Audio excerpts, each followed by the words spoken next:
What's up, Internet? We are here once again with a new stream with good old Skies of Arcadia Legends, one of my favorite games of all time, one of my favorite RPGs of all time. I got this disc probably as a Christmas present back when I made my YouTube channel, and I haven't really played it since.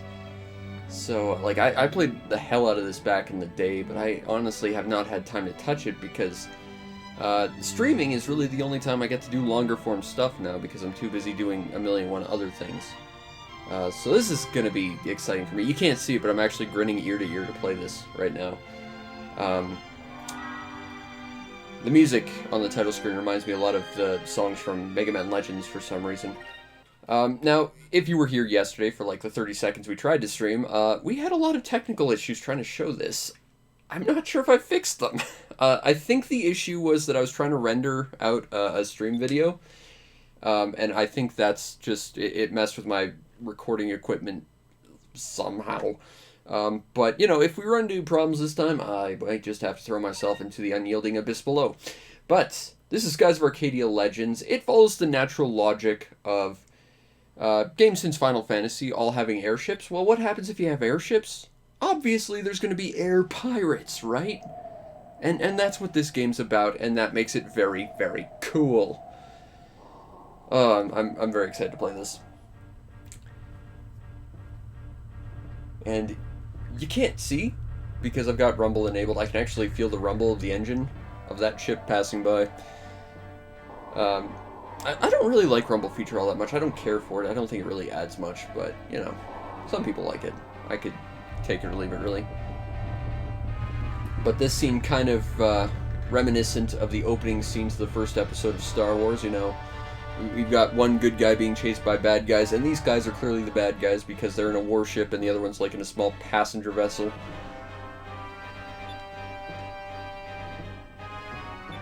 So these are not the good guys. Spoilers. Also, they're an empire, and by default that makes them the bad guys because empire just means bad guys. It's not like someone just said, well, I want the title of emperor because king doesn't sound cool enough. As a side note, emperor way sounds better than king.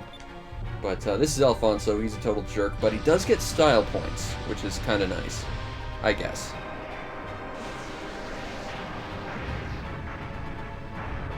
But this little passenger vessel is in trouble, which is not the best sign ever.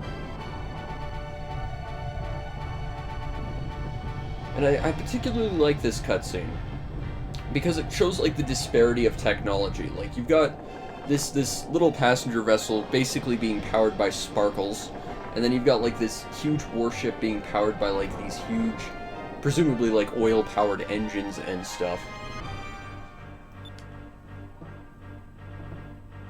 It just shows that there's like a huge disparity in technology, and there's definitely like levels of technology in this world. It's great world building just through visuals alone. And someone's attacking the bad guys. I wonder who that could be. Also, this is about the point where we started having technical issues last night, so we're doing better. We're doing better. And to continue to point out the disparity of technology, now we've got a sail-powered ship. So there's definitely interesting levels of technology in this world. It's great world building just through visuals alone. This game is kind of amazing for a lot of reasons. But they're about to get their pirate on.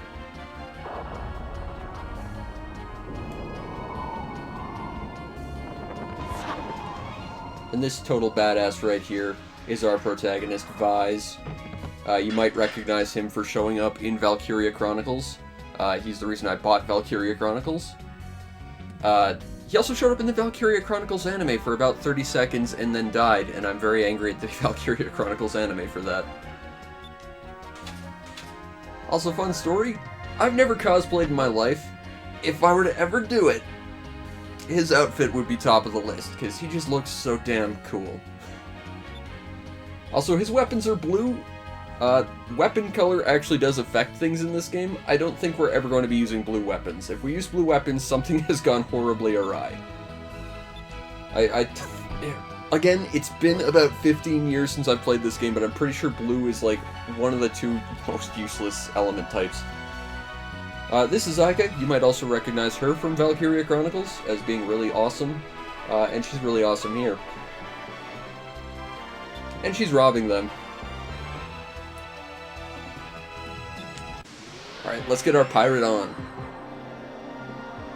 Also, the soundtrack in this game absolutely slaps. Alright, so, first fight of the game, we don't need to do anything too stressful, just use some basic attacks. Enemies and characters move around on their own kind of autonomously. I think some abilities can attack like a physical space around enemies, but you don't really have any control over that. Your characters just kind of move relative to what they're attacking. So, you know, if Vise were to attack an enemy, like, super far away, he'd run towards them. So you'd kind of have to account for that, sorta, if you were factoring in, like, movement and environmental layouts. But it's not really something that comes up too much. Okay, so this ties in, this screen right here, specifically with the colors right here, ties into the weapon colors I just mentioned. This is basically elemental experience, and as you build up experience to each element, you get different magics associated with them. Green is super useful because it's basic healing, red is attack boosting and fire, purple is ice damage, blue is water and I think like debuffing. I can't for the life of me remember what yellow is, but kind of like blue, I remember yellow being kind of useless, and silver is kind of weird because most of its abilities are basically instant kills. They're wildly unuseful, but we kind of need to build them up because they're really, really luck dependent. But there is like a side quest that requires us to have silver stuff, so we might have to start boosting that really quick. But for some reason, in the fight, Vise had red weapons, now he has blue for cutscenes. Not explained ever. Also, now there's only 4 of them, and there's significantly more of us now.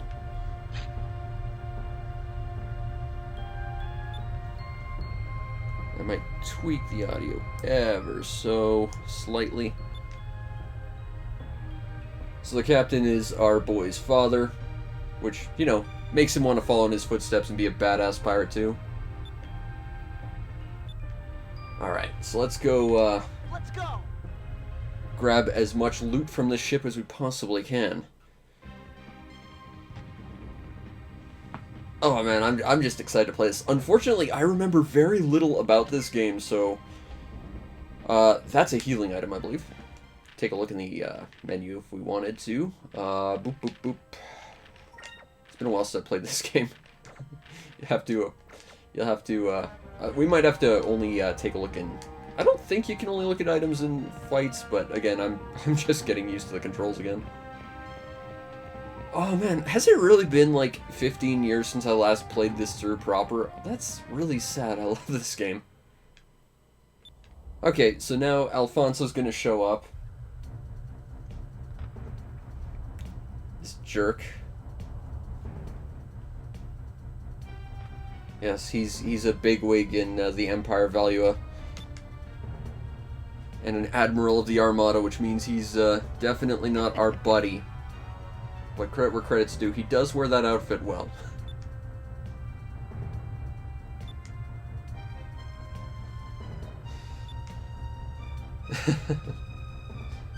Yes, you're very, very flashy at kidnapping there, buddy. Dispose of them. Dispose of them. Alright, so now there are, like, alarms here. This isn't, like, a consistent mechanic or anything, but in this area there's an alarm. And as long as the alarm is active, we can run into fights. So, theoretically, we could fight guys forever if we wanted to. Like, we're not gonna, but... I did once, basically just hang around here for an hour just fighting these mooks.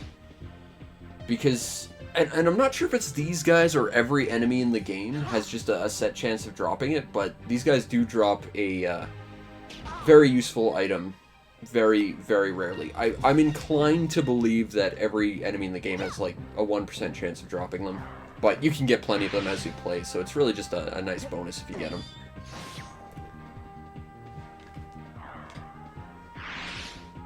So we're not going to hang around here too long, but, you know, getting extra levels doesn't hurt. And if we can get that rare drop, I wouldn't be too offended. That was easy. Alright. Now we're level 2. Got some stat boosts. Alright. She's learned our basic healing spell. That's super useful. I think... I know I can do it in combat. I'm still... It's been 15 years since I've played this properly, so I might have to brush up on the basics of this game, but I know I can swap the weapon colors, because, again, there is a requirement to build up silver for something super late in the game, but it's better just to do it early, from what I remember. So, I'm thinking, once we get our first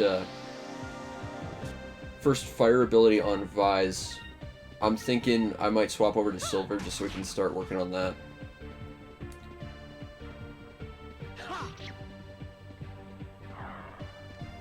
Just because I don't want to get, like, caught with my pants down in a point where I really need that silver magic. Although I don't usually use silver magic. Like I said, it's mostly instant kill stuff, so its odds of hitting are kind of minute at best. Unless a boss is using it against you, and then it's just sad. This game is kind of mean to players sometimes with stuff. There are a lot of super bosses in this game, and a lot of them like to pull instant death crap. There's some really fantastic super bosses in this game that you can challenge very, very early. That's our first fire magic. But the problem is, if you challenge them early, they massively outclass you in abilities, so you can attack them later, but the problem is they scale with you, and not only do they scale with you, they scale above you. So, picking the time to fight them, or knowing the perfect strategy for them is important, and I don't remember. I rarely ever manage to actually succeed at those fights, so we might have to fumble our way through, or I might have to watch like a speedrun of someone trying to beat this game or something.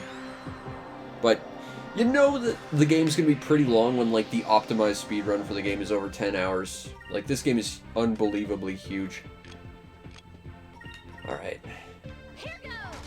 Don't need anything more than the basic attacks right now, really. We could build up and start doing specials, but don't really need to. We might want to for the first boss, which is at the end of the ship. Although, granted, this is more just a tutorial area more than anything. But you can fail it, and game over, and then have to start the game over, and that would be embarrassing. And with my luck with everything in life, that's probably going to happen. So that's good. But man, I'm just excited I get to play Skies again. This game has so much content, and I've been wanting to play this game for, well, since I got my disc, but I just haven't really had a chance to, you know? So being able to, you know, make this my next stream after Alpuna, it's like, ah, that's the perfect excuse to play another really long RPG that makes me happy. But yeah, I'm really scared about like the optional bosses and stuff. If I go after them, they're gonna get real mean to me. I really gotta remember to actually like swap my elements, and gotta figure out how to do it. I know you can do it in combat, just gotta remember how. Alright, is there anything over this way? We could swap that off. And I guess we're gonna, just because it saves my eyes from the horrible blinking. Gives me a bit of a headache. Like, I've come to realize over the years, I do have a set amount of, like, photosensitivity. Like, I've never had seizures, but I do get really terrible headaches when I see flashing lights and stuff. And I get, like, distracted by fluorescent lighting and stuff. So if I can turn off, like, flashing as much as possible, we should try and do that. That said, the moment we turn off those alarms, no more fights. Which has its downsides because, of course, we want to go into the fights that we're going to, you know, end up going into rather well without too much issue. So, you know, leveling is kind of important. Alright, there we go. That saves my eyes a lot of strain. Door is, oh, save point. Awesome. I have a lot of saves in this game. Most of which I haven't touched in 15 years. I'm sad about that. We'll see what we can do about that. Okay. Grab this. Got magic droplet. I believe that increases our magic. So, like, they're MP potions, basically. Oh no, he locked the door. It's a shame there isn't a side exit or something. Oh, wait. And now suddenly it's, what is it, Sky Fortress from Sonic 2? We get to run around outside here. And there's no music, there's just the sound of the wind and me talking non-stop, because that's my job. You get that nice little lens flare, you get to see outside the ship a little bit, it looks beautiful. This game's great.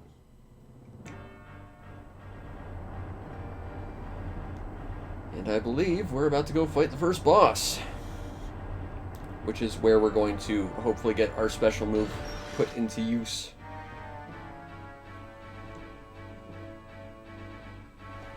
You coward, you're escaping? You go down with the ship if you're a decent captain. What?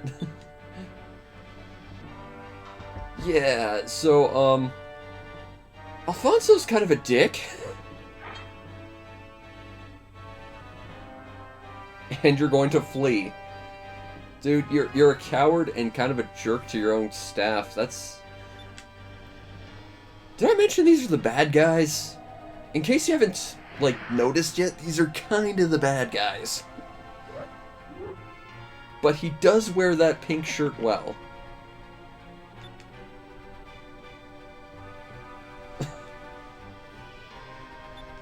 And then flee like a coward.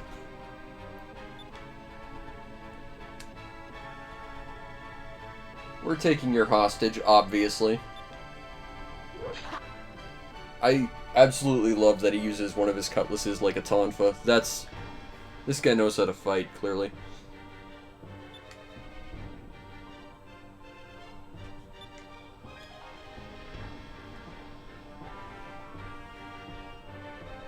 Yeah, we don't actually get to fight this guy.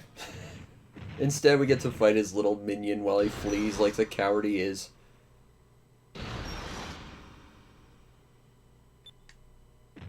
And instead we get to fight this weird three-horned bull-looking thing that doesn't seem to actually have a head.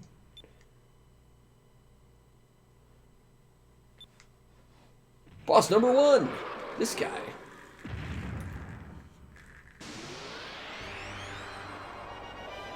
Now, one thing to note that's really cool about this is boss fights have, like...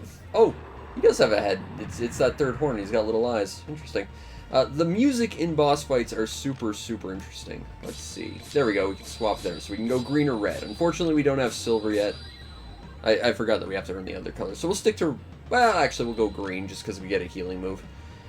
Alright, so we want to use the S move, which is Cutlass Fury. We need 7, like, SP points, which you can see from the bar at the top. We have 2. So we're going to focus. We're going to focus.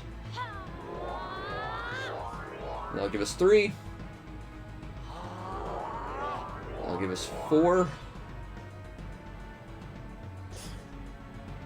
Your special moves typically are some of the best moves you can get in the game. We just got 1 for free. So we'll have Vi's attack, and we'll have Ica. Actually, we'll get another free one, so we'll just attack with both our characters. Not much damage here. This guy's got quite a lot of jam to him.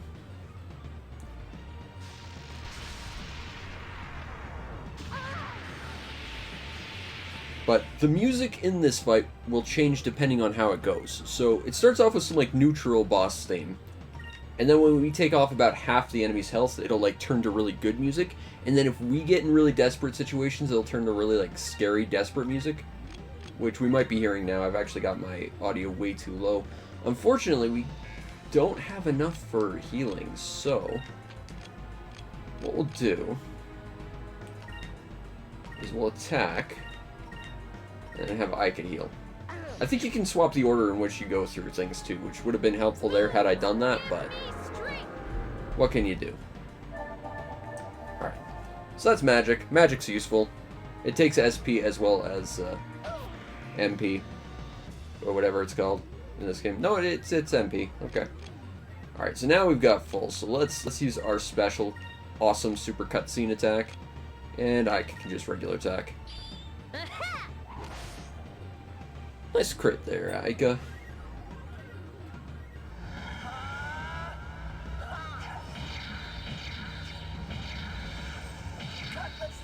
That really is our best move right now. And now the music's getting really, really, like, upbeat. Like, oh yeah, we're about to do it. And it's going to sound really bad in a sec, because Aika's going to be in bad shape. Oh, no. We're still doing good. We're still doing good. Okay. I'm going to have Vise summon Aika can heal. Because really we're just going to wait around until we can do Cutlass Fury again. Because that's really the most optimal way to win this fight, I think. His basic attack isn't that scary. Now, I'm thinking if he does that Thunder Fury, which there's a good chance he will, what we'll do is use one of those healing crystals on Aika. Because I imagine he'll target Aika. Because I believe she just has less defense, so she's the optimal target.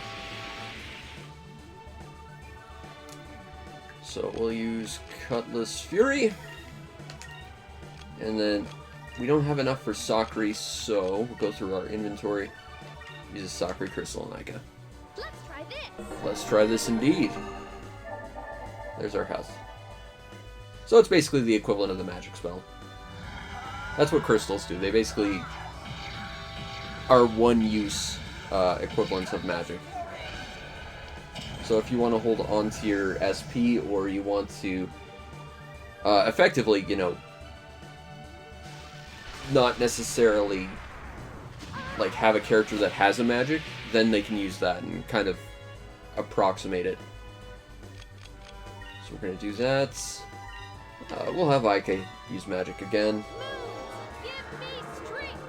Because this isn't really a hard fight, but if you don't go into it with a strategy or like proper preparation, or you know what you're doing, this can go real bad. I have actually died on this fight before. It was very embarrassing.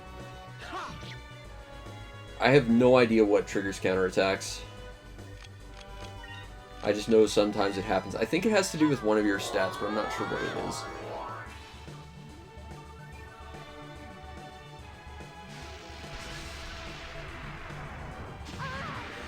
Alright, we got this. No problem. Just gotta keep focusing. I'll give us 6. That'll give us 8. So we'll hit him once more with Cutlass Fury. And Aika can defend because it doesn't really matter.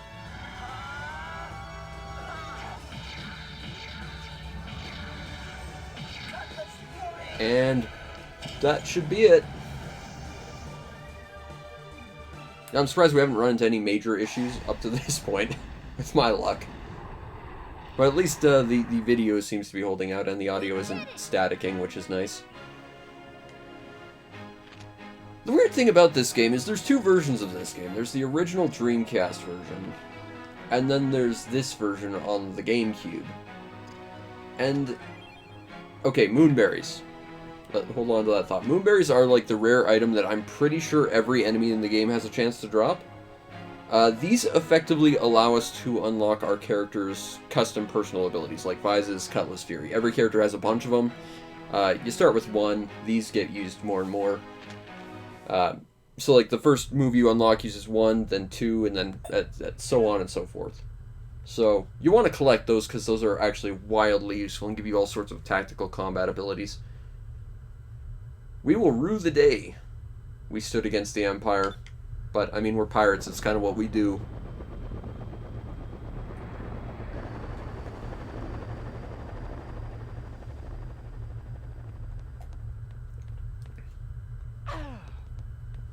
But, on the bright side, we got a ship out of it. You're supposed to go down with the ship. Every moron knows that.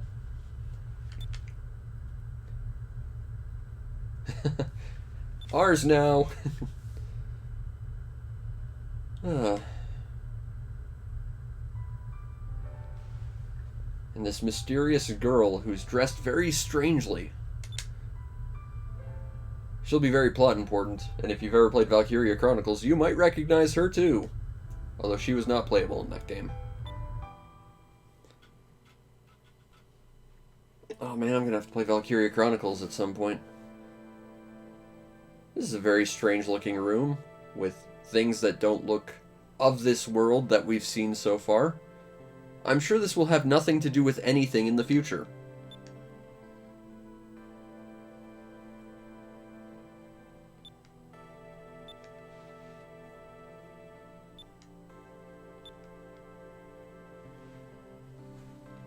She's unconscious, Aika.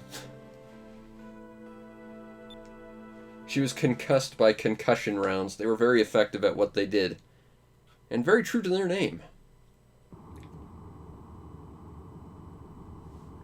And point of view, zoom in.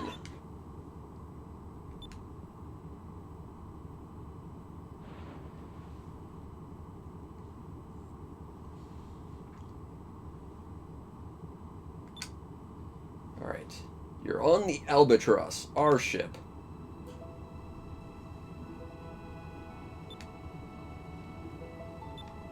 She's very thankful for, you know, us saving her ass. But you should thank us, still. Her name is Fina. Okay, so this is important here. This is a text choice, and unlike a lot of games, this actually matters. Because what you say affects a background stat in the game. If we pick the right thing, we'll hear a little chime, and that means that little background stat goes up by 1. If we get our background stat to a certain level, we'll get a new title, and this affects a whole bunch of stuff. Fun story, the first time I played this game, I beat it, but I'm not sure if I ran into a bug or something, but I got to a point where, like, I thought I got enough points and stuff, but none of the bonus stuff was unlocking, and a lot of that stuff is tied to your rank. So, we're going to do our best to answer these as well as we possibly can. Now, we're going to say that's a great name, because it is a great name. And there was a little jingle, that means we got +1. So, Vise is now slightly more competent a pirate because he complimented someone. Because that's how pirates are.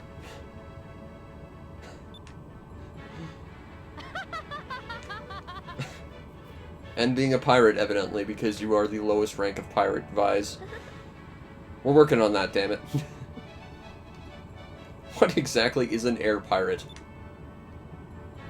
Very confused. I mean, it's kind of in the name. We're pirates. We're in the air. Air pirate.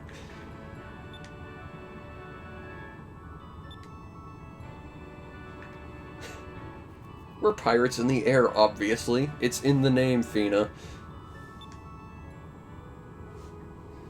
It's worth knowing there are two kinds of air pirates. We're the Blue Rogues. We're the Kaito Robin Hood style, steal from the jerk people of the world and give to nice people. And then there are others that just attack indiscriminately. We'll be fighting them a whole bunch.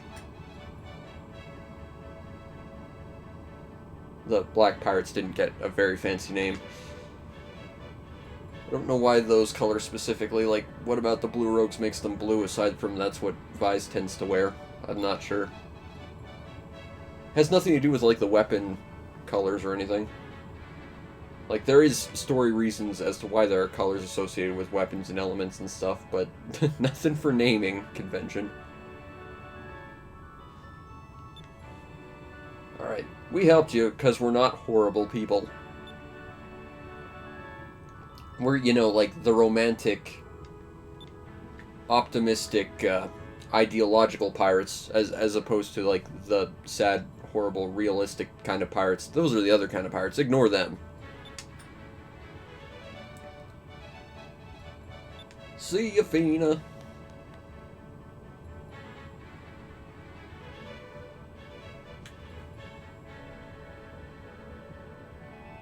You're kind of trapped in the air. You can't leave. I'm sorry. If you didn't want to be here, Fina, you're kind of stuck. Alright, is there any loot in here? 'Cause I don't remember where any of the treasure is, but I will say, you need to, like, collect as much treasure in this game as you possibly can. You're a pirate. It goes hand in hand, but there's, like, 1,000,001 side quests tied to 1,000,001 things, and getting all the loot in the game is one of them. I'm, in all likelihood, not going to be able to do that, because I'm entirely running off my memory, which is very Goldfish-esque, and I haven't played this game in a decade and a half, but we'll do the best we can. I didn't think there would be much loot here anyway, but still. Alright, so let's talk to Dine. I don't want to swab. I was only a little late. That's actually very true. Aye, Captain. Alright, so let's, gotta go run around and talk to people. But, you know, I just love this game. Everything in this game looks so beautiful and well thought out. And, like, all the smallest stuff in this game feels like it's just made for world building. There's Luke the Raider. We raided pretty good that time. We got a whole ship. They surrendered. And then we stole all the stuff. Yeah. See? These guys, they have sense. To a point, anyway. I'm not sure where I'm supposed to go. I've got to go talk to someone named Briggs. I don't think he's around here. It's almost like I haven't played this game in a decade and a half.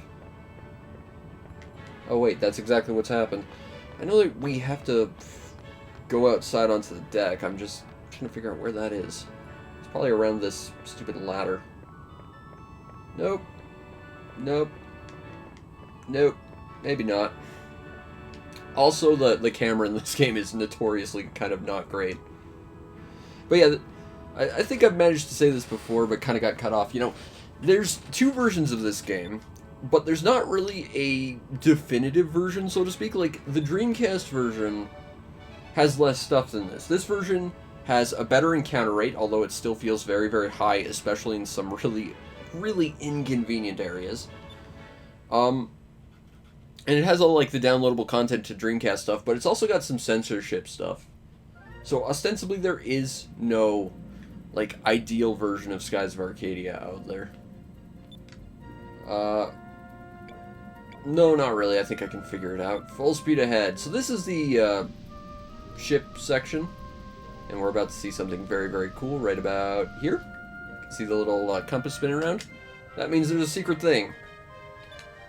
That's a discovery. There are a lot of them in this game. If we find them, we can turn them in at a Sailor's Guild and make a lot of money. So it's important we do that. And if we find them quick enough and report them quick enough, we can do some side quest nonsense later. Like, there's a lot of stuff in this game that's tied to side quests. So, yeah, we're in a boat, we're steering around. This is where a lot of the game takes place, is flying around in the air as a pirate, as a game about air pirates might lead you to believe. And there's just a lot about discovery and, you know, piracy. You know, you're fighting stuff, you're discovering stuff, you're finding treasure. This game's pretty good for being a pirate, I think. Yeah, so if we take too long, someone will report these discoveries. We can't report this right away, though. This won't be reported for quite a while. Probably won't be able to do it in a while. Fish! We can catch fish. These are C-rank fish. They are not very good. That's a B-rank fish, but I think they ran away, so we didn't catch it. I don't think we can currently run into fights. I don't think. I'm not 100% sure on that, but we'll... Nope, we can. Interesting. I genuinely don't think I've ever run to a fight on the Albatross. This is interesting to see. This is a background I'm not familiar with. Interesting. On the bright side, you know, making progress. Fighting stuff, getting experience. These things look like actual sea creatures that do exist. I believe they're called sea butterflies. You can catch them in Animal Crossing, as I've shown numerous times, like 2 years ago. They're very, very creepy, but kind of beautiful in their own way. Bonk. Alright. Don't need to do anything flashy, just gotta use these standard attacks. That'll be more than enough. Not fighting anything too strenuous right now. Just getting some extra experience in. Doesn't hurt my feelings any. Aika is not our power attacker. She's... I don't really want to call her a mage, but she does have a lot of good support and offensive abilities. That wasn't so bad. I'd say she's kind of a red mage-ish kind of character, if I were to peg Aika as anything tropey. Because she's not huge into DPS, but she does get some good magic. Alright, so let's try and grab that orange fish, which I believe is a B rank. Oh, there's a C rank fish. Maybe it's a C rank. There's fish up here. Now, we can't actually go up here yet. We'll be able to later, but there's a cap on how high and how low you can fly for now. Ooh! Oh, one of these bastards. Okay, this is a looper. They're kind of like the mascots of this game. They're effectively like the Moogles or Chocobos. Everyone except for the white one, and I think one down the line, are all immune to fire. I believe these guys also give you a lot of experience and money, so it's important to kill these things, but the big trade-off is they are an absolute bastard to try and hit. They've got, like, just ridiculous dodge rates. Fighting them one at a time, it's not so bad, but, you know, later on you can encounter, like, 10 at a time, and it's just pain to see you miss and miss and miss and miss and miss. Ironically, I didn't miss the thing that has a ridiculous dodge rate. But I remember loopers. Loopers. Those guys are... they're very weird. We got a lot of experience out of that, though. And some decent gold. So yeah, running into loopers is pretty good. If you can do it. I don't know where any of the other discoveries are right off.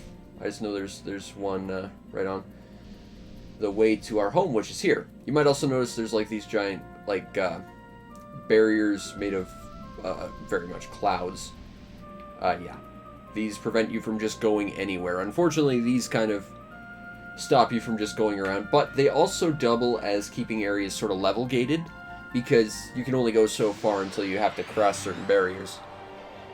So until you're capable of it, you're not gonna like fight something stupidly high level for you. Ideally, anyway. There's a Nautilus type thing. I still say Kabuto's infinitely better than Ammonite. Sorry, Nautilus fans out there. Although their shells are very stylish looking.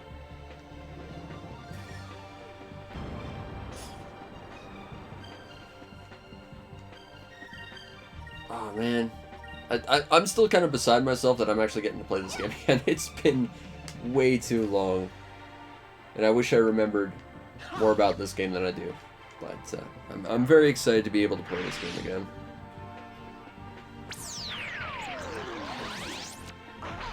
Ooh, Rise is not in the best of shape. Fortunately, we're pretty close to home, so I'm not really super worried about healing him or anything. Like, we could, but it's better to just save the resources and not. Is it over already? But we should probably get home before we regret it. Yeah, that looper gave us 3 times as much gold as this fight, by the way. Just for reference, loopers kind of are awesome. So this is Pirate Isle. This is our home. We're gonna hang out here for a while, because the plot demands it.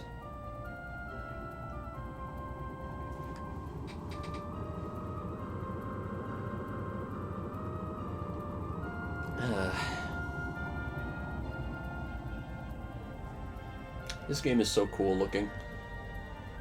It's hard to believe this game is, like, at least the original version of it's over 20 years old at this point. Still looks good. Hey. How is Fina feeling? Let's find out. Well, it's good she's feeling well.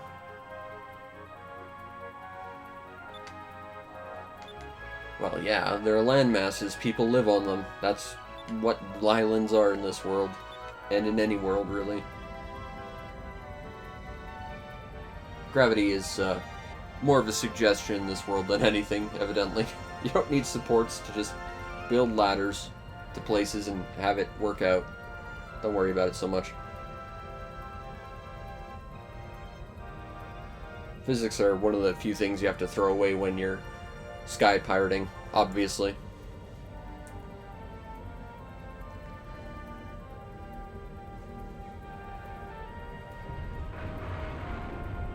And we somehow have the technology to make half the island sort of collapse into a secret portcullis type thing.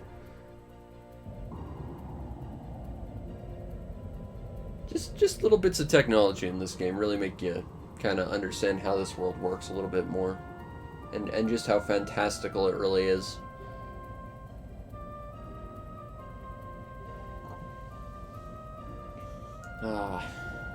This game is so cool. I'm going to be saying that a whole lot, I think. But what do you want from me? It's one of my favorite games of all time. But this is our secret pirate island base that's just a regular island, except not really. It's cool, I guess, you know, if you want to hang out here. Be a pirate.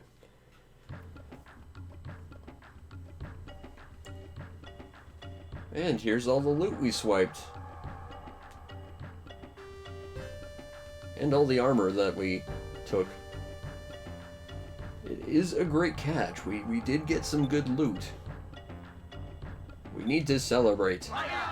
Well, you know, pirate's got a pirate. Fair enough. Well, it looks challenging. Well, we do kind of risk our lives for loot. So, yeah, challenging is a word for it, I guess. To put it mildly.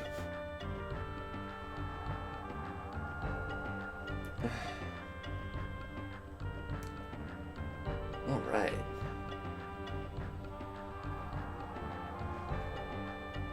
From the outside, it's just a regular island. But from the inside, it's a secret inside-out island.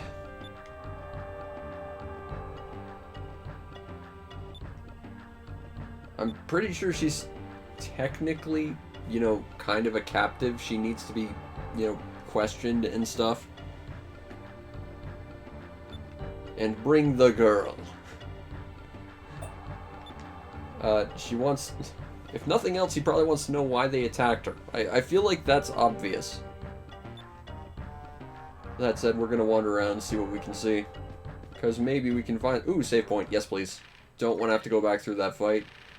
Just because it'll waste a lot of time. I wish it would, you know, default to the, like, page I selected, but alas. On the bright side, we are always number 5 on my memory card.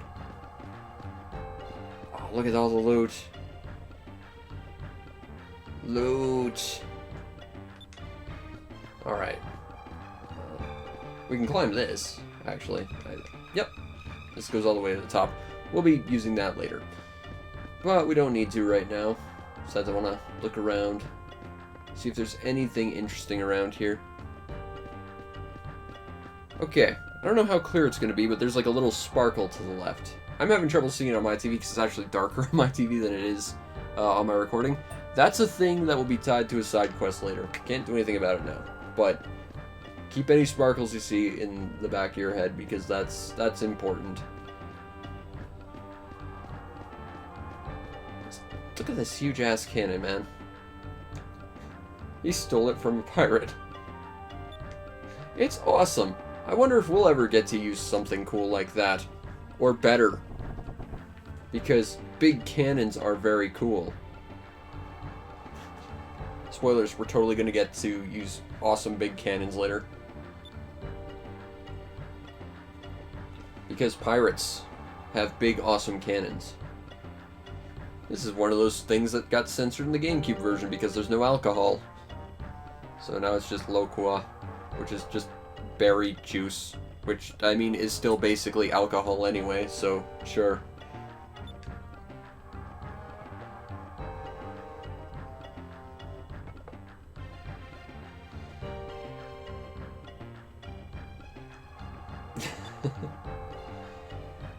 Character building with all the people we're barely going to ever interact with. This game does do world building rather well.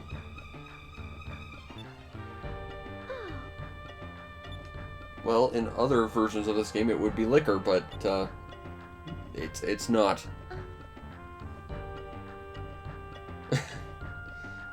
Everyone seems to be drinking it. It must be good.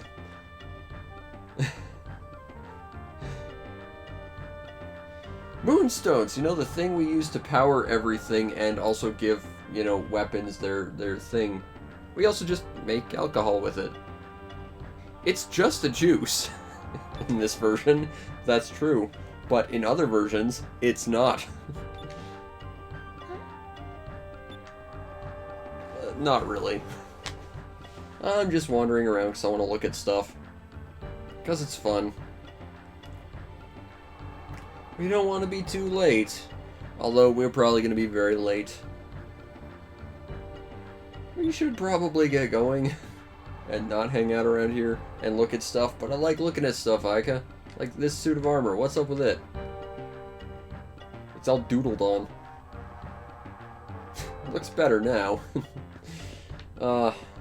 This game is cool. Yeah, we got like a little thing up here.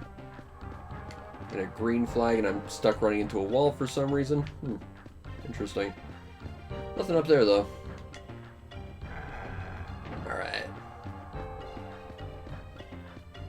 So, what do we have over here? We got a guy playing with flags. What's your deal, flagman? Bend the lookout. That's an important job. Because, you know, if you do that wrong, the ship gets wrecked. It's, you know, very important job. Bend the lookout. We got a big box with our logo on it, but nothing fun over here. Nothing I can steal. Although, granted, you know, it's my family's loot, so I guess I wouldn't be stealing. It would just be, you know, taking what's rightfully mine without asking. Oh, we got an armory, just like Vi said. Zack the weapons merchant. And, you know, the son of the captain. Alright, well, can we buy? Is there anything cool that we can buy right now? We could buy a pirate cutlass and a leather crescent. Well, there are some stuff we could get. Ring crafted increases will, which I believe is like spirit. It's the thing that makes magic better, I believe. Increases defense. I think offhand, we're just gonna buy the cutlass and the crescent. Don't really need to. Of course, I'm always the guy who's all about not ever buying any equipment from any game store, just because, you know, you find better stuff just lying around anyway, but, you know. It's early, we got the money to just be a little nuts with it, so why not? Erin, spelled with 2 N's. I've never seen Erin spelled with 2 N's before. The item merchant. She mercantiles items. Healing, the magic droplet. This restores MP. And a curia. These will do anything except revive you, basically. Which is, of course, the one thing that we actually want. We want Phoenix Downs and not antidotes, basically. But that's why we gotta eventually learn Silver Magic. I believe Silver Magic does have revive spells, but they're a pain in the ass.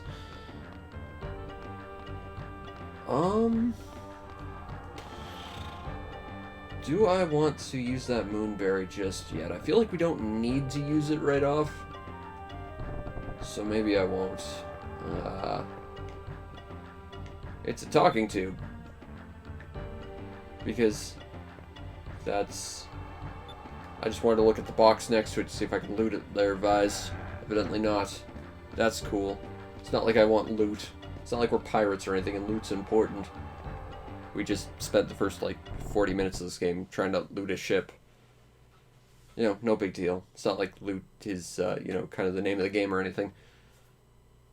And we took a while because we went everywhere. Because screw you, Dad.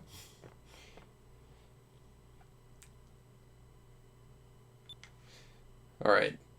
So this is Dine, the captain of the Blue Rogues.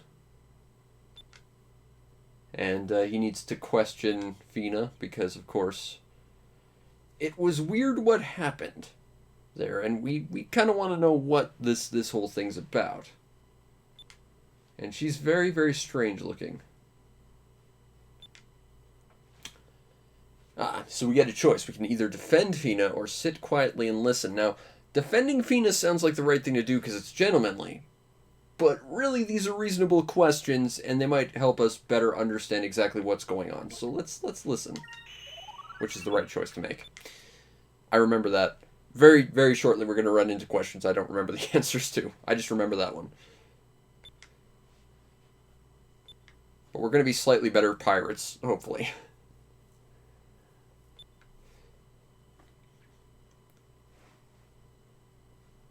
Well, it's important that, you know, we know she's not dangerous, I guess.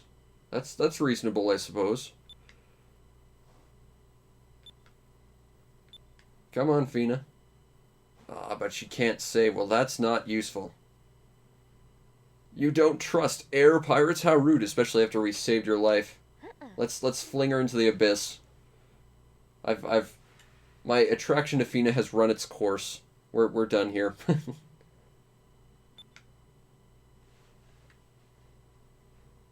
Oh, she's being very, very secretive now.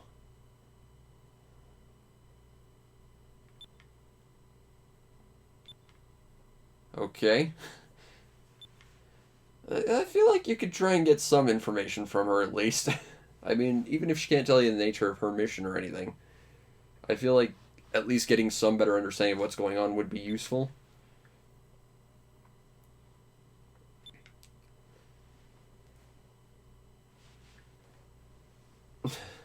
Thank you so much. You've earned our trust, even though you've done nothing to really deserve it. Alright, so we're gonna go walk her around upstairs. It's Captain! Alright. So let's go explore the island. Now that we can just go around up here. Here's the little slidey pole we could have hopped on and gotten off it. All the way at the bottom. Woo! Boop! But we actually need to go up there, so that was a waste of about 10 seconds. And a lot of breath on my part. But it was fun to show that off. Actually, we're probably going to have to do that once or twice more in this game anyway. But, you know, it's fun to show stuff off when you can. Alright, so let's go up here. Talk to Luke the Raider, because he's over here now. Alright.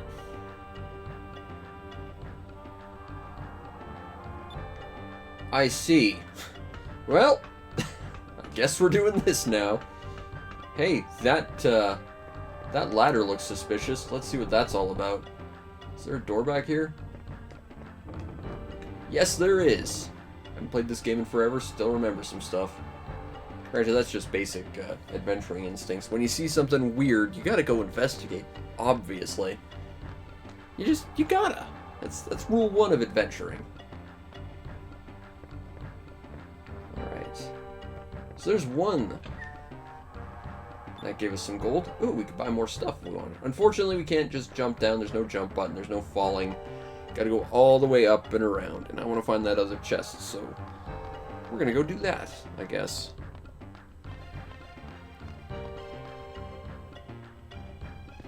But I appreciate Luke the Raider telling us about this, because this means we're not going to immediately fail the challenge of trying to get all the treasure chests in the game. I see the other one. The question is, how do we get there? Because it's... Hold on, there is a first person button. It's up there. How do we get over there?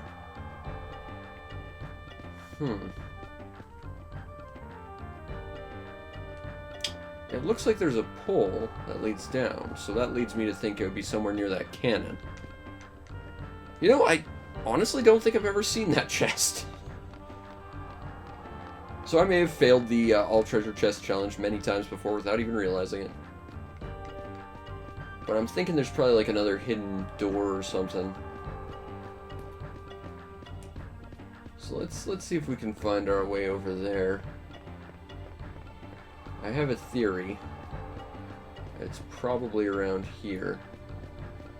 Like The other side of this door is covered in rock. That way you can't tell there's actually a door here from the outside. Well, that seems like that might be where we need to go. Unless there's something down below even further that we missed, perhaps.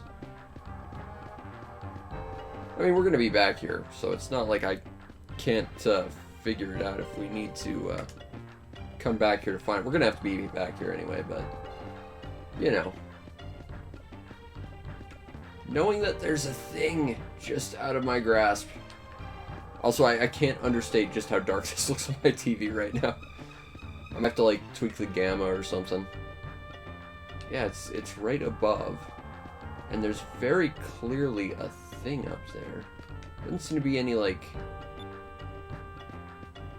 Also, you can look at basically anything and get, like, some fun, like, flavor text, like Vi's having to polish all the cannonballs, hating it. Yeah, there's something about that there's very clearly a thing. I'm just not sure how to get to it.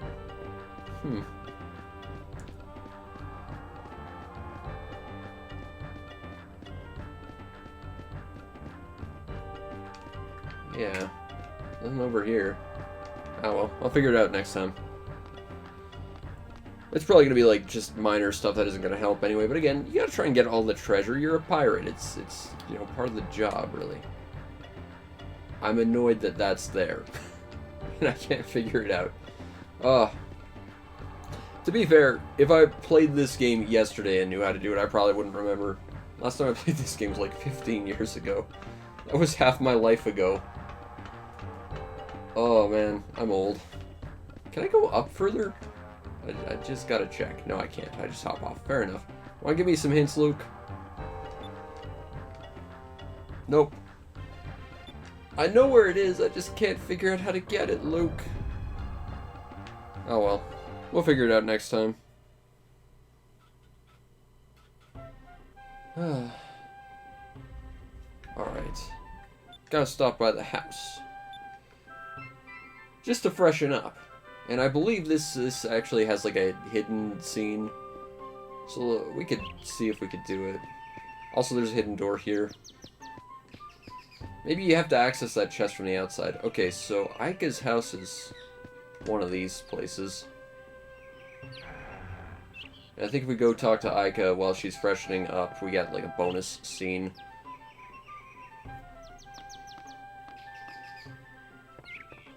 But, you know, it's just a village. We could talk to all these people if we wanted. Oh, we can open the little gate. That's not what I wanted to do. I wanted to read the sign, though. Please do not step on the garden. Yeah, you need vegetables or you get scurvy, obviously. Also, gotta get this. 3 Sakura crystals. That'll be useful later.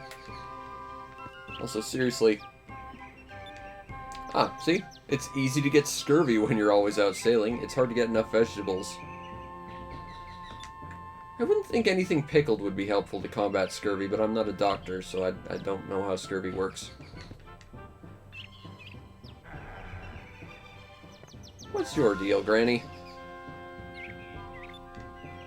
There are lots of moons in this game, by the way. They're associated with all the different colors that associate themselves with magic, and we imbue our weapons with magic from those moon stones. That's how this game works, by the way. Actually, I think, if I hop into first-person mode... Well, maybe not. Usually you can see one of the moons wherever you go. Maybe not right now. We're here. There's a well. Or a laundry tub.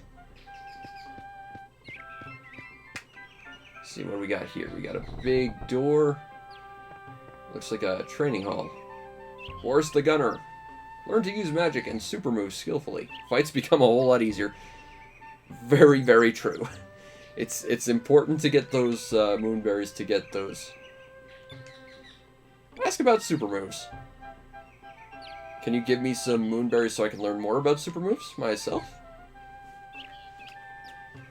I mean, magic is universal. Every character can learn the same magic, but super moves are character exclusive.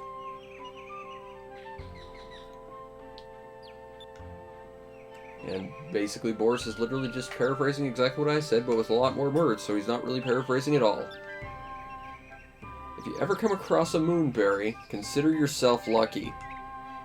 Eat them, you get to learn a new super move. Alright, so we already have a moonberry. I think I'm going to hold on to it right now. Because I'm not really sure if I want to give it to Vise. Like, that would be the quick and easy way to get some damage. Because ultimately, Vise's super moves are some of the best in the game. No, it's fine. I know about weapons and combat tactics. But Aika learns some great support abilities, too, that can be quite useful. Fina's abilities, spoiler, she's a party member. Her abilities are mostly useless. Well, there's one move that's kind of got a use for one fight, and then you never use it again. But it's ridiculously useful for that one fight. This is suspicious. I wonder if this is anything. Hey, there's a cutscene. It must be a thing. Well, obviously we need to see what that's... Oh my god, it's Aika with her hair down, and she's incredibly adorbs with her hair down. You don't get to see Aika with her hair down too often, so it's kind of a special moment. And then she realizes we've been kind of perping on her. Bonk. Also, it was impressive that she threw that pillow so hard that it stuck to the wall like that. No, it's not me.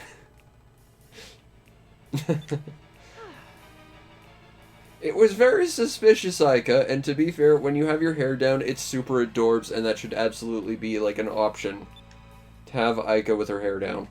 But it's not, and it makes me sad. But either way, that's a little bonus scene. You only get to see it at the start of the game. If you don't play this early, you don't, There's a secret door here. I remember that.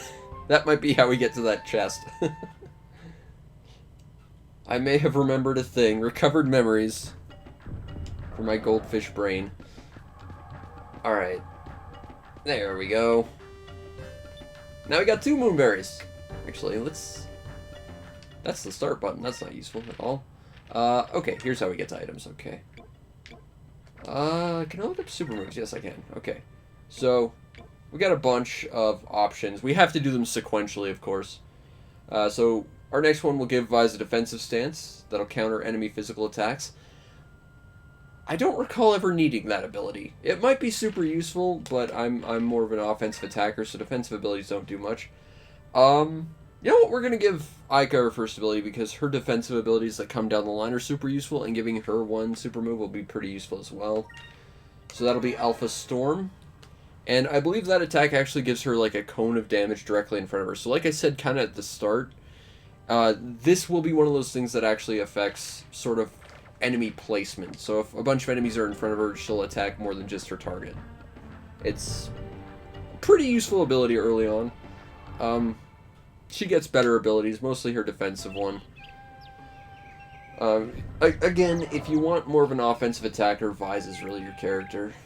Well, Vise is your character early on anyway. There's maybe 1 or 2 other options for offensive attackers down the line, but Vise is really your choice. We can go up here and defy physics with this ridiculous Snake Eater-esque ladder that takes about a minute and a half to go up. Fun story, we have to go up here twice over the course of the plot. So me doing this now is actually kind of pointless and a huge waste of time. Also, there's a sparkly thing to the left. Again, that'll play into something that we probably won't get to see until like 1 or 2 more episodes down the line, but we'll see. It depends on what we get done in a day.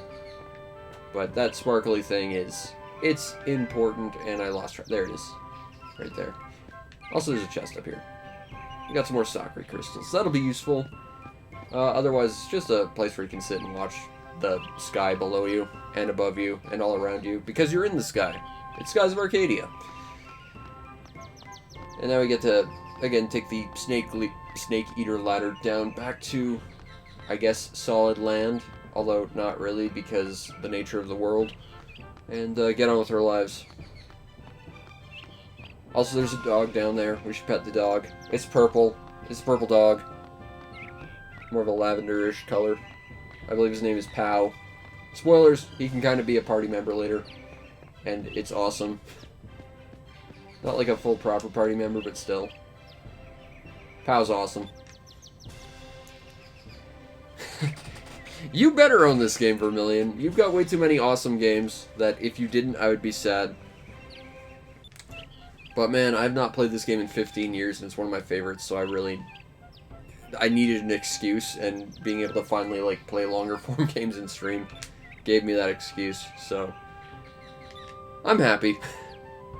I've forgotten everything, though. I genuinely am scared about all the bounties and other super bosses in this game.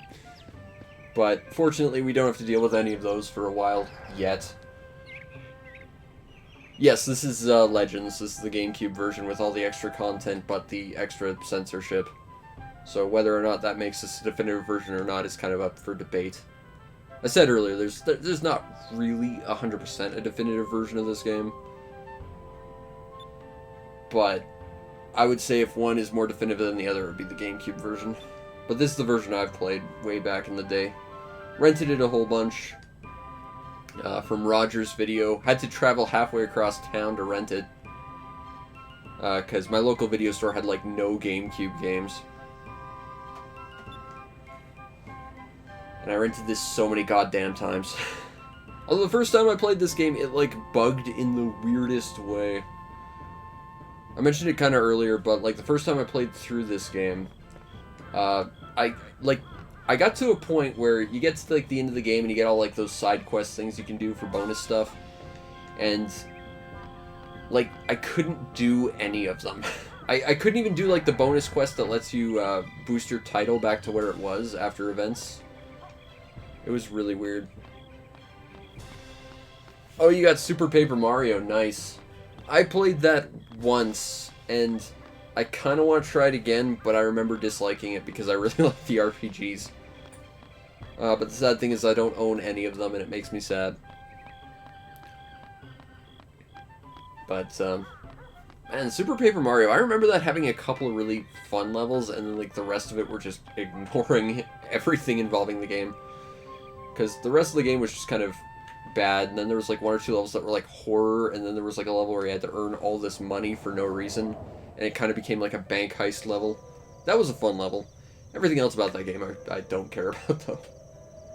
But I kind of want to try it again, because, honestly, I feel like I'm just remembering it badly. Yeah, the first two were really, really solid RPGs. The third one was kind of like this weird platformer that was just kind of felt like a very hollow experience.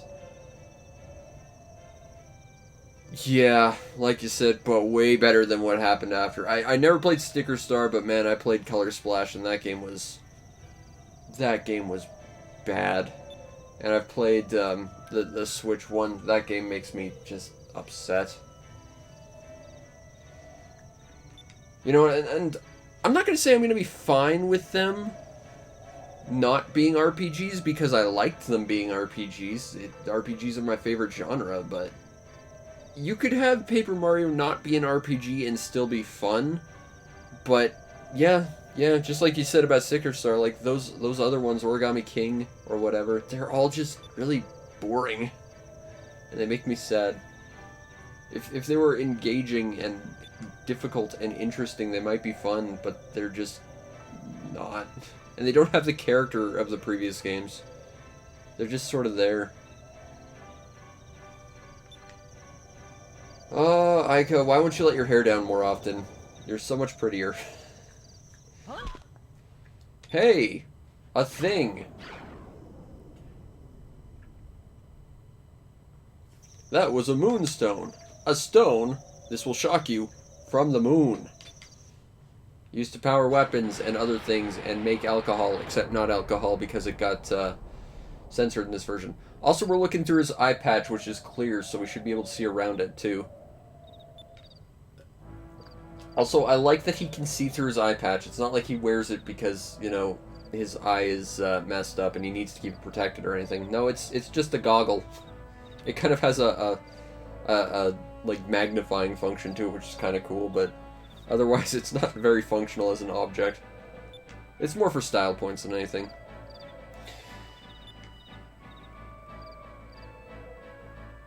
Alright, so there's stones from one of the many moons that fall to the Earth, and we have to go deal with that. Because they're useful and valuable. And spoilers, but the moonstone we get here never actually gets used for anything. It just kind of sits around in our inventory for the entire game, if I recall. Also, seriously, get the soundtrack to this game. It slaps. Alright, so we're gonna go moonstone hunting tomorrow. Also, we're up here on top of this crappy island we just climbed down from. Yeah, it was very cool these characters were in Valkyria Chronicles. These 3 characters are why I bought Valkyria Chronicles. It's a shame Vise only shows up in the anime for about 30 seconds and dies immediately.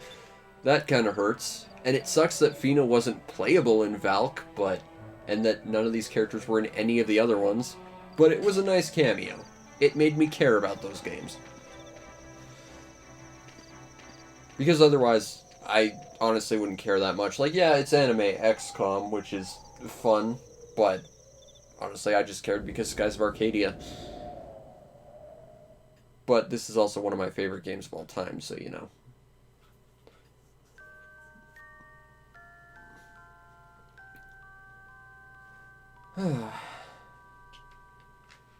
So we're gonna go moonstone hunting today.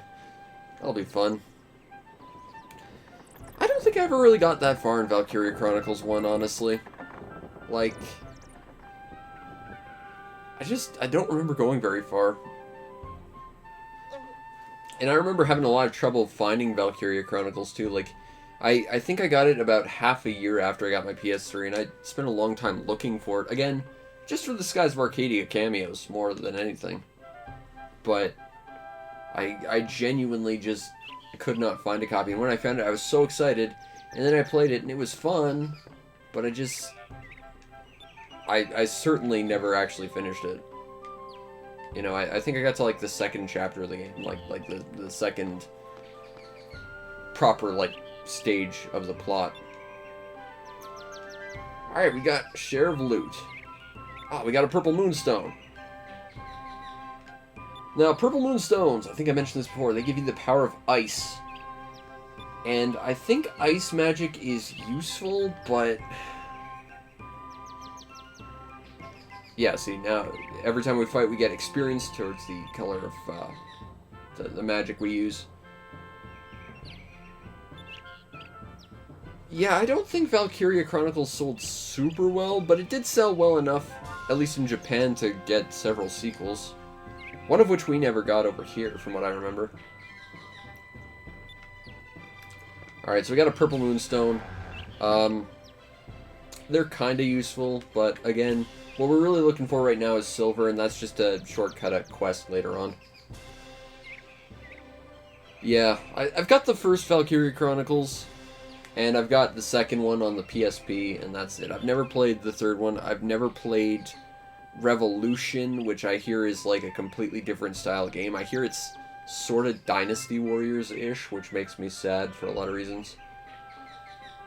Alright, so we need to leave. Where do we go to do that? Unfortunately, I fear it might be up there, but I don't think so. We gotta go find ourselves a boat. Ah, there it is. Okay, we gotta go over here. Find our little dinghy to go on an adventure. Well, to be fair, for a dinghy, it's quite well equipped. Got some magic droplets. Briggs the vice captain. We're going to Shrine Island. This place will be important later on. Straight north. Yes, I know. I've had 2 of them so far. And I've given one to Aika already. Unless you're going to give me one, you know, I don't care for you to tell me about it. I could imagine that someone would translate Valkyria Chronicles 3. Okay, so we need to go straight north and get into a fight immediately. This game has a really high encounter rate, especially in, like, the worst possible areas. Oh, look! It's these assholes. So yeah, they're all fire elemental, and aside from the first one, and I think one later on, they're all immune to fire, and they have like a ridiculous dodge rate, but they give you a lot of money and experience to kill them.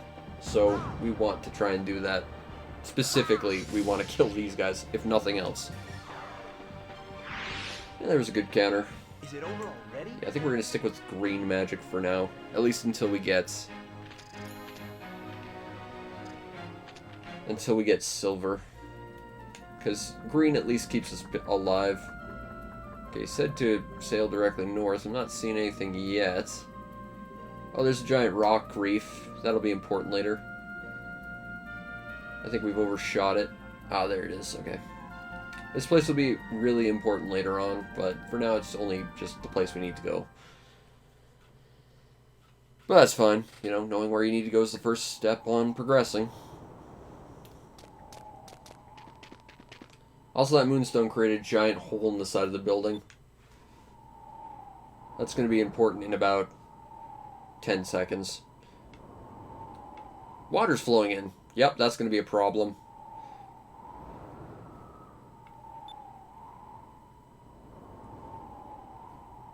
Yep. Well, there's monsters everywhere, so I'm not that worried. We need treasure. We're pirates, damn it. So let's go treasure hunting.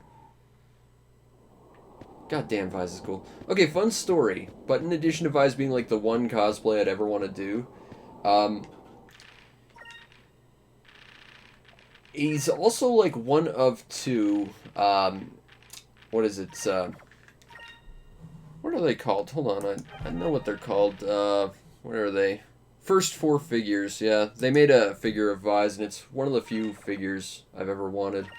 That and their very early Samus figures from Metroid Prime. I would kill for them, but everything they do is ridiculously expensive and low print, so unfortunately, I get no Vise statue. I wish I did. I'm very sad I don't. I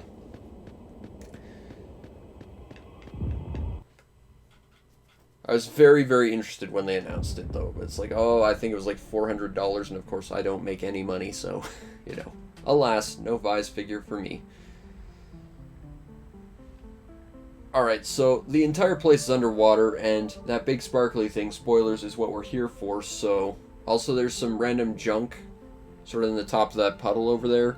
That's going to be important at some point. But this is a game where we can't swim, so we can't do anything about this. Later in the game we could probably go underwater, but not right now. Let's try and drain the water.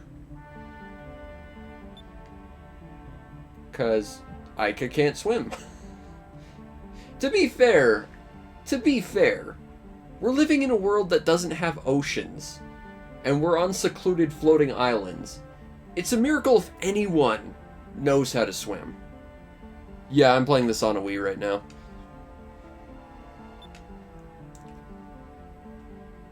So we gotta open that door, and that'll flood the water at least a little bit. Hopefully there's something at the ground level that'll let us, Look at that hole and that water rushing, and this game is just pretty. I love this game. Alright. Now, counterintuitively, to go down, first, we must go up. To be fair, it looks better on stream than I'm seeing it on my TV. On my TV, it's like super, super dark. I think I'm gonna have to like, swap up some gamma or something. Well, to be fair, I'm also running this on my Wii using component cables through, your, RetroTink. And aside from all the problems I had when I tried to do this last night, it's looking great. Although last night I had some issues, and I think that might have just been because I was rendering stuff at the time. But, like, all the audio was, like, really, really loud static, and it was, like, flashing to black screen every couple seconds. That wasn't so bad. Oh, also, you might not be able to tell, but this is a cool thing. Since we upgraded our weapons and swapped them out, the actual weapon models have changed on our characters. Now the thing is, Vyse's secondary cut list that he holds like a Tonfa will never change unless we get one rare exclusive item that's only available on the GameCube. Which, if I recall, is called the Skyfang. If we get that, then we will be able to change the look of his second sword. But he only changes one of his swords. Also, that's the thing we just used. Because ancient tech. Again, this game is great for showing, like, disparity in technology. And the opening scene of it's just kind of magical like that. Also, the whole thing's going underwater now.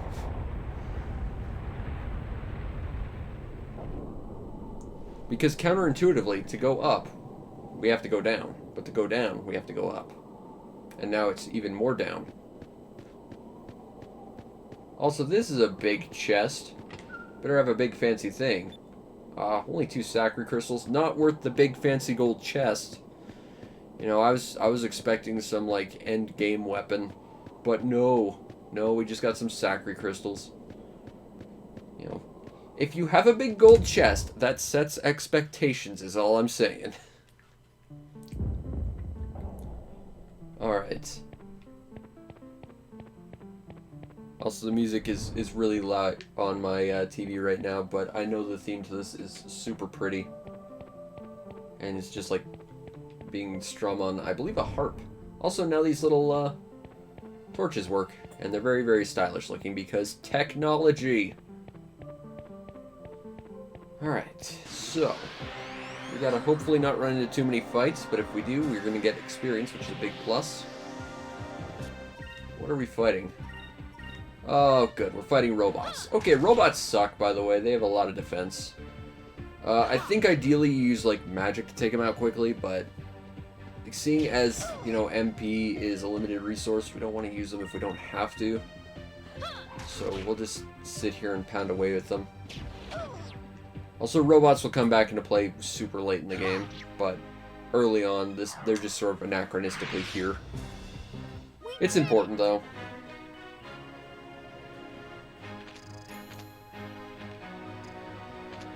I am genuinely, just as I'm doing this, panicking and trying to strategize how to do any of, like, the super fights in this game. Because I remember struggling so much with them. Like, even the first one was so really difficult. That's just... If I'm quiet, it's because I'm fighting a boss fight very, very far in the future in my head right now. Okay, that's a lot of things we want to fight. Swap to Ica. How do I do that? I think I can do that. Or maybe not. Okay, fine. Attack you. What do we need to do? Oh, we need 4 for Alpha Storm. Crap.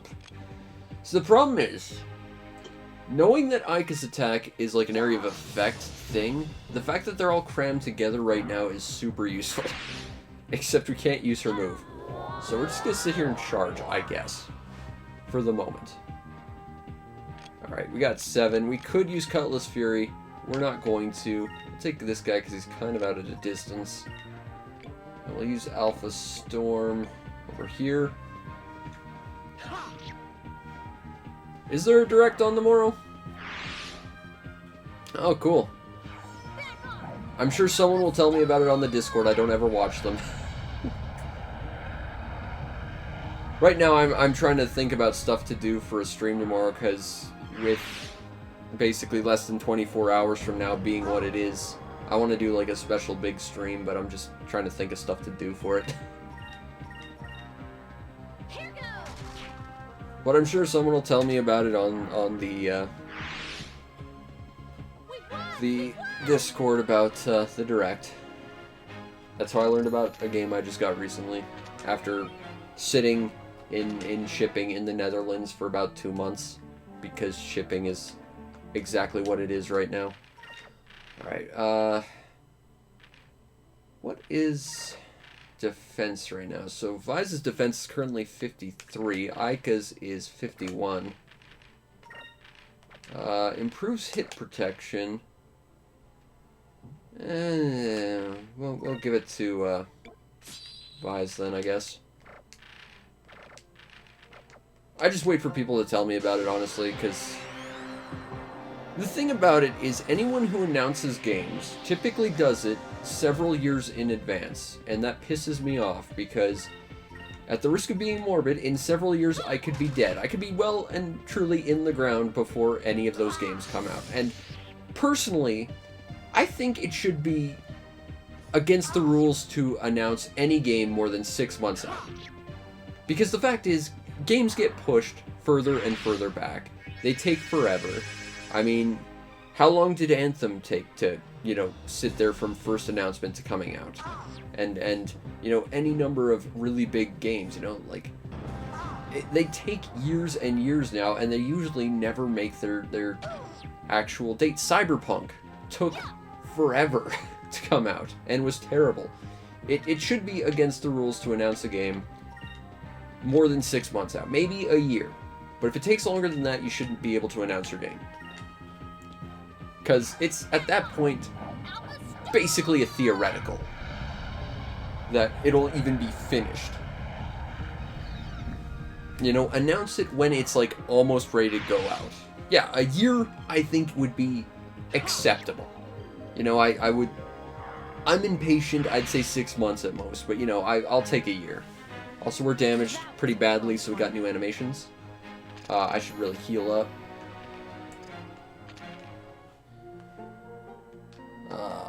Why do I keep doing that? It's always the X button, never the Y button. Aika, use your magic, girl. And use Sakura on Vise and yourself, and we're good to go. But yeah, I think it should be against the rules to announce a game more than 6 months before release. Or a year, if that. But, like, you know, when you announce a game so far in the future, all that does is make people get excited. And that's the point. But in that time, people are going to be, oh, these red fishes suck, from what I remember. All the supposition and assumptions people are going to make based on what you show are always going to be better than what you can ultimately come up with, you know? And making people sit here and speculate in that time is only going to make your game come out worse than what it actually could be. You know? Whereas, you know, you get to the point where the game's basically out, then you announce, it's like, hey, this thing's coming out, here, we've even got a playable demo, you can see what you like about it. It's like, you know, I think that would make it far more ready to meet expectations, or rather have expectations tempered with the reality of what they're going to play. And all while not making people wait potentially forever for a game that's going to get delayed, you know, to the nth degree. I think that having to wait that long just hurts the game and the players. And, you know, Miyamoto once said that it's, you know, eventually a delayed game will get good, but in this day and age, I don't really believe that anymore. You know, and while I don't think anyone should release a game too early, I think they should hold back on hyping it up before it's ready. Because all that's going to do is hurt the game in general. At least that's my view on it. That was a tough fight. Yeah, those red fish are kind of mean, from what I remember. They're standard enemies, but they're ostensibly more or less like mini-boss characters you can run into. We don't want to run into them if we can help it. Got another Maraca shell. I'm going to use one of those Sakura crystals because we got a bunch of them and I don't want to wear down Aika's magic too much. Don't need to heal all the way. That's fine. Also, I love that we're just running below this entire island. It really puts kind of the whole world and how these islands are built into perspective. It's a cool set piece. This game is really great for setting sort of the tone for what it is.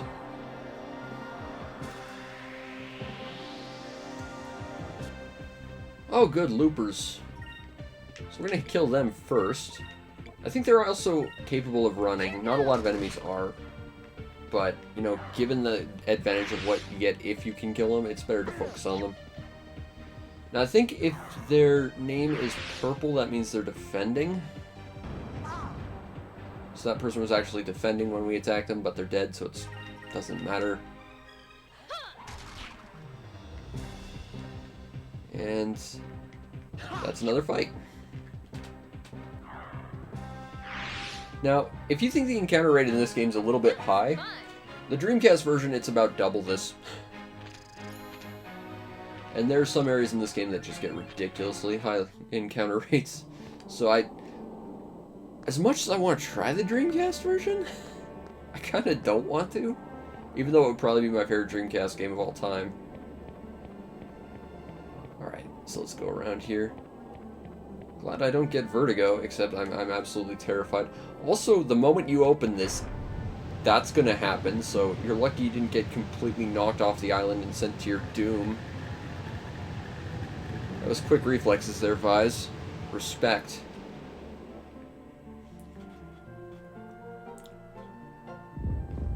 Alright, gotta get some treasure. Now, the water hasn't completely lifted because, of course, we can only lower the water to the opening. But we can go this way, which I believe is just, you know, where we were a second ago, so there's not really a point, but we can.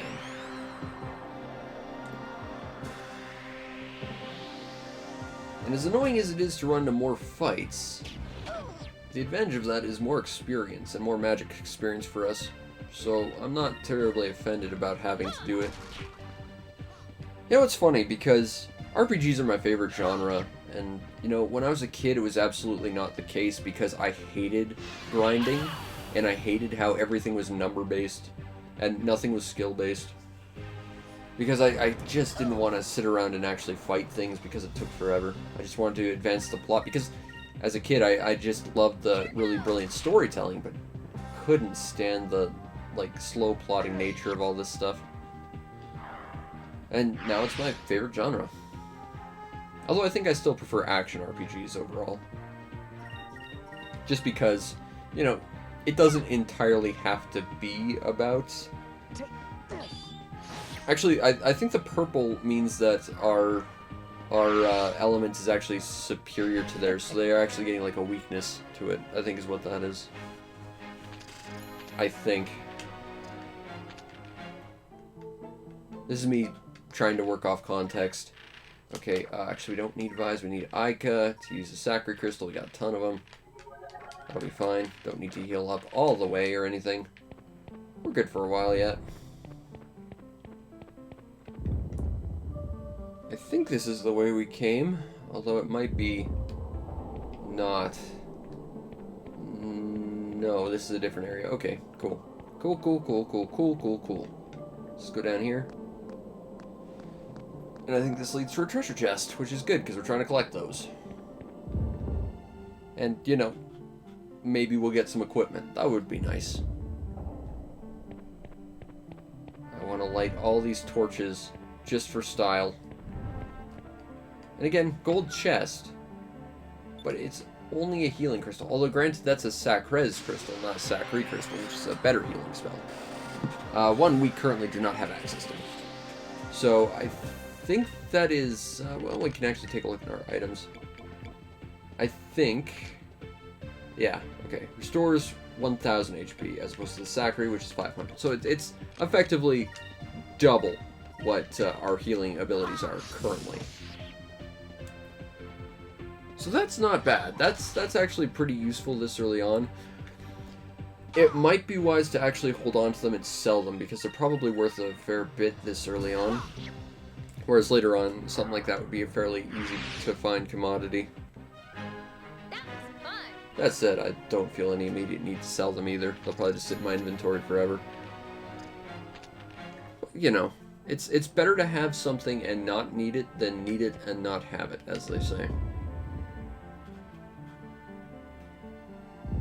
Now, I think we may have missed a treasure chest or two, so we might have to go back, because, yeah, we're on the bottom floor now.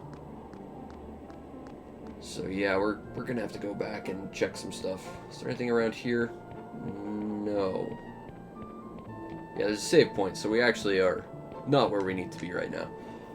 Since we're trying to get all the treasure, and I think if we clear the dungeon, which is basically the next thing we have to do, we kind of just get ejected back into plot. And since we're trying to get any or everything anyway, we might as well take the long route around and collect everything we can see.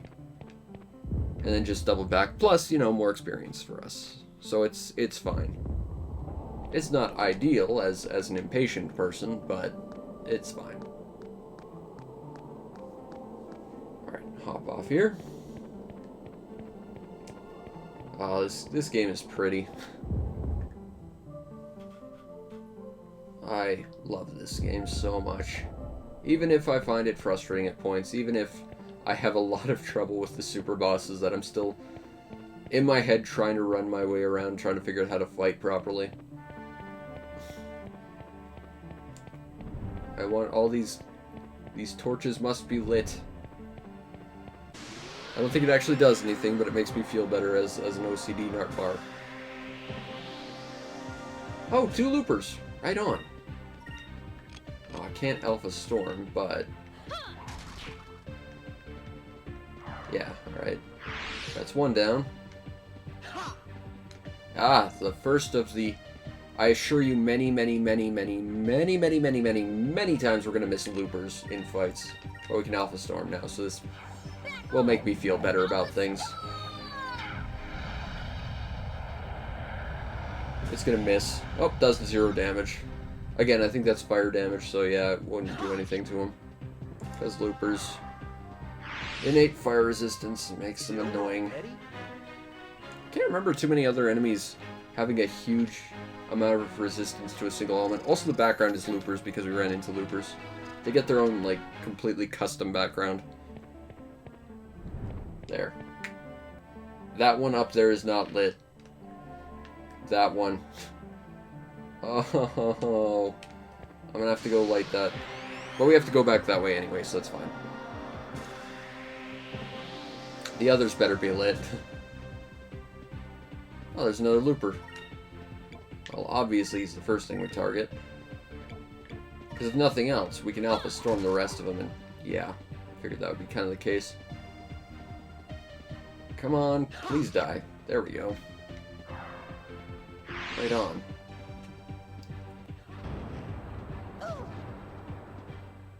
Oh, counterattack. Hey Sykes, how you doing?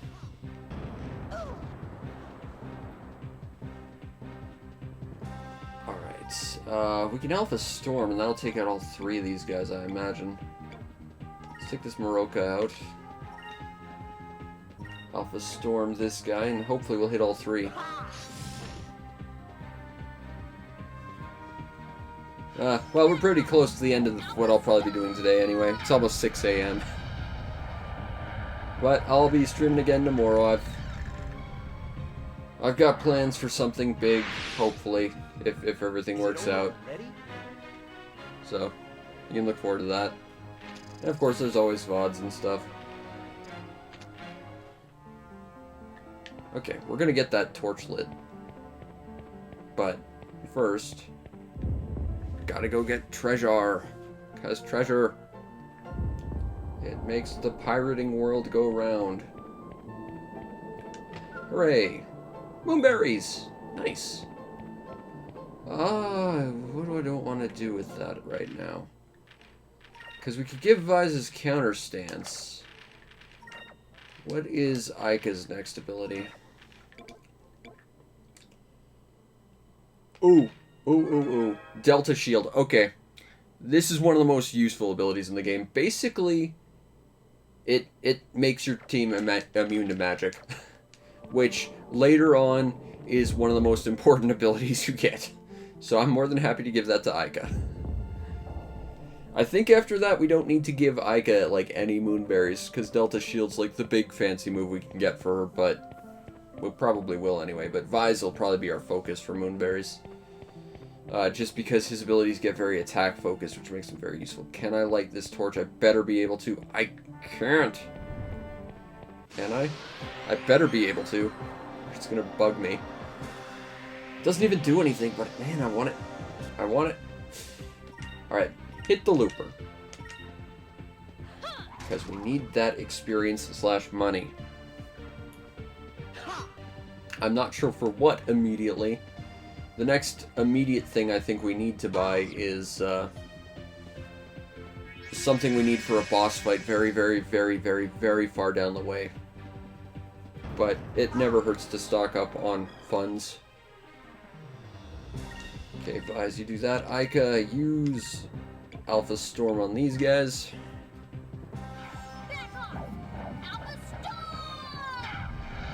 And that should take care of them. Now we just gotta take care of that looper.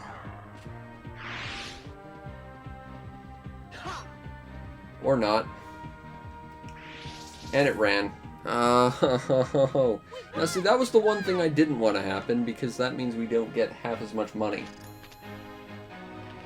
Ugh. Crap. Alright, well, whatever. Hooray! I mean, it's not lit or anything, but it's doing a thing. Good enough. Alright, so our next step is to go do the boss fight. Hope I remembered where to go. Alright, this way. And down we go. Gonna go fight us a boss and get ourselves some basically useless treasure that's there entirely for plot reasons. Curious now.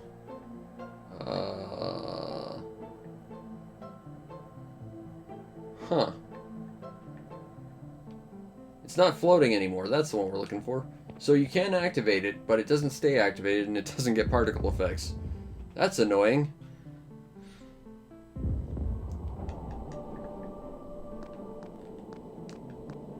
Alright. Well, we should probably save, first of all, because if this boss guy fight goes real wrong, I'd prefer it not to. But also, you know, just in case the power goes out or something. So, good old save number 5. We got 2 lives, or levels, between our last save and now. Now let's make sure we don't get knocked out by the water. There we go. Good job. Because water pressure do be like that.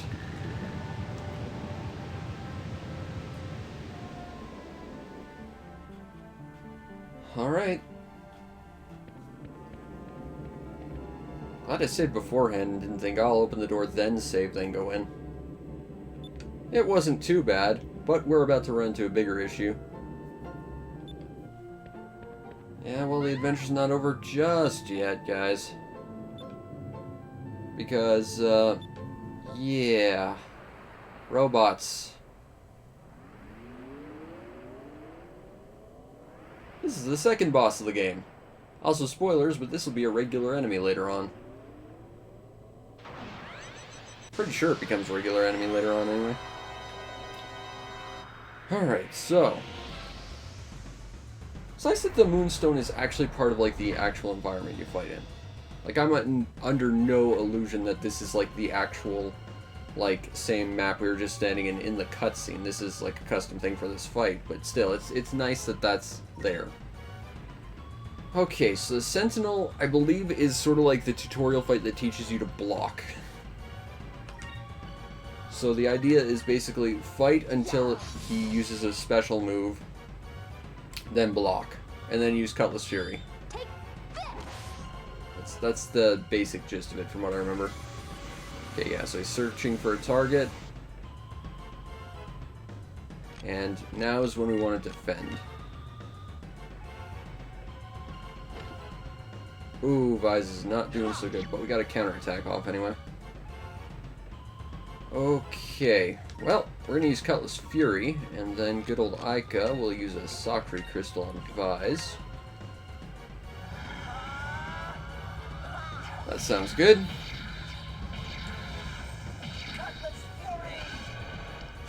Bonk.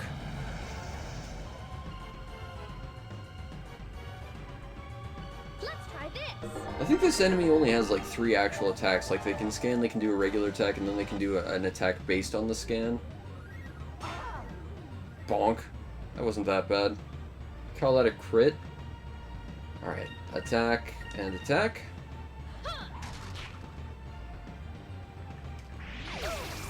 Counterattack's a little bit damaging, not that big a deal though.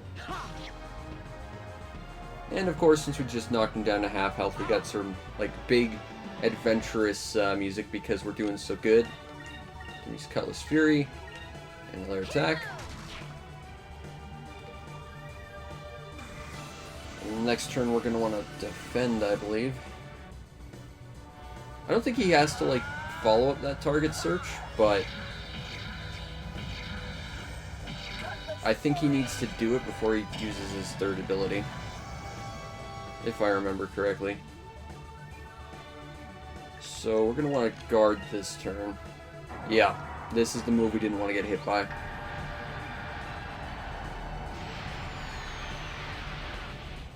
Yeah, so that wasn't so good. Fortunately, we should be able to survive this just fine.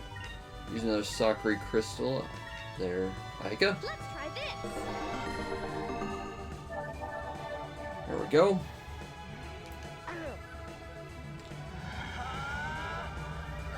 Alright, here we go. Boom. Not quite dead, though. Got a basic attack. But I'm not terribly worried. Should be able to finish him off pretty easily. Well, that counter's a little scary. Yeah, see, Vise's health dropped so low that now we've got, like, this scary the boss is winning music. But we just won. So thank you for proving my point, Sentinel. That was a tough fight. I mean, it was when you got hit the last time, but I mean, Aika took that blaster pretty well. And that was the only really scary bit to it. Alright, level 7. And boom! And we got a Moonberry! So we could start investing in Vise a lot more if we wanted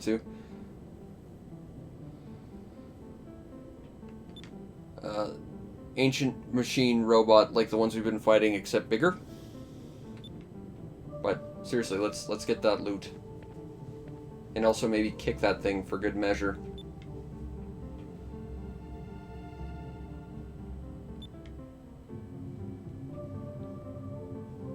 I think I agree with Aika. Treasure hunting's awesome. Also, best friend secret handshake.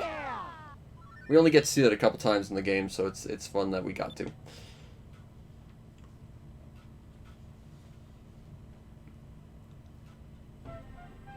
And now we're back because cutscenes, so it's a good thing I did find that treasure, and I did.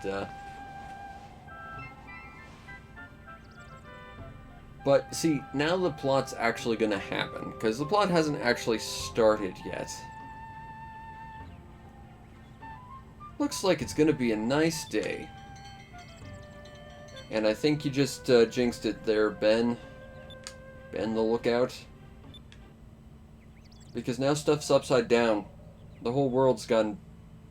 Oh, wait, you're just flipped backwards. That's fine then. Except, oh wait, this is still a problem. Lots of ships. Lots of very heavily armored, significantly better armed ships than you. And they're all coming straight towards you. That's not ideal. But yeah, this is where the plot kind of starts for this game. And all it took was like 2 hours before it happened. Also, they're attacking our home. That's no good. Women and children first. Well, let's go fight. Or surrender, because I don't think we're going to win this. Also, that's a very stylish looking ship with a very cool little gold emblem there. It's Galcian's flagship. He's going to be a big important guy. These two guys, they're important. Ramirez and Galcian. We're invading. They seem very organized for a small village that's under siege. So, let me see if I understand this. Based on what you just said, Galcian, are you saying that you were just going to randomly start assaulting villages, hoping that one seemed organized so that you could say they were pirates? Was that your plan? Also, I now no longer have sufficient disk space to continue recording. That's great. So this recording's completely dead on my computer, but I can pick it up as a stream, although it would be lower quality. The very capable leader that defeated Alfonso. Except I was the one who defeated him. Uh-oh. It's almost like if we took Fina with us, this whole plot would have just not happened. And everyone would have gotten on with their merry little way.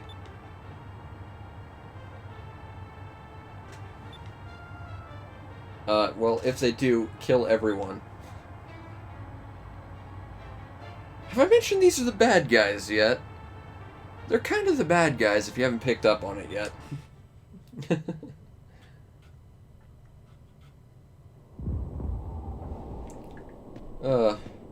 But yes, that was the first dungeon, second boss fight, and the plot finally starting to move forward so that we can actually, you know, have an adventure and stuff.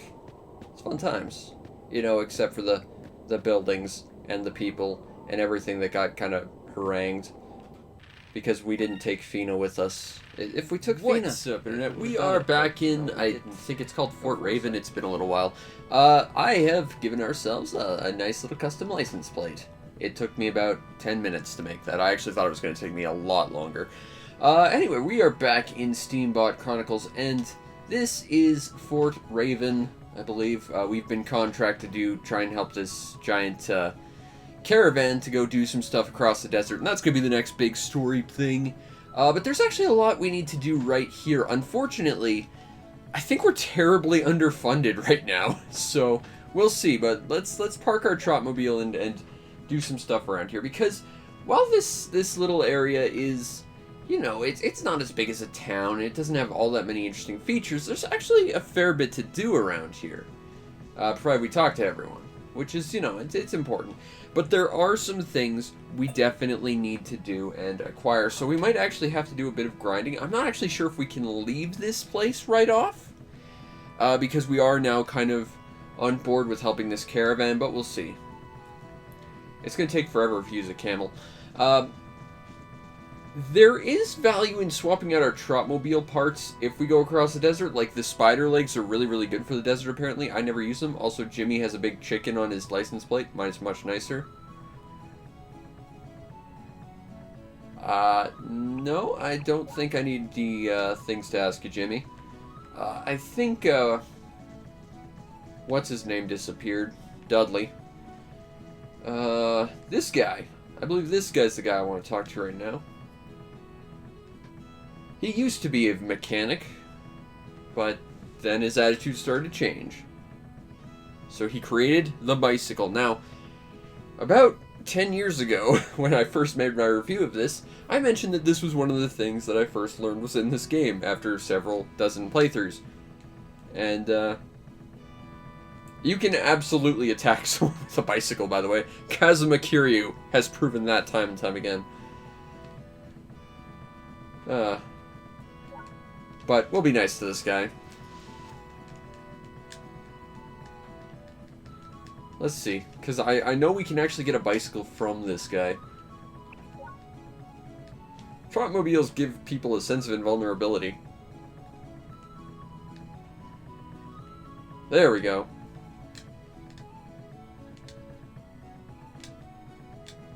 Anyway, now we've got these little bicycle signs. And we can ride a bicycle. And that's what we can do here. It's actually... Oh, wait, Dudley is still over here. This is actually really wildly inconvenient to use the bicycle, but it's kind of nice. And it's got that, like, front wheel being way too big, back wheel being way too small thing that you see from old-timey bikes. It's kind of cool. I think you can only get off the bicycle... Oh, nope.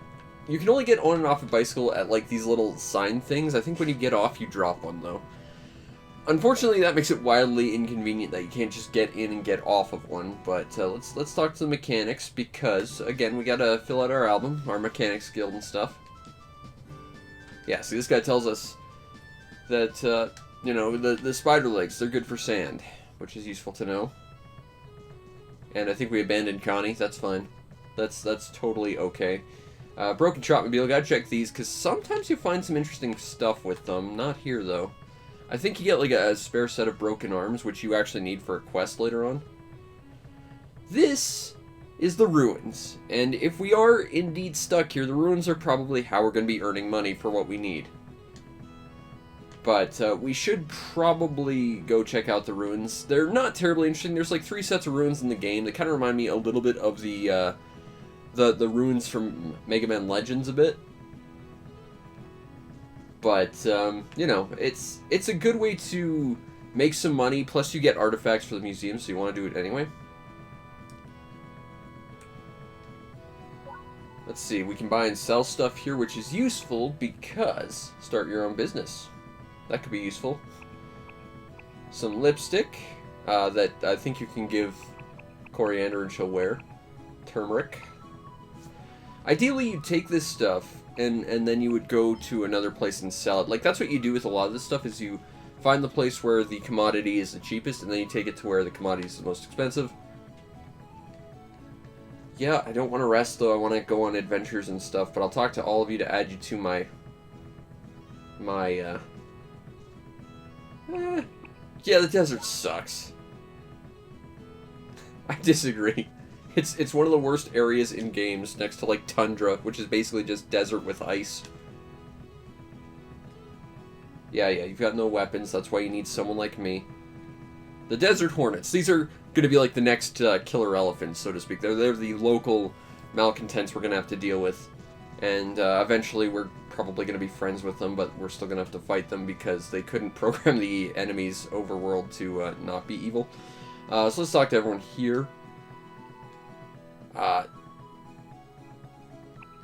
No, but I'd like to. I want to be a treasure hunter. Treasure hunting's cool. It's how we get treasure and money and stuff, and we need that. Underrated stand, Spice Girl. Hot, exciting, exotic spices like turmeric and chili. Actually, I think we could buy turmeric from the other guy for 14, so this is actually kind of also constipatory herbs. These are actually probably very useful. The people who need them really need them. He's a chef, that's cool. I just want to add people.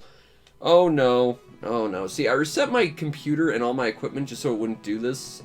I'm hoping it's not a long-running thing, because having to reset all my equipment again would suck and it would interrupt the stream, and I don't want to do that. We'll see. These carpets are, as you can see by the cutting out footage, are something that we can use for our own house when we get one. But we have to do a thing to do that first, and basically we gotta go back to Nephroburg, I think, to do that.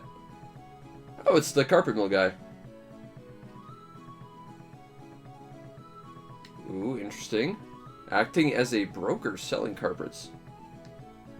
Okay, so carpet mill guy's here. That's interesting. I didn't know that. Supposedly there are thieves. There absolutely are. We're going to be dealing with them at some point. Probably in the near future. I wouldn't want cheese that you find in the desert. Like, any kind of dairy requires, like, refrigeration, and we're at a time, like, before refrigeration, I think. Cheese you find in the desert seems like just a bad idea. Come on. Really? You know, I do a lot of prep work before I actually start these streams. And, yeah, this one just desperately does not want to work properly. I do not have any spring water, but we could sell it for 45 UR, which is a pretty big, I think we buy it for like 10 UR, so that's actually like a huge profit. Okay. Yeah, we're cutting in and out a whole bunch. Let's see if we can do something about that, hopefully without completely destroying everything. So let's disconnect that. I'm really hoping this is something I can figure out, like the exact meaning of. But I'm just disconnecting and reconnecting everything and hoping it turns out okay. But the sad thing is it's probably going to cut the stream, so I'll probably have to stop it and start it. Yeah, we got no audio right now, so that's okay. I'm going to reset that, going to reset this, and I will be back in a sec, hopefully with something to watch. Streaming, it's an interesting art form. Okay, hopefully that fixed it. I'm not too optimistic, because since when has everything in my life ever gone well?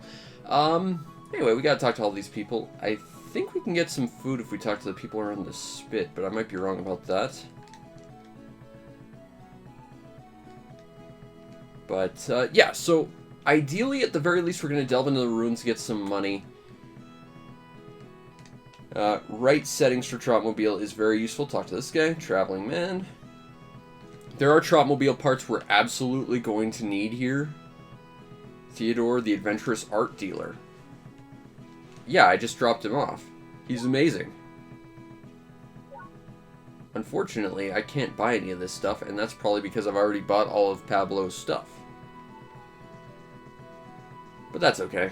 That just means we're supporting local artists. On that note, feel free to help support my channel.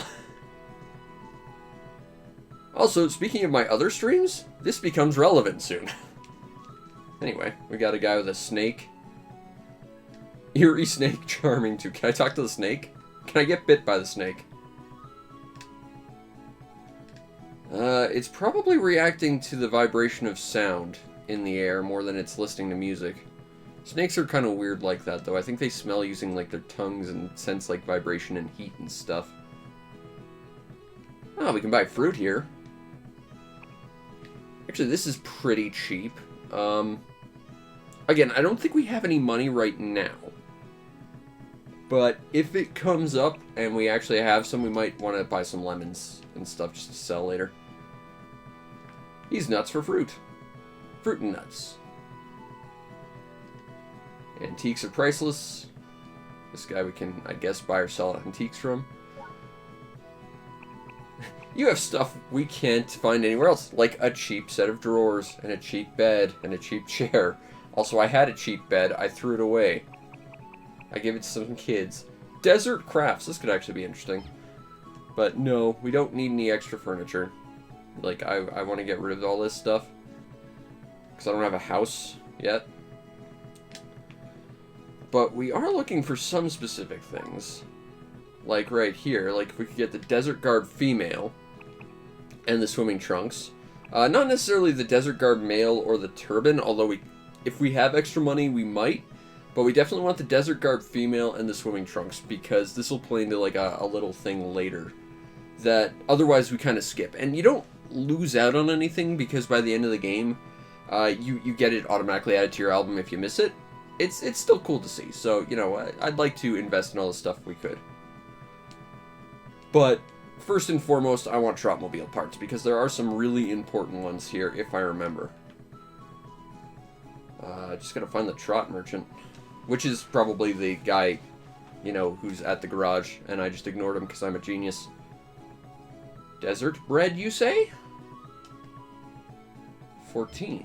Okay. Gotta keep all these... What goods do you buy, if I may inquire? Wheat and... Wow. Wheat's worth a lot here. That might be worth remembering.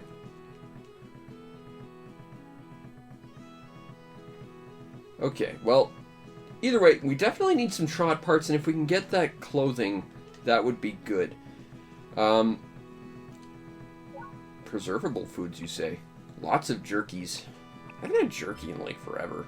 When I was a kid, like, I'd have jerky, like, every week. Like, every Friday night, my grade 8 experience would be go to the store, get, like, a pack of salted beef jerky, get, like, the biggest Coke slushie I could find, and play Vector Man. And that was my Friday night for, like, a whole year. It was probably not the most healthy decision in my life, but it was a part that I'm kind of fond of thinking about. Alright, let's try going to this place, because there's some important Trotmobile parts we need. I'm a little worried they're going to be expensive, though. Okay, so buy frames. We're looking for the claw arm. Yeah, we can only buy one of these. The thing is, if you remember the fight with Dudley, he had those crazy, like, flails like we have, except his were spiky, and they do a lot more damage. If we take our flails and combine them with the claw arm, I believe we get one of those. So let's buy one of those. I don't think we have enough parts to, like, sell or anything, but we'll see. Sword arm. If we still had the cannon arm, which we don't seem to, we could have combined that with a pair of legs and made some better legs. I'm not sure if they're actually, like, purely better than what we have, but I know you can make a better set of legs. So spike ball. And then we can actually... Oh, that's a lot of money we just spent on that. Okay, so we need basically 900 UR. But let's compare to the left arm frame. I'll be putting it back with the spike ball. The weight's a little bit more. Durability is significantly better. Let's remove our current arm, just to compare here. So, yeah, the power is 5 stars versus 3 stars. So it's significantly better. So ideally, we're going to get enough for that second spike ball. Because there's a pretty big fight coming up, if I recall. But I'd like to get a second spike ball in those clothes if I can. So let's go to the ruins and see what this is all about. So let's go to the Fen ruins. I believe there are 3 levels to each ruin. And yet, you can... The loot you get in it is kind of randomized, so you kind of have to go through each level several times, I think, if I recall. But let's... Also, the music is kind of non-existent, which is... Also, there's a big wall. Rampart. It's a big, scary wall. I don't think it's going to be able to do anything. What with there being, like, a wall in front of us. Also, we found some moldy bread. So let's do this and see what this does to him. So it takes a little bit out of him. It takes, you know, it's... I wouldn't say double, but it's probably about 50% more damage than our good old ball. Also, that thing is massively front-loaded in weight. So let's try and gather as much UR as we can, get as much loot as we can, and see what we can do about getting this upgrade. Also, I think I said it before, but I gave us a special custom license plate. It didn't take all that long to make. I was surprised, but I also thought I had more colors to work with than I did, so I just sort of had to eyeball it and make it work. I also named our Trotmobile. It'll shock you when I named it, but you'll see it on, like, the save screen or whatever. It's a Dig Dog. Legally distinct.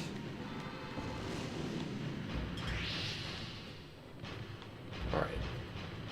We got like a little set of tents. There's nothing I can do about them. I can't like step on them or scare some bandits or anything.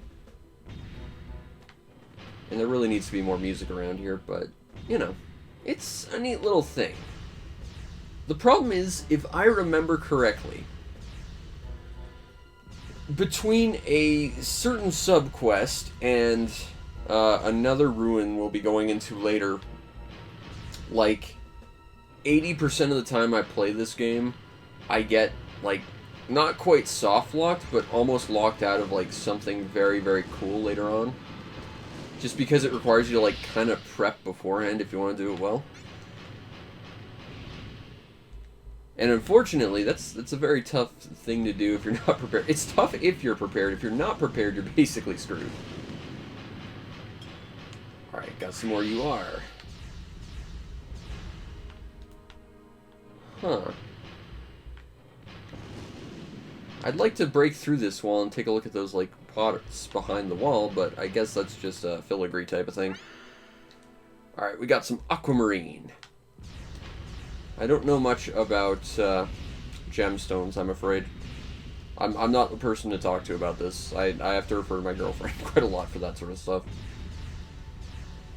Alright, so let's go this way. But, yeah, if we could get that other spiked ball, that would help our damage out a little bit, which is... Whoa, okay. Yeah, these runes are a little bit dangerous. I think there's actually, like, proper bosses in here, too. Alright, we got more spoiled meat. Spoilers, you don't want to use that or, you know, give it to anyone. It's pretty awful. And now we've actually got kind of like a mini-boss fight here. As judged by the fact it's playing boss music. And we made a whole bunch of UR. And I do believe we've kind of cleared out this dungeon, yep. There we go. Let's explore another level. Let's go to level 2. And see what level 2's all about. Now, what kind of money do we currently have? We're still about 200 short if we want to replace our spike ball, but of course we're probably going to have to pay for fuel at some point, so we're probably going to need more than that. In addition, of course, to wanting those clothes for Coriander and Vanilla, because it's important.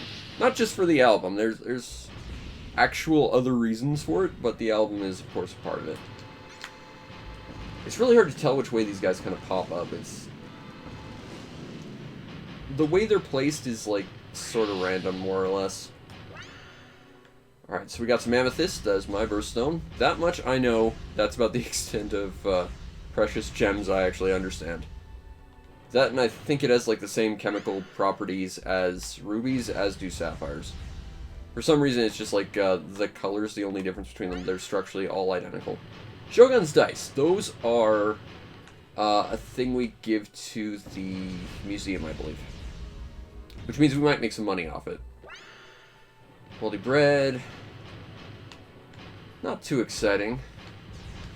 You can finish a level by defeating the boss without, like, finding all the treasure or killing everything else. It's really just get to the boss and win.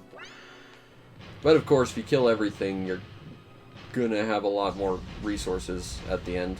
Although, potentially, you're risking more, too.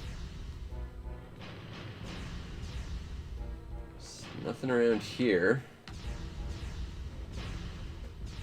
Keep going. Well, we haven't gone this way yet. There's two branches over here we need to check out. Okay. Not seeing anything boss-like yet. Ooh. Okay, I see a big spiky wall, and I see another big spiky wall. I don't think they can turn. So as long as we, you know, stay out of their direct path, we're fine. But, you know. It's important to be aware of that sort of stuff. Got some fuel.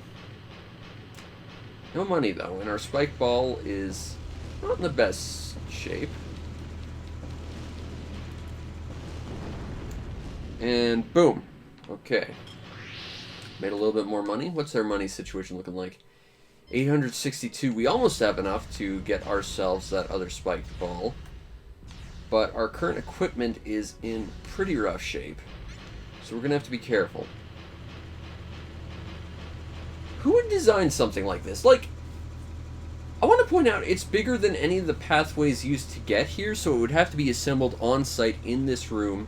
And seeing as it can't, like, rotate or anything, it would have to be assembled facing that direction. Nothing about this device makes any actual sense. If you actually think about it, it gets really weird. Alright, but we got more fuel, got a little bit more money. Not a ton, but still. Okay, I'm not seeing a boss just yet.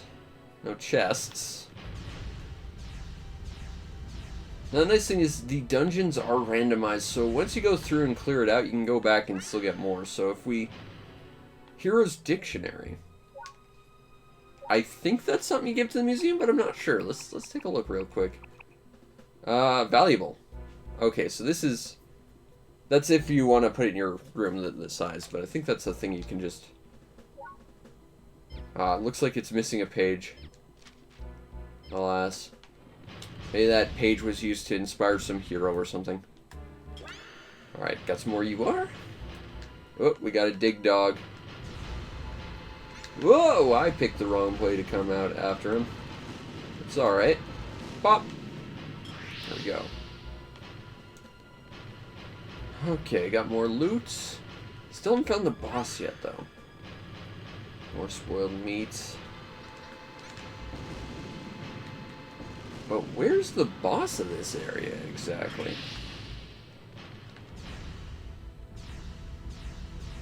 I mean...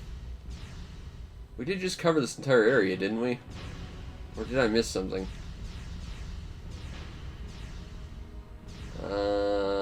Nothing over here. I don't think we missed anything, anyway.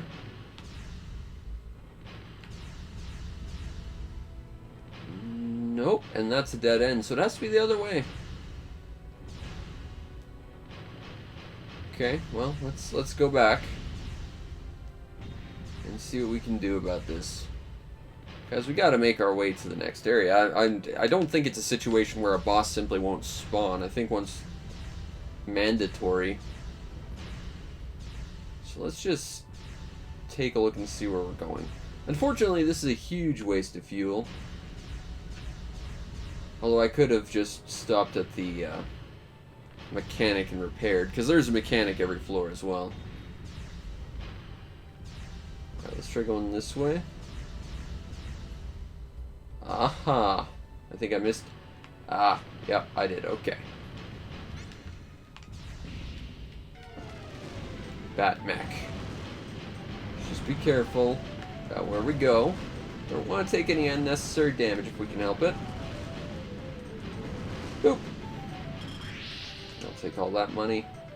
No loot, though. Well, I made a little bit of money. Dungeon's boss has been defeated. Let's explore another level. Fortunately, we can repair at the start of every area. Let's go to the deepest level. Now, this probably means it's probably going to be like the most difficult level, and that's probably true, but I mean, we haven't really run into any issues so far. Can't purchase frames here, though. Repair and refuel. Oh, that was a lot. But, on the bright side, we've got over 1,000 UR, which means we can get that gear. Not quite any clothing, though. This big room is suspicious and scary. But it's also randomly generated, so sometimes stuff like this happens. It's not like there's definitely going to be an enemy at the end of it or anything. Okay. Now, because we have unlocked the deepest level of this part, which is ostensibly where you're going to find the best stuff, please tell me I can wear that. I don't think I can. I think that's a museum piece, but if we're wearing that, I really want to wear that. It would be great. Okay, well, because we've unlocked the deepest level, and stuff just respawns, if we need more money, we can just come back to, like, the deepest level. No problem. And get the best loot. Which is probably what we're gonna do. We're probably gonna have to go through here at least once more. Just, you know, to be sure, because I know there are a couple other things we could spend money on. That's one of those big wall things. For a second I thought that was the boss, but I doubt the big wall things are a boss. They're more like silly things to waste energy on, really.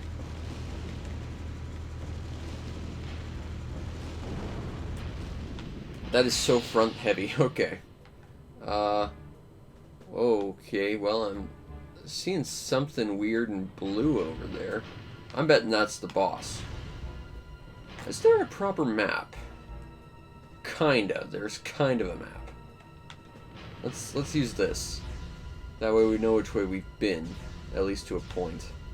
It's gonna kind of kill my ability to see on the right-hand side, because it's not as completely transparent as like the one from Dark Cloud 2 or anything, but we'll make it work. Alright, we got a chest. What we got? Got 14 UR. Not worth the fuel we used to get here, but, you know, I'm here. I'll take it. Ideally, we'll have all that gear after this, but it'll be tight. And I know there's at least one other area, maybe two, where we can buy stuff between here and the other side of the desert. And it might be beneficial if we try and invest some money in that, so having money ahead of time is definitely going to be beneficial to us.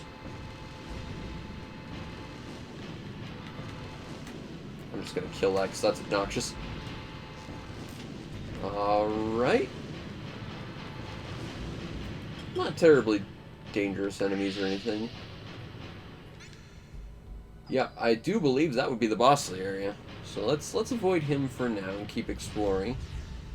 Just so we can find some more money, really. It's just quest for chests. Desert King mask. I really doubt I can wear that, but since we're doing this, might as well check. Unfortunately, no. You know, I think in the description of the Fen Ruins, they even say it's a place that bandits picked clean, so you won't find anything cool here, but, I mean, we've been finding some pretty cool stuff here. So, you know, I guess the description table isn't exactly accurate to everything. That said, I'm pretty sure the description of most things is just vanilla making comments and stuff. There's a second one of these. Whoa, okay. Don't want to let him do that again. You know, I'm the leader of the killer elephants. I think ostensibly, seeing as you're using those tusks, I'm your boss. Maybe don't attack me, jerk. Although, to be fair, the other killer elephants attack me, too. I'm sad about that. My henchmen are inept. A lot. Totem recall.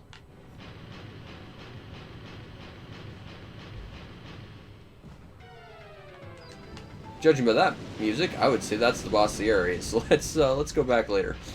It's a big freaking totem, so I'm not exactly worried about it following me. I gotta say, some of the mechanics in this game are a little peculiar. Like, there's just a lot of stuff that's entirely stationary that's not really threatening at all. I'm just gonna throw you. My Trotmobile's better. Alright. Ooh, treasure chest, treasure chest, treasure chest. Got a Harlot Tarot. I feel like that's probably supposed to not be pronounced like that, because I think whoever wrote that probably didn't realize that the last Team Tarot is kind of silent. But, yeah. Alright. Nothing hostile immediately. Got a Phoenix Feather Pen, which I'm pretty sure is actually a peacock, but yeah, alright.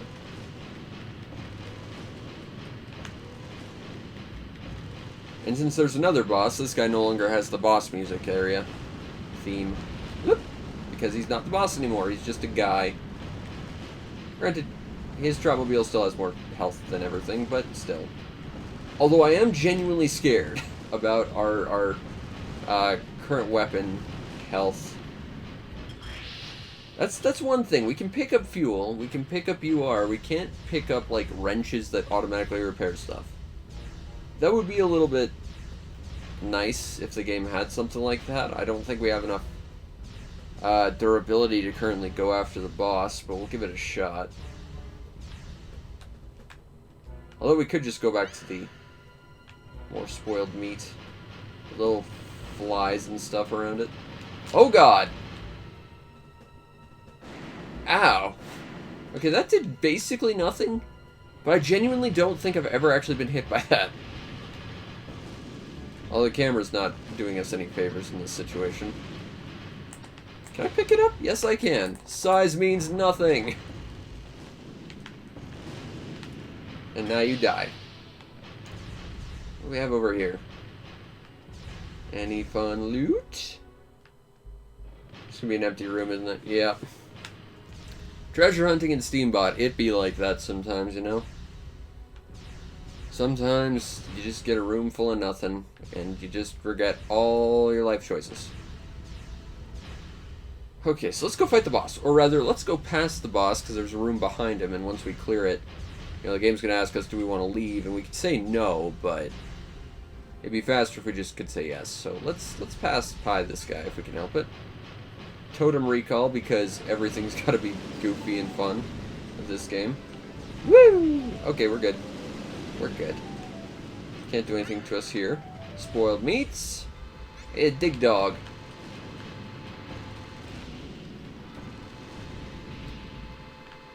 Yep, you can just miss, and I can just pick you up and throw you, and that'll kill you. It's one of those big stupid wall. Can I pick one of these up? Please tell me I can pick up the stupid wall thing. No. Oh, but you know what I can do? Should be able to just dash into him. Ow. Okay. Attack it from behind. It has less health. That's a plan. There we go. Just got an elephant charge everything from now on.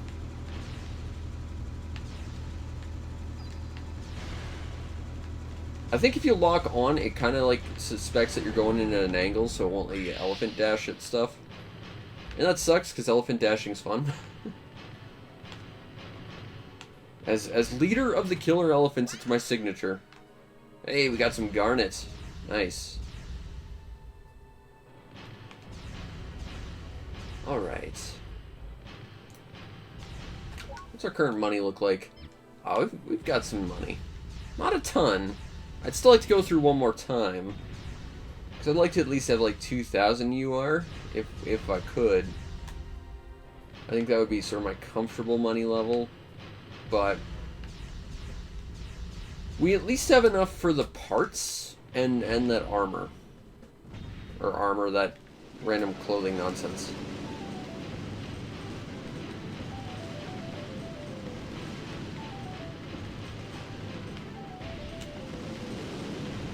Alright, just bop this guy. It's a little scary, because this guy's a little bit less consistent with his attacks. Like, it's on a set timer, but... Oh, there goes my weapon. That's not good. And then there's this guy. And my weapon's gonna break. On the guy that's entirely melee.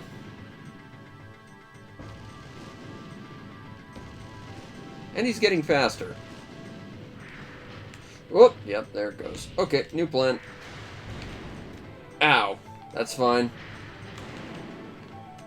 You know what I can do? Not that. That's the wrong button. That's the other shoulder button I'm looking at. Okay, so let's line this up. And do that. A lot of fuel from that, though. Took a lot of damage I didn't want to take, though, but we beat it.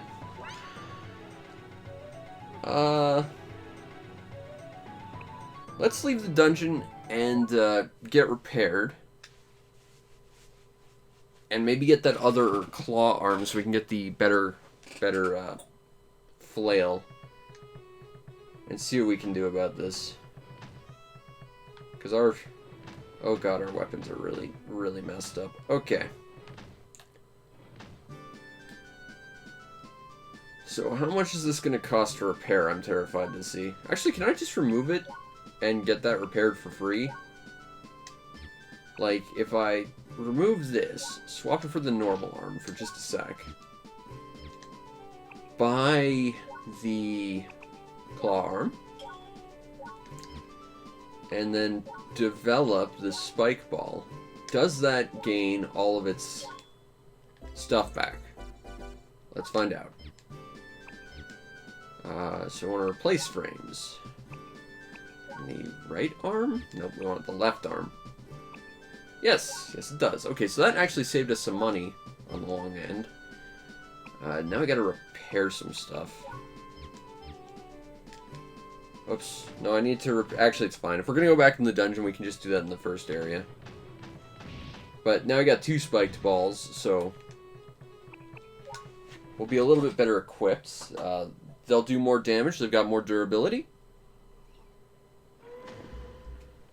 So we should be good for handling any problems that happen in the near future.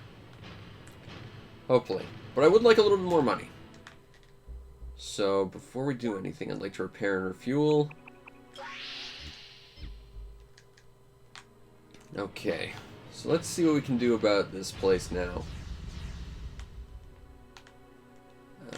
Where do I want to go first? This is a really, really tightly packed set of corridors for a starting area. Ooh! Moldy bread.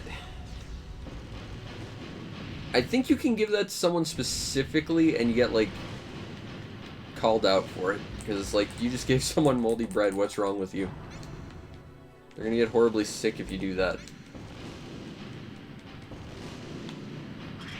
Alright, got some fuel. Spike ball's taking some beatings, but we're good. That would be our targets. No, that's one of those wall guys. That's fine. This area seems empty. Got some more multi-bread. Unfortunately, you know, the crap items you don't want are the most common, of course. Pick up. And throw. And then... Ow. Ow. Okay, that actually does chain damage. So let's not let them do that if we can help it. These things also only move like 20 feet. So they're not even good at what they do.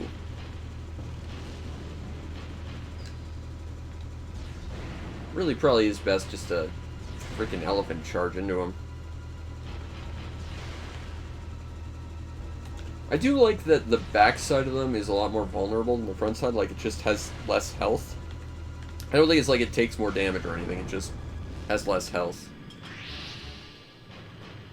It'd probably be rather complicated to try and program in like different defense values for different areas. That said, I imagine it would be to program in different health values for different areas as well, so you know. They probably could have done it. Although the end result is more or less ideal. King's Shield. I don't think Vanilla can equip that, nor do I think our Trotmobile can. There are a couple Trotmobile shields, but in my experience they're not super useful. It's better just to have like at least one close range and one long range weapon. These kind of work as both. Although ideally we'll get like a long range like bazooka type weapon eventually. And in fact we're going to need one for one specific fight down the road. Which will be the other time in this game I absolutely am definitely going to be safe scumming and wasting a lot of time, because I remember that being awful. Okay, so there's the fight. We don't want to fight them just yet, though. Because we're all about trying to, you know, maximize profits in this dungeon crawl. Whoop! What can we find here? Moldy bread. I don't think you can just, like, let bread and meat sit in your inventory and it'll turn bad or anything. I think it's literally just something you find in the dungeons. Which is weird, honestly, because, you know, for bread to be moldy, it would still have to be relatively new. If it was, like, you know, of the time, it wouldn't be here anymore. It would have degraded to the point where it would no longer exist. Which means this is just treasure hunter's lunch that they decided to put in a chest for, I guess, laughs or something. Alright, got some spoiled meats. Not an ideal treasure by any means, but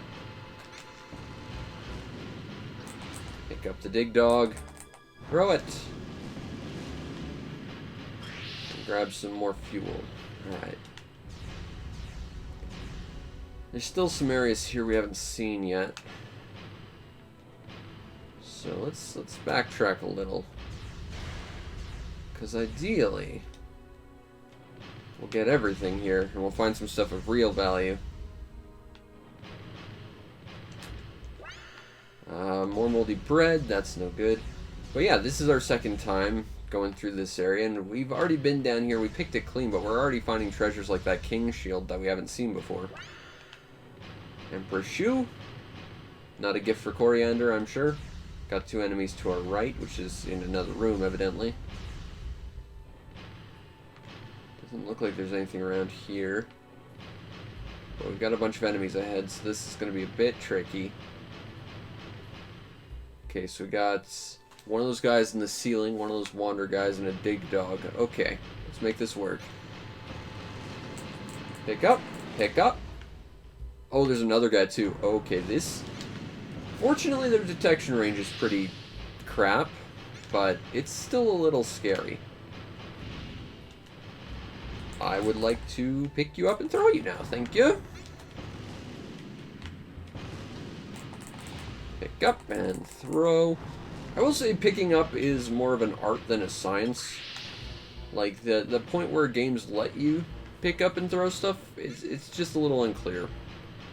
And the fact that you have to press in both the left and right stick to do it is certainly a little bit awkward.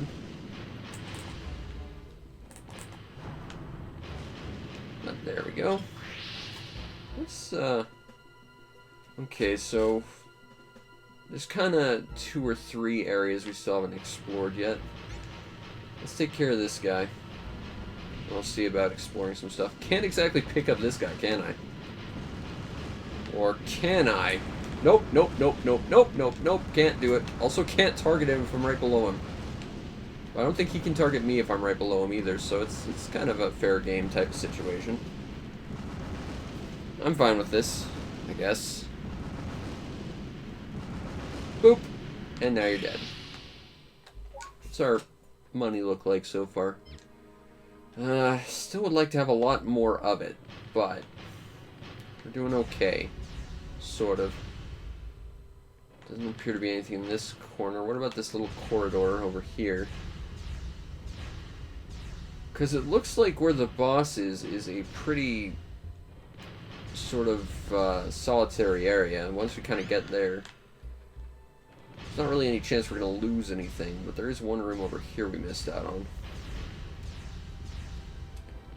So let's go see what that's about.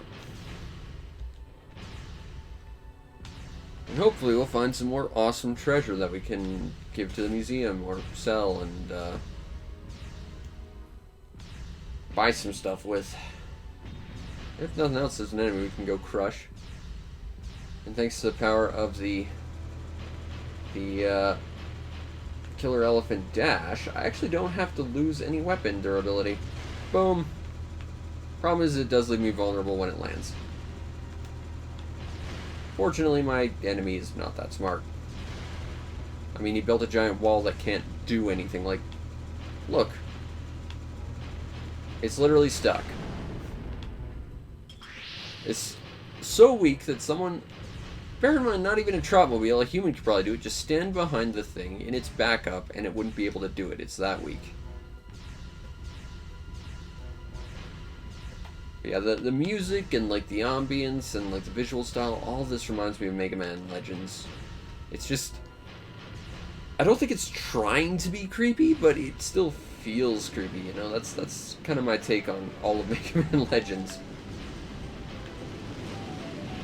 In fact, the you know, boss theme and the goofy references and names and stuff definitely make me feel like it's not trying to be creepy, but, you know, it still feels it sometimes.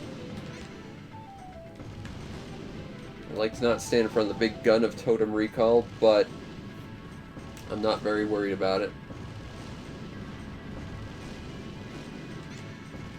I wish we could have earned a little more UR, though. Like, I would have enjoyed having about 2,000. I think 2,000 would have been a good amount of UR that would have made me happy, but that wasn't really all that profitable. I think we made about 300, maybe 400, which isn't bad, but for the time that we spent doing it, it kind of bugs me as an impatient person. Okay, so let's repair our Trotmobile, and we'll go see about getting all this stuff. And hopefully I don't need to buy anything where we go next, but I think there's 2 more locations after this before we finish the desert. If we want to repair and refuel, do the full-on. Yeah, after we factor in repairs and refuels, it was basically not profitable to have done that. Although we haven't exactly given away, and I don't even think you give it away, I'm pretty sure you sell our antiques and stuff, which I think we just have to do at the museum guy. Not Dino. Dino's the arena guy. Park Trotmobile. That's what we need to do. Okay. So we could get on our bike. Probably won't, because I don't feel like it. We want the clothing person. Alright, clothing person. Let's talk. Okay, we want swimming trunks. We want the turban, we want the dress, and we want the desert garb mail. Now, I think we can actually get ourselves another album piece. I think we have to actually equip it, though. But I think we just have to equip the desert garb and the turban. Let's find out. Unfortunately, we can't put the dress on. The game's got kind of hard-lined about that. That's kind of nice, though. That's a nice outfit. And then a turban, some desert wear. Does that add to our album? I believe it does. Not yet. But I think it does happen once we finish crossing the border. I might have to actually let the model load in as well. I might be wrong about that. Nope. Okay, well, either way, you know, if you get stuff like this, it tends to update as you go. Swim trunks, we can wear these. And now Vanilla's wearing nothing. Unfortunately, we can't wear the desert ladies wear.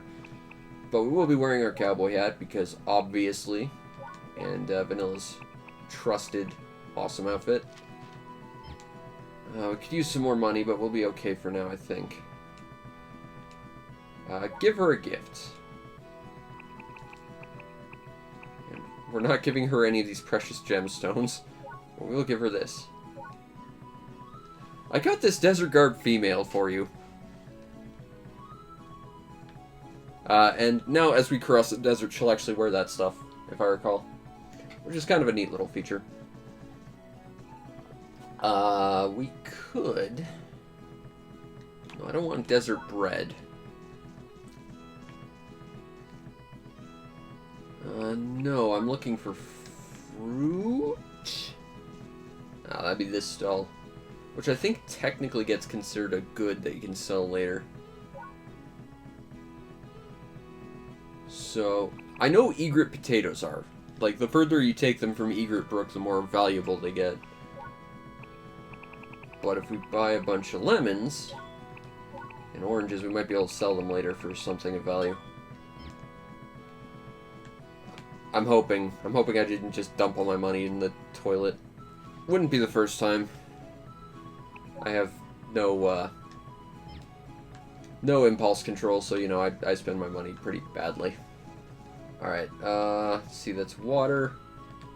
We should probably rest. I gave her a gift. No gifts for Connie. Yep, we will sleep until morning. And see what our new title will be.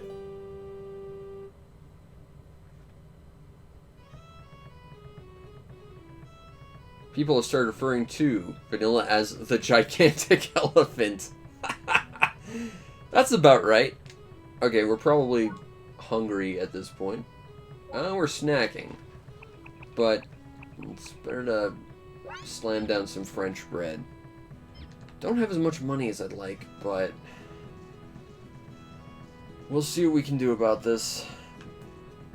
Okay, so let's board our Trotmobile and go on a little adventure.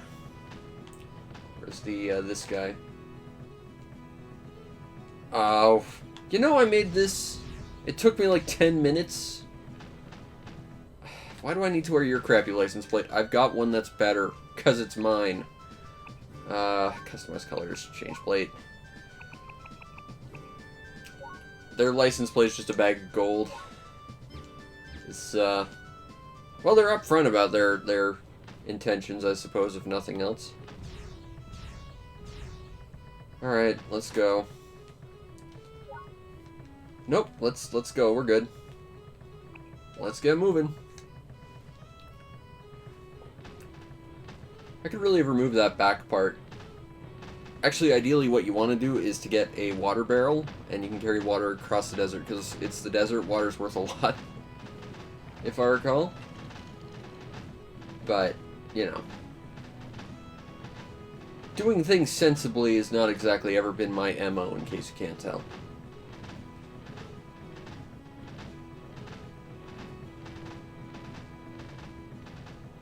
We are the only thing here with weapons. This is going to be important when we start getting attacked by people, because, spoilers, we're about to get attacked by a lot of people. Desert bandits. They're all trying to be like Yamcha. Definitive best Dragon Ball character, for those keeping track at home. I should probably talk to that police officer, but... It's just the Sabia Desert. It's pretty vast. You shouldn't just stay close. Get too far out. I'll shoot flares. Be as careful as pop. You run low on gas. Talk to the man. Thieves have become very... I believe they're called the Desert Hornets. Yes, they are called the Desert Hornets. Need your protection to get through.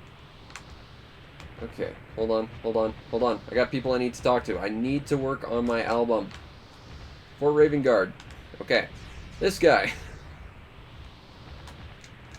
I really wanted to check if we had the Fort Raven album thing finished, but I didn't do that. I feel bad about that, but... Alright, we're good. Holy crap, they really mowed her. Alright. So yeah, it's a bit of a... blind sandstorm. I'm pretty sure after this, like, the sandstorm kind of just goes away, if I recall. But yeah, we're about to get got by enemies pretty quick.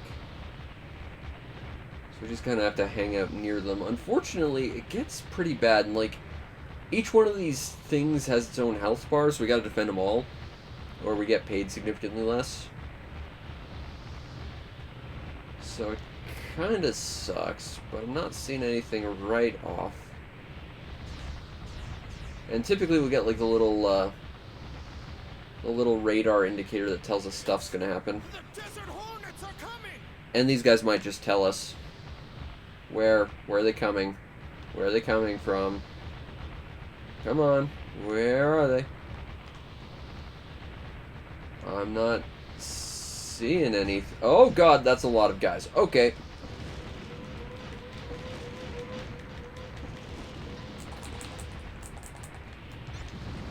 Go away. You gotta be careful about this too, because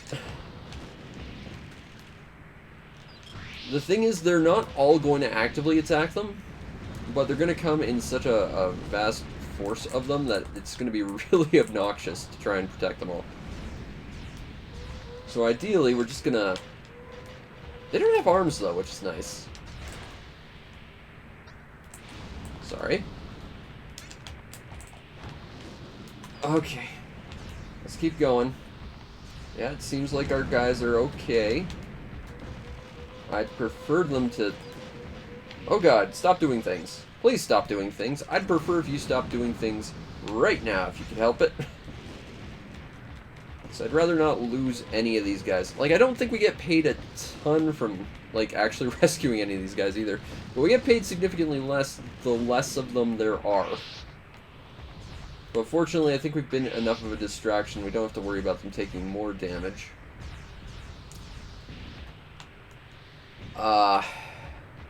It looks like one of them took some damage, though. Like, you can kind of see the... I think we might have lost one of them, actually. But as you can see, one of them has sort of their little, like, canvas canopy taken out.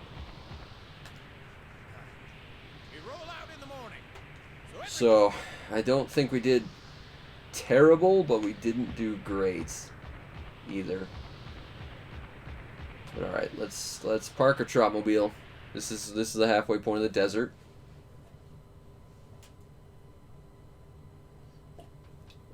We've got one more area we need to go through before, but as you can see, Connie's now wearing the dress we gave her, and we are starving, so we should probably eat some more bread, because French bread is delicious.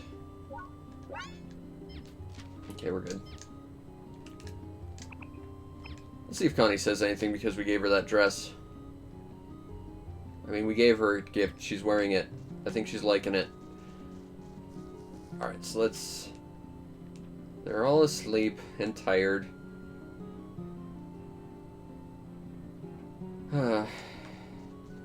Still, it seems like for now we haven't lost any of them, but they are pretty fragile, so I'm a little concerned about it.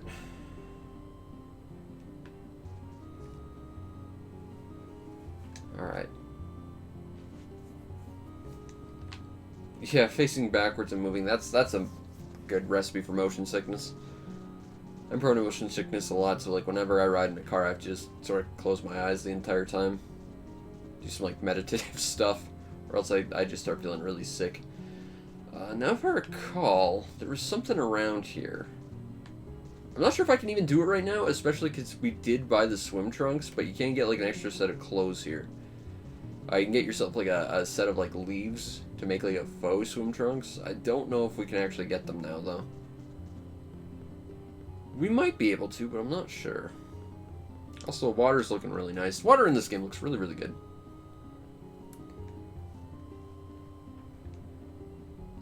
Oh, well, let's see. Bandits everywhere.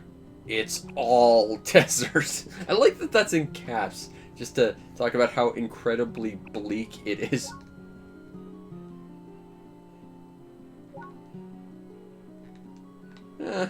Well, it was either think horrible thoughts or be optimistic.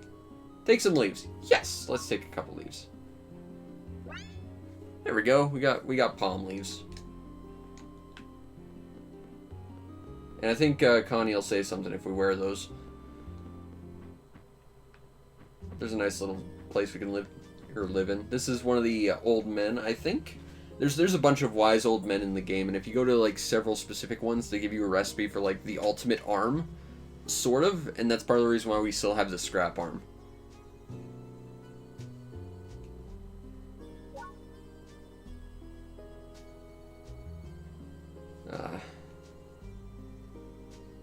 No, your brothers are all in random ass caves, and they'll give me Trotmobile parts. Oh, that was nice of him. Thank you, sir. Actually, since we're here, and I'm curious, and I'm easily distracted. Yeah, so we got Vanilla in his swim trunks, and Connie in her desert outfit. Now, I think I said this before, but if we didn't give Connie the desert outfit, when we finish the game, it would automatically get added to our thing, so it's fine.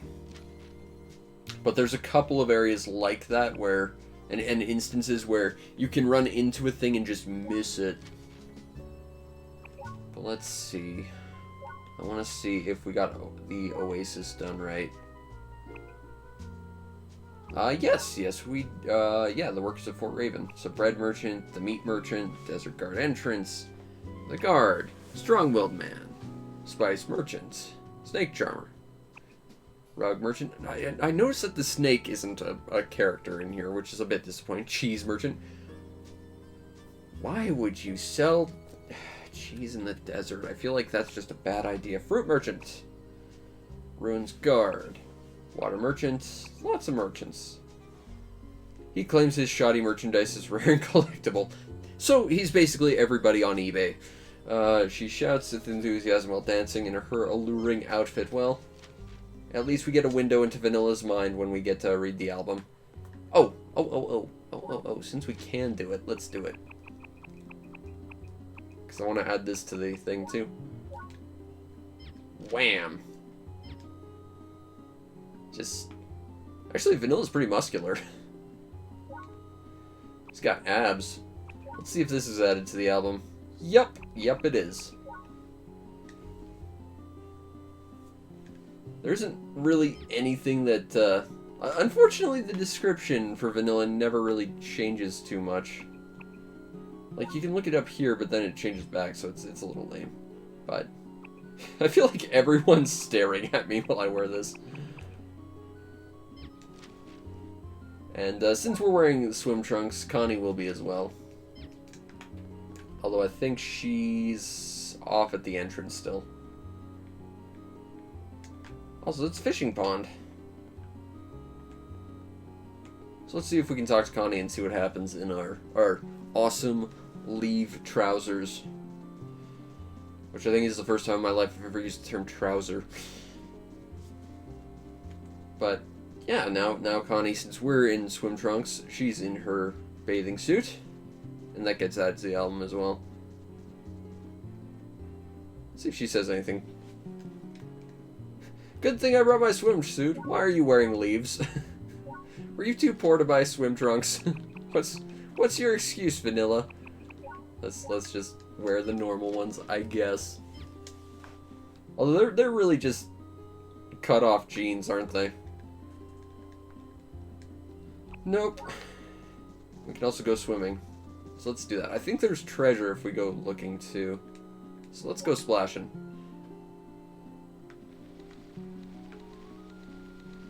There's not a ton of point to do this, but you can do it. They incorporate swimming into the game. It's a feature. It's not one that's really used at all, really, to any meaningful extent, but what's it like? It's all desert. Maybe I should just stay here then. Let's see. They're advanced machines. I feel like the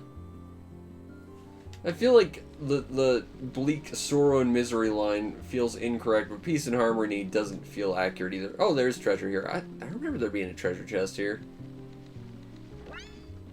Classic World Literature 4. I think you need to donate these to a library or something. Like, there's a reason to collect this specific world literatures, which are hard to find. Xander's was a hunting dog that was perpetually hungry. His master was greedy and never let him eat any of the game, which is a problem. That would explain why he's hungry.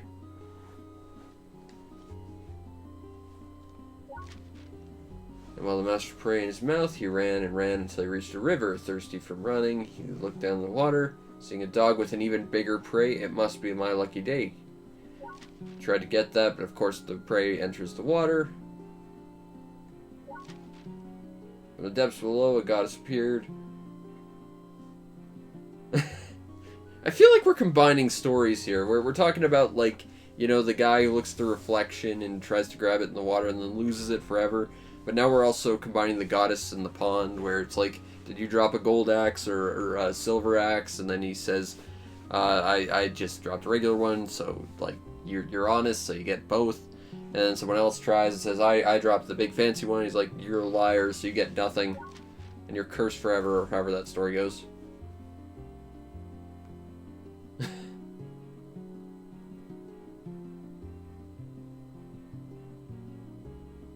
He lived for 3 more years without eating. That's... Huh. Okie doke. I was wondering if Connie says anything interesting if you talk to her while you're swimming, but nope, I guess not. Alright,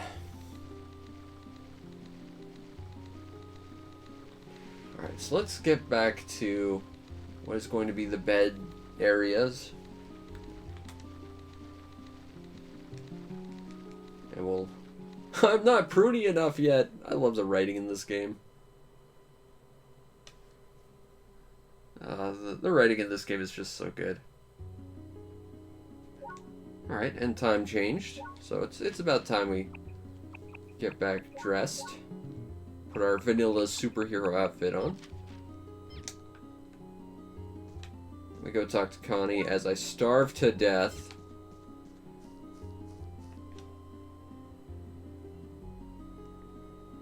No, we gave her plenty of gifts. I think we're kind of done. I think all we had to do was go swimming. And starve to death. Jeez. So what does the description of the moldy stuff? If eaten, ... you get horribly sick and you shouldn't do that. Or you become a zombie, one of those things will happen. Those cheeses are actually really quite good for food. Alright.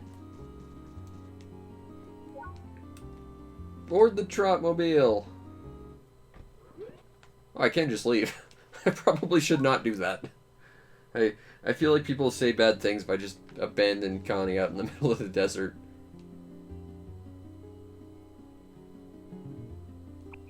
No, we're good on gifts. I think I just gotta talk to people. I don't think anything's really changed. Now they're all asleep now.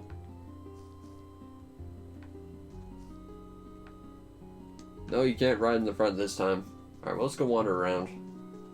Maybe something will happen. There we go. A lot's going on. Take time to reflect. About Connie. And about her. I just can't say no to her. Well, that's true, but...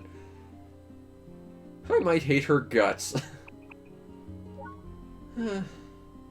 sleep either, huh? Hey, there's Connie. There is Connie. Thanks, Vanilla's brain. The group is probably mad. I can't imagine he just said that to her. We have a concert coming up, and I just took off without warning. That's not too good. If we can make it to Happy Garland tomorrow, I think it'll be okay. Hey, I was thinking, could I maybe ask you questions about yourself? Now we can try and build up some more backstory for Vanilla. Jog your memory. Sort of like at the beginning. Sure, ask me anything. Well, okay. What kind of food do you like? Beef, and lots of it. Beef is good. I mean, I'm from a town that's basically just beef and oil, so that works out well. I do like steak. Hamburgers are quite good, though. I enjoy a good steak. Oh, they have that everywhere. See, I'm debatable like that. Like, I like steak, but saying I like good steak, I like all my food, like, done super, super well done. And a lot of people don't like that, so... Figure out where you were from by your favorite food. So, did that help you remember anything? Let's be optimistic. We're a good guy. I remembered food I like. I like steak. Maybe if I ask you something else. Sure. Okay, go ahead. How about... That's the pendant. I know I've seen it before. That's the one Mallow used to wear. That's not a question, but okay. Where'd you get that? I don't know. No, I never really gave it much thought. I see. See, here's where something kind of gets interesting, because that is Mallow's pendant. We start thinking that we're not Vanilla, we're actually Mallow. And it actually does play up, and we can actually ride on that assumption for quite a while. Mallow. He's the son of a well-known doctor. You could say he was a friend of ours. He picked on Dandelion and Chicory a lot, though. Which is interesting, because if she's a well-known friend of Mallow, shouldn't she recognize that we're not Mallow? Who's Dandelion? He used to lead the Garland Globetrotters, actually. Played by Yuri Lowenthal. Now he owns an instrument workshop near Happy Garland. Yeah, we'll be dealing with him at some point. Who's Chicory? He... Dead. He's Dandelion's young... He's a friend. And he's not in good shape. Mallow went to study abroad. Nobody's heard from him since. Dead. Let's not talk about that. Hey, did you get a chance to practice that? You play and I'll sing, okay? It'll be fun. Now, I'm best with the harmonica, but I think we use trumpet. It actually impresses her more, so let's try that. I'm out of practice with this because I've only ever done it once, but we'll see what we can do.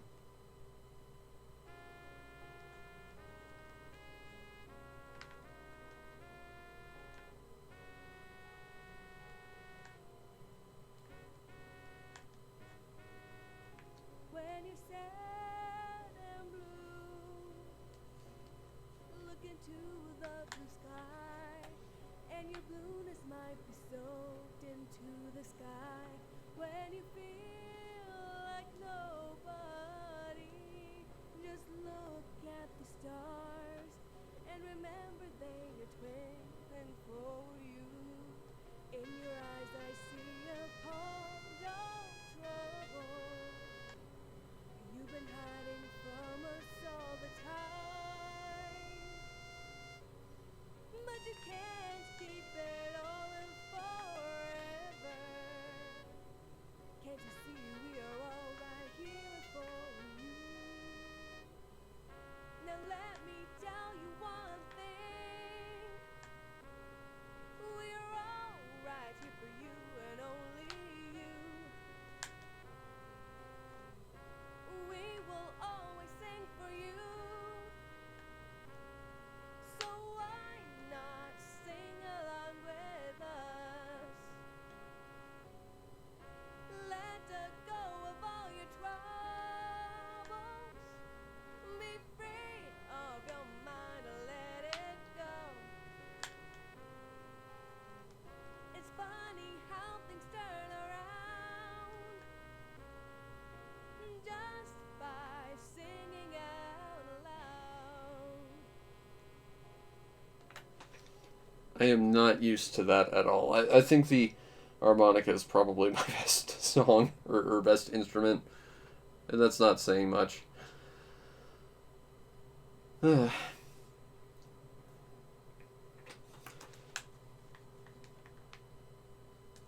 we get stuck? I think we might have actually gotten stuck. That's interesting. Oh, guess not. Just a long wind down period for some reason. Right in with the Garland Globetrotters, you know? It's getting late. I think I'm gonna go to sleep. Good night. Aw. And I think we can talk to her while she's asleep too. Seems like the perfect opportunity to pinch her nose closed, to whisper I love her, to blow her ears on. Basically, this entire area makes Vanilla look like a massive psychopath. Let's just be nice, but not crazy.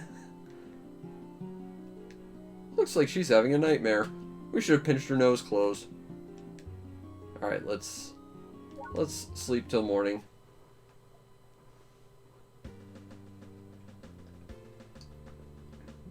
Uh-oh, a commotion. We should have stayed up.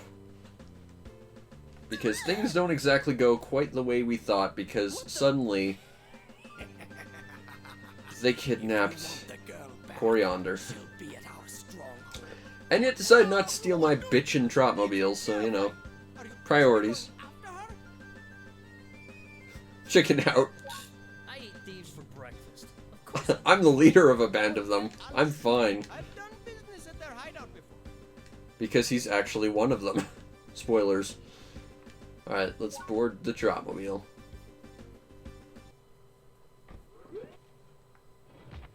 Alright, onwards! Okay, just keep quiet and follow me. I'm gonna make as much noise as I goddamn can. They're gonna know Vanilla R. Beans is gonna come and destroy their place. I'm the gigantic elephant, damn it. I don't know what Vanilla's middle initial is, but R sounds about right. Spoilers, but I can see exactly where we need to go. I don't need to follow you and your crappy camel buddy. Also, you don't ride straight there. You take a weird, like, angled route that way before going this way, which is literally a straight shot from the Oasis. It's very peculiar.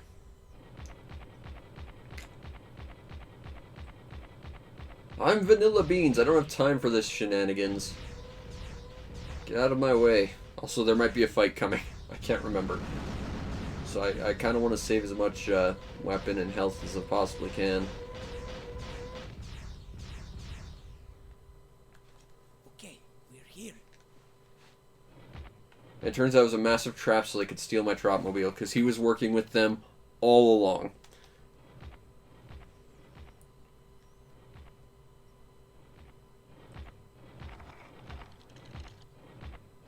Follow me.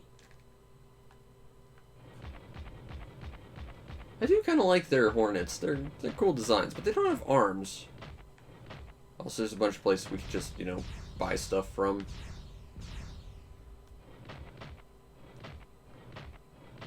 Unfortunately, I cannot go any further, so I'm just going to park my Trot. Go on ahead. Make sure that nobody sees you, okay? This is not a stealth game. I think he's saying that to be nice. I don't think this is actually a stealth game. I'm pretty sure once we go through the store, we kind of get caught. I don't remember this part so well, I guess. Ah, we got some desert shoes. Uh-oh. Duck! Truly the next stealth action hero.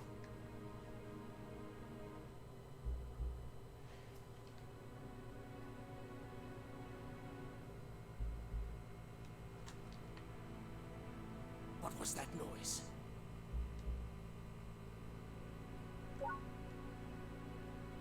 There wasn't one? I'm hearing things. Cluck like a chicken.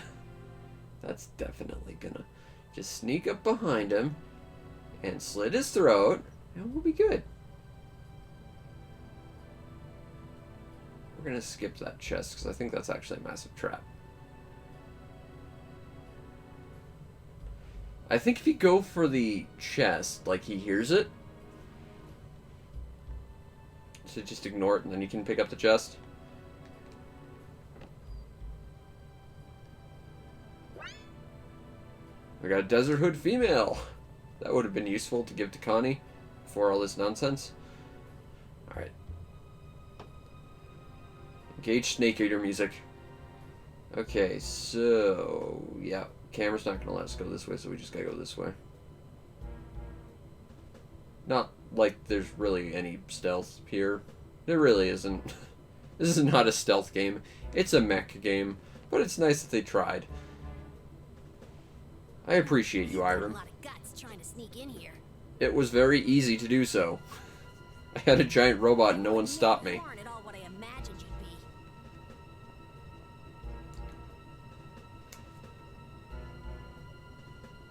be. You kidnapped my friend. I'm not gonna let that There's stand. someone here who would like to meet you, Mallow. I'm not Mallow. That's right. We saw the pendant. There's no use in hiding. I'm not Mallow. Be a tough guy, obviously. So, I'm Mallow. Who cares? Pretty sure of yourself. Wait, that isn't Mallow. As far as you know. Huh? Shut up, you. Why did you bring her in? I didn't. Huh? Aren't you Coriander from the Garland Globetrotters? Yes, you assholes kidnapped me. I've been sitting here for like an hour. He's lost his memory. He doesn't know anything dreaming of. So you're saying that proves he's not Mallow? I mean, no it doesn't. To be fair, there's a line of logic to that Yes. thinking. Yeah, I didn't think he was either. But boss, It's Coriander, you idiot. Why would she want to protect Mallow? Uh-oh. There's history here. You know more about the interpersonal relationships of Garland Globetrotter's friends than, is probably healthy. I'm just gonna say that. Look at the guy. There's no way he's Mallow. How would you know?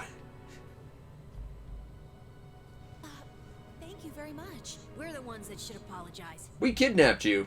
I had no idea we'd kidnap the lead singer of the Garland Globetrotters. Bear in mind, if it wasn't that situation, they would have been fine with kidnapping her. These are not good people. I'm nobody special. Hey, since you're here, we ruffians need to feel civilized every once in a while. You kidnapped us, and you're just asking us to give you a free There aren't any concert. instruments, but sure, that Oh my god.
You know, for a place without instruments, they had an awful lot of instrumental to that song.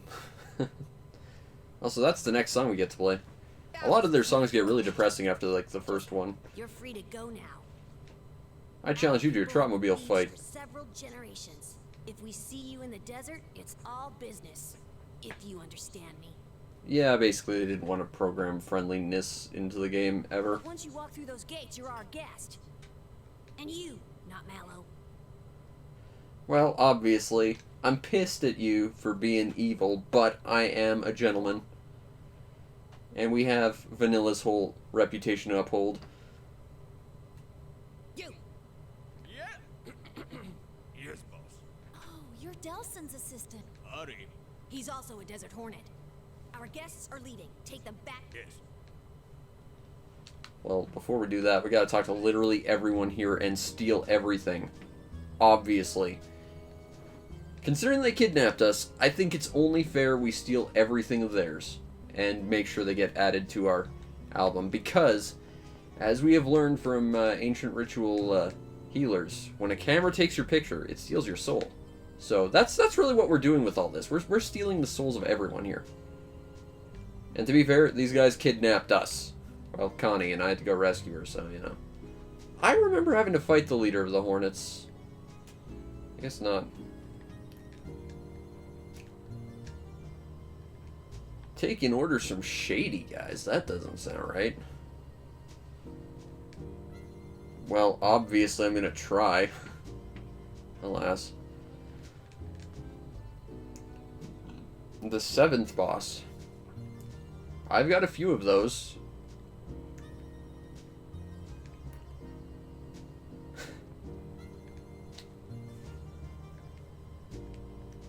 Should I give her a present? Yeah, we might as well.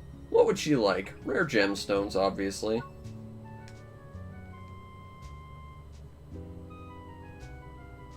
I don't know if that actually benefited us to any real degree, but we did it. Screw it, we've got more. Let's just dump all our gemstones on her, and maybe we'll get something out of it, like a Trotmobile fight. Yeah, she's all about gemstones, so why not? Have another one.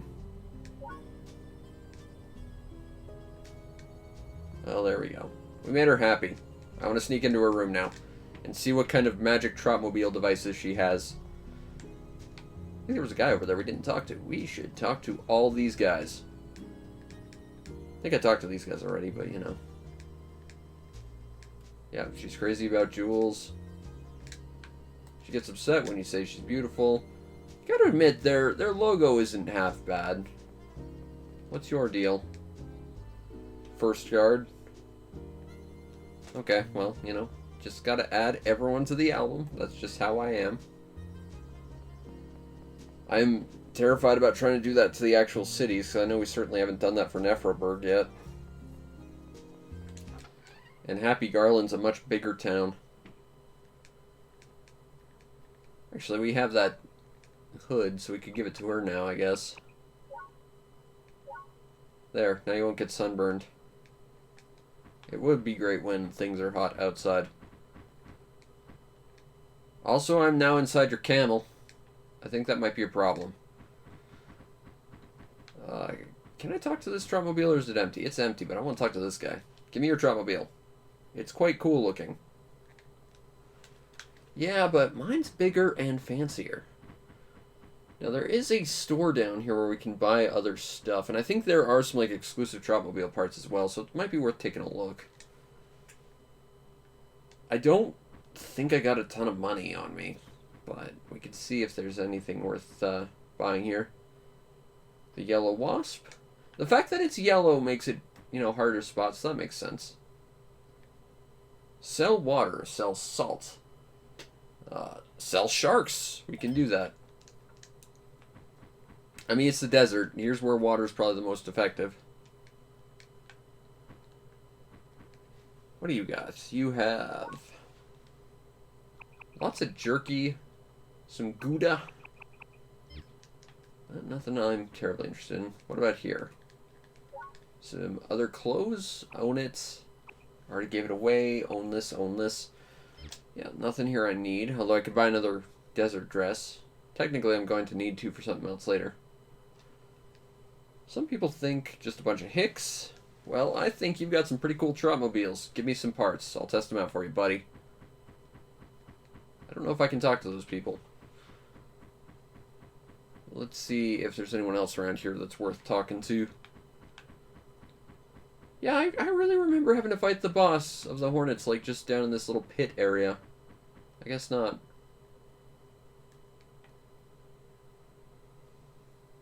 I'm the intruder. Yeah, you kidnapped her. I had to intrude.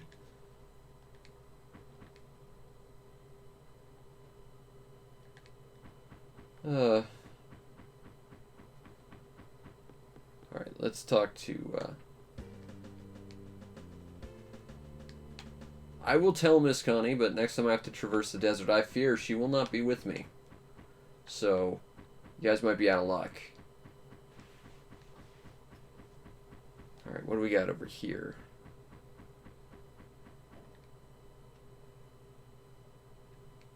Can't beat the camel. Well, you could, but, you know, it has a charm to it. So have we completed the album for this outpost? Let's find out. Whereabouts is the Desert Hornets outpost? We have not yet, actually.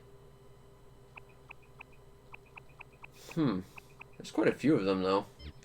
And they all have their own completely unique entries. I'm guessing it's those two up there. Unless... I think I see someone up there we missed. Let's check it out.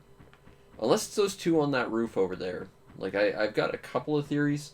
It could entirely be that there are desert hornets just, like, out there in the desert we can talk to as well. It's entirely possible, I suppose, but... I don't know. Desert hornets, man. Not the biggest fan. But yeah, I think there's...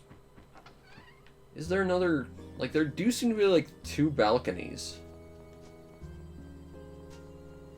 Is there a way for me to get... Yeah, like, right there. How do I get over there? There doesn't seem to be a way. Or rather, there's, like, a balcony above this one, it looks like? Yeah. How do I get up there? Maybe I have to go through her room, but I can't do it yet or something. I don't know. We have not completed the Desert Hornets yet, is the short version of this story. I guess we're going to have to work on that as we go. Is that a treasure chest I just missed? Nope. Thought it looked kind of like there was one, like, right here, but I guess not. That's alright, though. Alright, so let's get back to our Trapmobile and get moving. It could be that there's some guards outside the gate as well. That might be who we're missing. Or Trapmobile. Also, I'm going to rampage over here now. Roar! Oh, we can just talk to these people. Rooftop Hornet B. It's inconspicuous. I think it's pretty conspicuous that you're on top of the roof. I would say it's very much not that, but okay, let's take a look. Also, Connie's now wearing the hood we got her. Don't need the vehicle. Although I did notice something interesting while I was looking at this earlier. Cross section. You can kind of see like the little engine dealies in the front of the Trapmobile moving. That's kind of neat. Never saw that before, which I think puts us at like 11 things I've never seen before. But we were looking at the album. That's what we wanted. So let's see if we can take a look at the Hornets and see if we've completed that now. Not sure we have. Entirely possible we haven't, but... Nope. Looks like we're still missing some Hornets. But we got 2 more at least. Doesn't look like there's anything over here. No guards at the gate. There might be guards on the outside though. Anyway, let's get out of here. Because we still have to go protect that caravan. In the Sabia Desert Northwest region. I was really worried back there. Let's ask about Mallow. Why are people out to get this Mallow guy? I don't know. Most people didn't really like him much. Most people don't seem to know who he is because they think we're him. Which, to be go fair, back as far the as we know, old we system. are. Possibly. But now he can play impossible. Also, fun fact, Coriander's singing voice is a different person altogether. And I know that because I have the soundtrack to this game. So I listen to like all the Globetrotter songs pretty often. The vocal tracks in this game are quite good.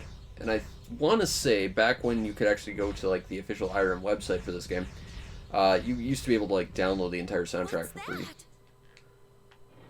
Oh, new boss, by the way. It's a big sand submarine, basically. It's called the Sand Castle, but it's basically just a submarine. But it's kind of not dissimilar to, say, the big hippo, or, you know, the giant things from the place. The place with things, you know, the one. Also, we're just gonna stand on top of it for style points, obviously. It's not really a reason to do it, but you can do it. And you can stand here on top of it and still wail on it. You can't lock onto it, though. The lock on the highest point is well below us, but this thing is super high up. As you can kind of see. But this boss just kind of comes out of nowhere. It's not really expected. It's, you know, it's kind of a nice surprise. It's not like a hard fight by any means, especially if you just decide to hop on. I assume if you don't do that, then it might be a little bit harder, like trying to run around it and avoid it, but... yeah, that was it. We don't even get anything for it. But that was certainly a fight. I didn't even see our guide, not that it matters. So it's all the way over there. That's where he is. That little sneaky. He decided to run off while we were busy fighting the giant underwater or under the sand submarine. Actually, that would make it a Subterra, wouldn't it? Because submarine means under the water. So it'd be I Subterra. must be going. You're not coming with us to Happy Garland? My time here is over. I must return to the stronghold. Can you please inform Delson? Tell him I said thank you, and that I won't forget his kindness. Could you at least tell me your name so I can tell him who said I that? wish you much good luck. I guess not. Okay, some guy left. He said thank you. That's about everything I can tell you, dude. Park the Dropmobile.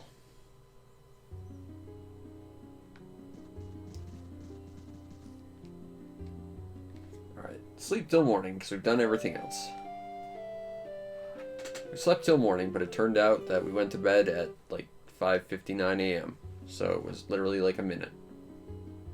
It's a gigantic swimmer.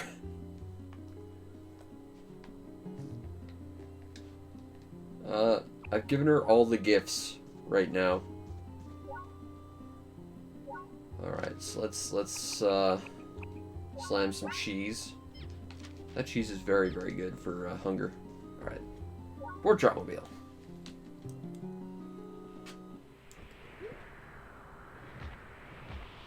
Good morning, all. I like that the damage that we inflicted to the thing is still maintained.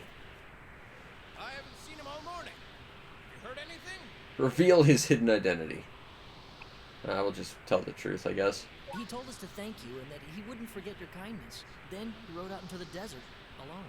Gee, I suppose he has his reasons. He's probably evil. He was always such a thoughtful man. All right, off we go.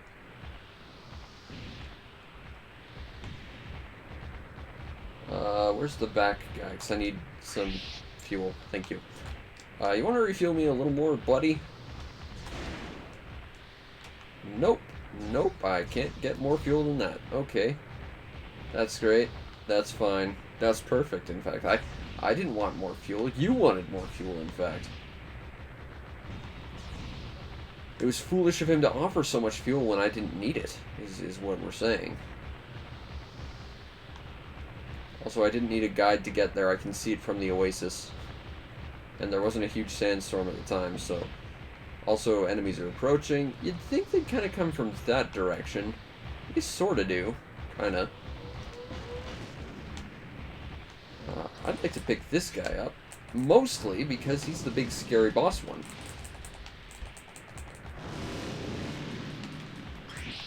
Alright, well that's 2 down.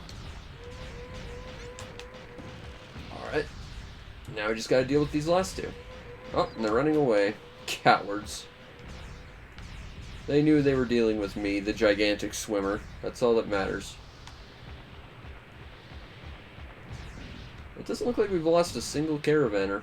Like, I want to say there was one more, but I don't think so. Because all I've seen is, like, one got kind of damaged. And I think it can take a fair bit more damage before anything bad happens. I'm inclined to think the enemies might try and attack one more time before we go, but not sure. We seem to be okay. Yeah, not running into any issues as far as I can tell. Map seems to be okay. Radar's not checking anything out. No, I think we're good. Alright, we handled the desert. I mean, this won't be the last time we go through the desert, but you know, we got through the desert. That's really the only time we need to go to the oasis ever, I think.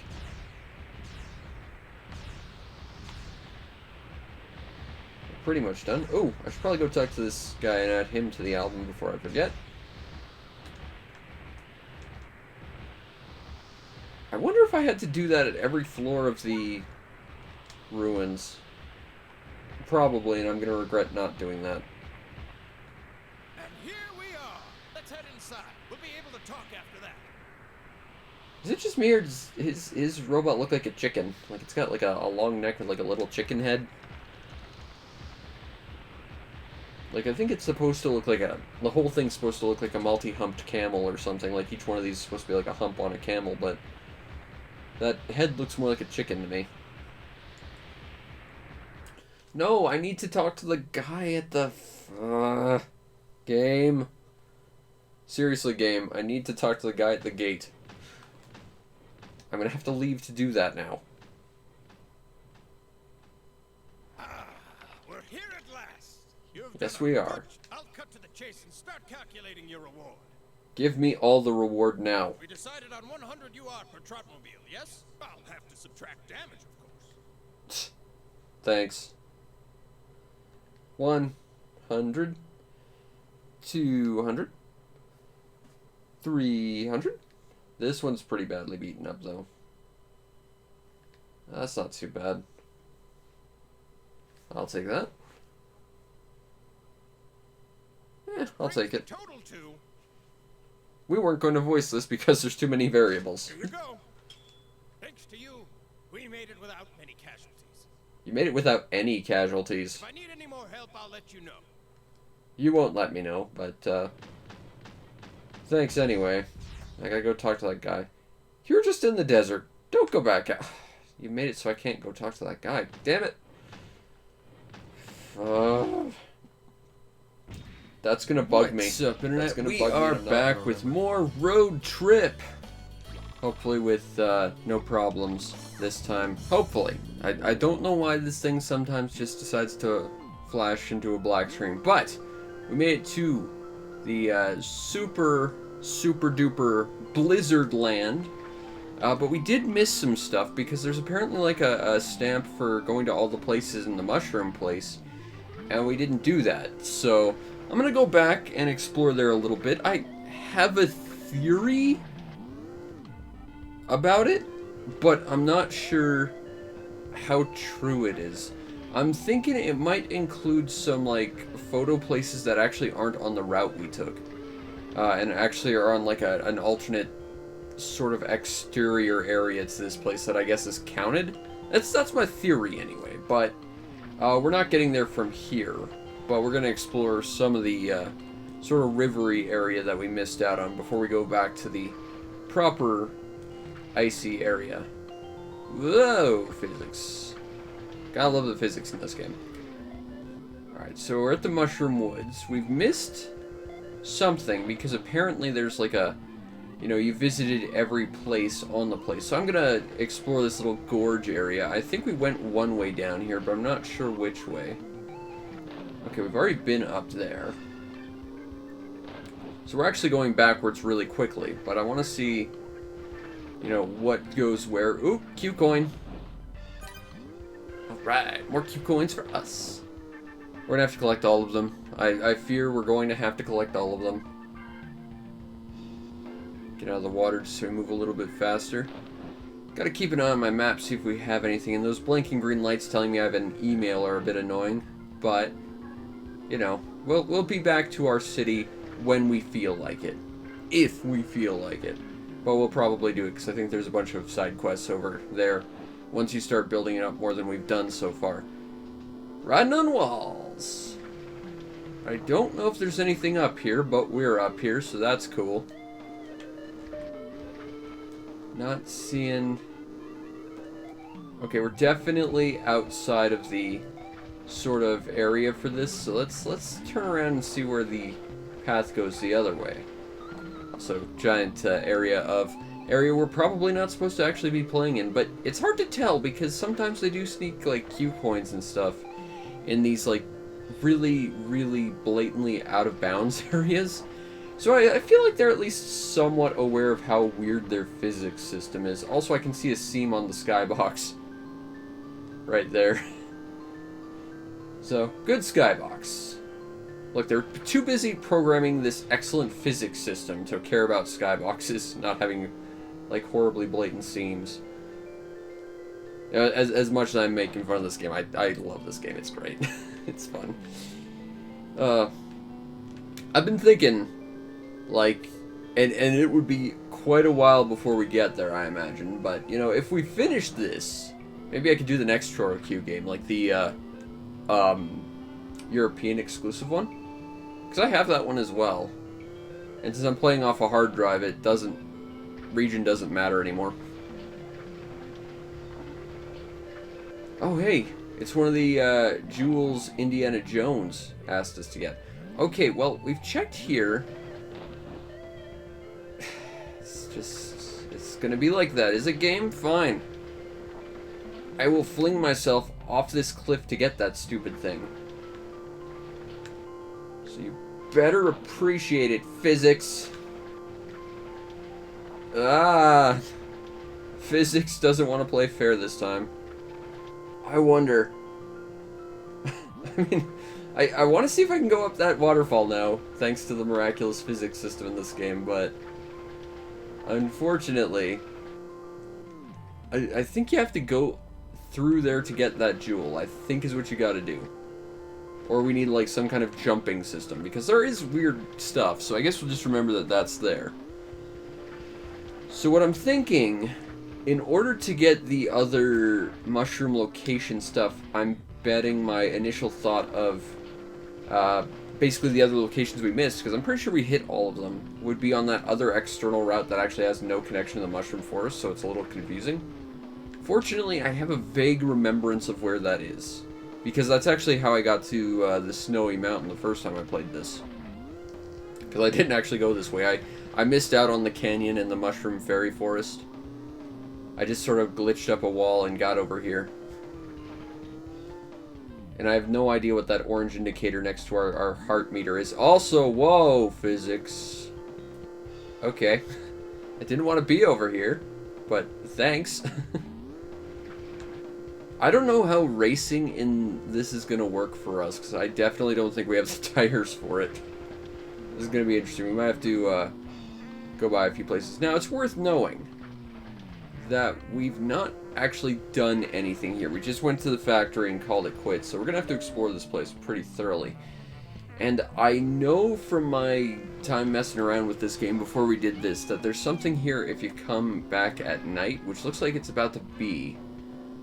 So, I gotta try and remember where that place specifically is, and maybe we'll just hang out around here for the moment. Just because I know there is something we want to get, just because it is a time-sensitive collectible type of thing, you know? I think it's around here. So I guess we'll go in some houses, and we just gotta remember that we kind of went in all the houses down here, and it'll be good. What is your problem? Looking for a flower, huh? Well, I mean, it's snowy, so I imagine you wouldn't see flowers. Sure, I'll take a look for a flower. I mean, you're not going to give me any hints, I guess, but that's fine. Now, I'm not sure exactly how late at night it has to be, and we don't exactly have a clock on this speed indicator. Also, there's curdling. Because Choro Q. Why just have a racing game when you can have a game full of a bunch of different things also kind of masquerading as a racing game? Okay, well, it's getting kinda late, so I think we're probably about ready to go do that bonus thing. Let's try curling. I will go! And then I think once you hit this line, you stop accelerating. Yeah. So let's see what that's going to do for us. We're going to overshoot this massively. Yes, we did. 0. Ooh. Okay. Well, we're tuning this up. So let's just get a little closer. And let's say 60. I can move it slightly.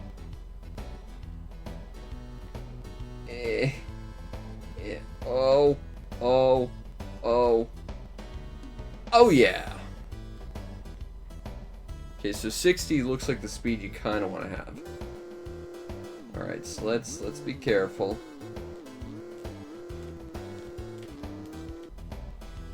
Alright, I think I went way too fast.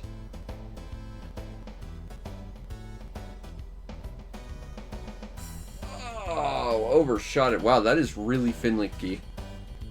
Okay, we're gonna try that again. Because I can do better than that.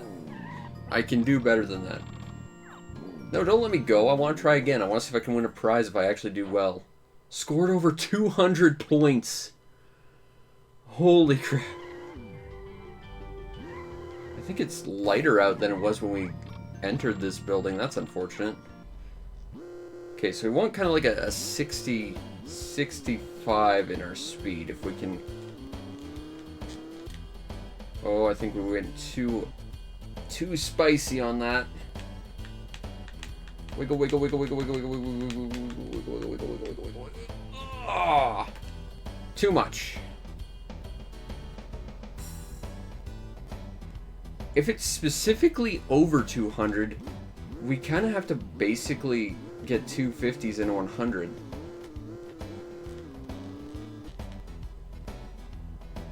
Like, that's just how it would have to be.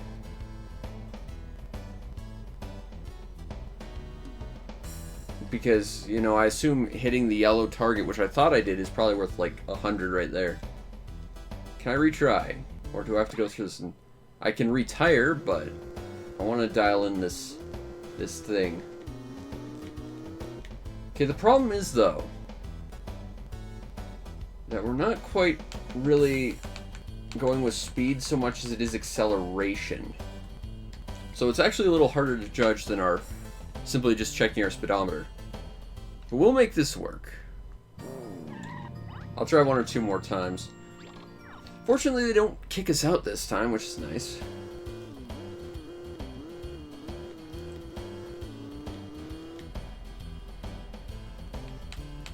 I think wiggling kind of kills your momentum a little, which is what we want. Ah. Okay, so 70 is definitely too much. Okay. We're gonna make this work.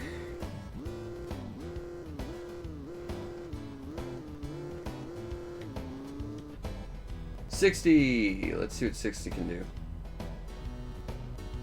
I think it's probably not enough. Yeah, it's gonna stop way too short. 0. So yeah, you definitely kind of want like a 65 kind of thing, because anything more is just... Let's retire and try again.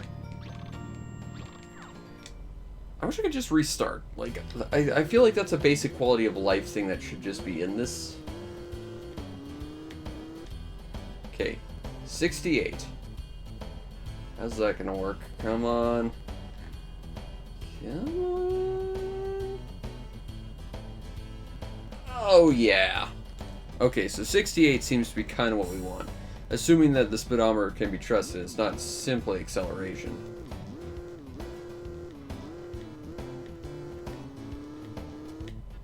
Okay, we got 66. That might be doable.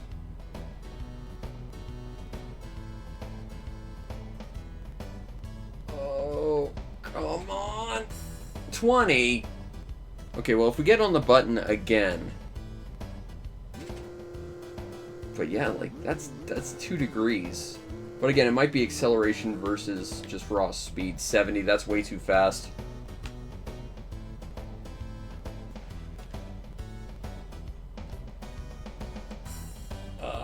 Yeah. Okay, so we definitely kind of want sort of a 67, 68 sort of thing. Uh-huh. Okay, well, it's not counting me as stop. That's interesting. Okay, but we at least know kind of where we want to be.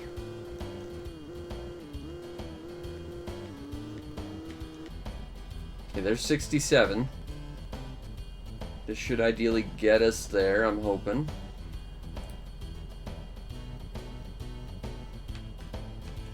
You might have to wiggle it a little. Maybe wiggling the car actually helps you carry your momentum a little. I got 100 once, I can do it again. Just let me do it.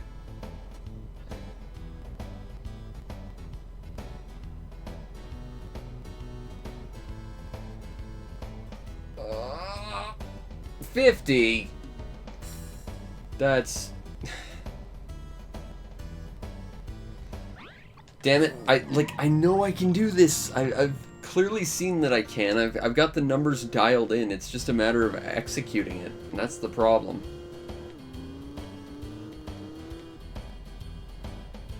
That might do it. That might do it. Oh. Oh yeah. Alright. Cool. So let's try again.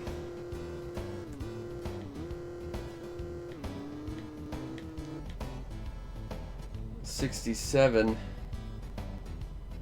Gonna wiggle it a little, see if we can get a little bit more distance out of this.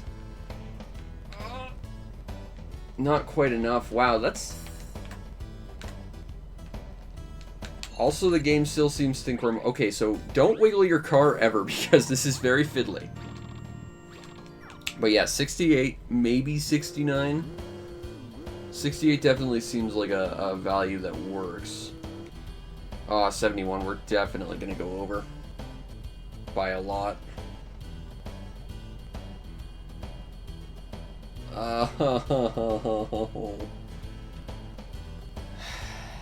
Okay. Okay. Okay. Okay, this is fine. This is okay. This is fine. Just had it perfect twice more. That ain't gonna do it. That was 65. That's gonna be way too short. It does seem like deceleration. Like, once you get to, like, the 30 miles per hour sort of range, you drop very, very quickly. Let's try again. Like, I don't want to quit this knowing that I can do this. Like, if this was something I was failing remarkably bad at, I would say, well, I'll come back later, maybe, if I can remember. But, like, I can see myself doing this right now. Okay. That was a bit much. I'm thinking it is miles per hour, but acceleration does have a bit, because we were accelerating very fast. But we were definitely 68. Oh no, I think that was 70. We're gonna overshoot this.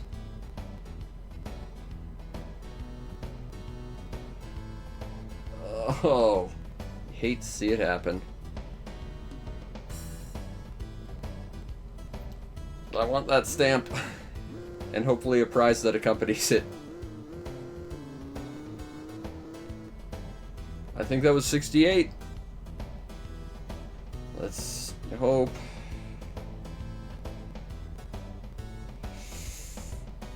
Oh, not quite. That's 200. That might be enough, though. I'm not sure if it's over or at 200. So we'll find out.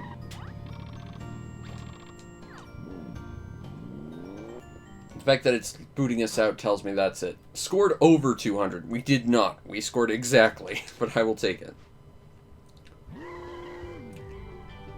Unfortunately, it's not nighttime yet. In fact, it looks a lot lighter than when we left, because when we entered it was like dusk. I've been running a little too. Okay. By the way, Katel's sons are all mean guys except for Bunger. That's not a name. But the pictures of fish they have in their rooms are pretty interesting. Okay, so look for pictures of fish. Okie doke. I can try to do that, sure. Woo! Physics! Also, all these ramps have stairs on them. You are very rich. And you have a safe that appears to be a game of Simon. And you have a weird picture on your wall. Yes, I would like to open it. Thanks.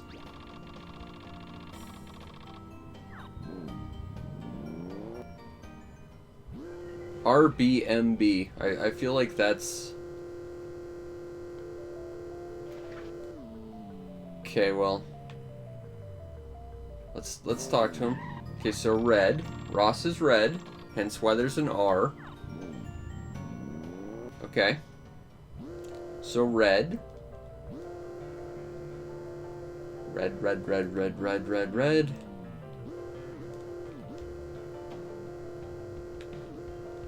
And I'm guessing this one will be B. Blue. Yep. Buscemi. Hopefully we don't get to feed him to a wood chipper. That would be sad. This one could be orange. Like, if the names are hints, then it would be RBMB. M is like the only thing that's not, you know, one of the colors. But I'm thinking M could be like mango, which is an awful, awful fruit that tastes disgusting, but mangoes are orange. So yeah. And then this one will be blue as well, if my theory holds true. These steps actually have actual, like, collision on them. Green. Huh. Okay, so the last one does not really follow the trend, and it's the weird one that's out of place that actually does, in a very abstract way, follow the trend. What's your story?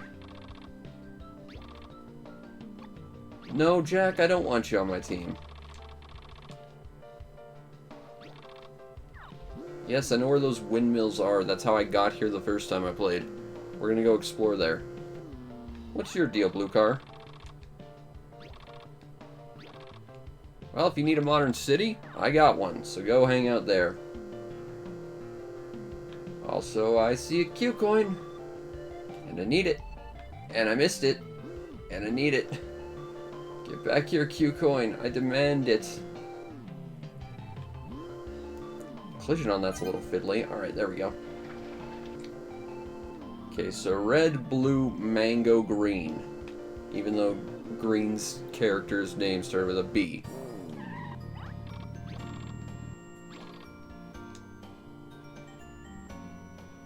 One. Oh, I see. It's not doing it in an order. We actually have to read the... Okay. So it's not an order so much as just count the number of fish. Oh, crap. This is going to be hard for me to remember because I have the memory of a goldfish. 2, 4, 6, 8. Okay, so 8. 8. Okay, so we got our first number. 3. 8, 3.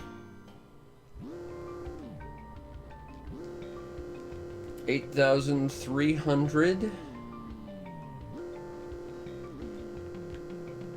I just thought it was an order thing. 836.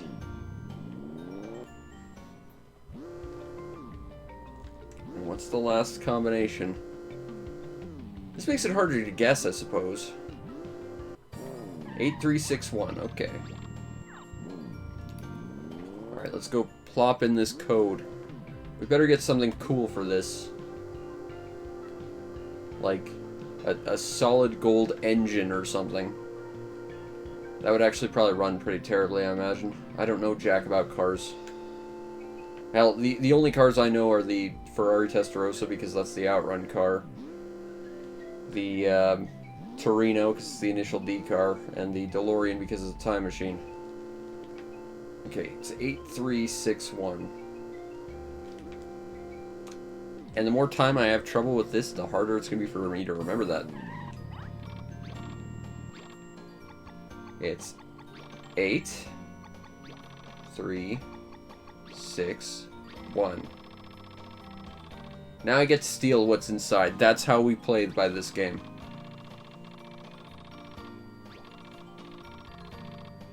Ooh. Coin radar! Hell yes, coin radar! That's actually very useful. Alright, so now we can just spot the coins on our radar. That's super useful. In fact, I see one right now. Both on the radar and over there.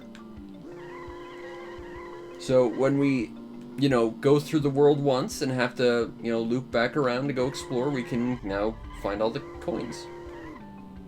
And we can give them the coin, and then he'll give us the... I think he gives you, like, devil parts, which are, like, the highest stats, but they're, like, unwieldy fast. I think is kind of the logic. Like, they're good, but they're too good.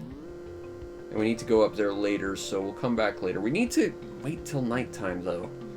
I wish there was a way to pass time, but I don't think there is. Well, outside of just, like, playing and waiting around. So until then, we'll go this way, because I know there's some stuff this way. This is actually how I first got to the White Mountain. We're actually doing my path in reverse. This is leading to those windmills that we saw all the way back at Peach City, at the outskirts, that we had to count, and I got really sad because I had to count and I did bad. Okay. No. Want coin now, please. Thank you. There we go. Alright. Take a photo, because we need to take all the photos. Nice. We're gonna have to go talk to Coin a whole bunch of times just to turn in all these coins at some point. I don't think there's a... items. Is there a way to check? Oh yeah, Q coins. Okay, so we got 51. I think there's 100, so we're actually doing pretty good in that regard. And there's a way down there. I don't think we want to go down there just yet, though. We could actually follow that short path, but let's go this way just because it's the intended route. And we'll just pretend we're driving the Akita Mountains to deliver some tofu. Because it does look like a scene from Initial D.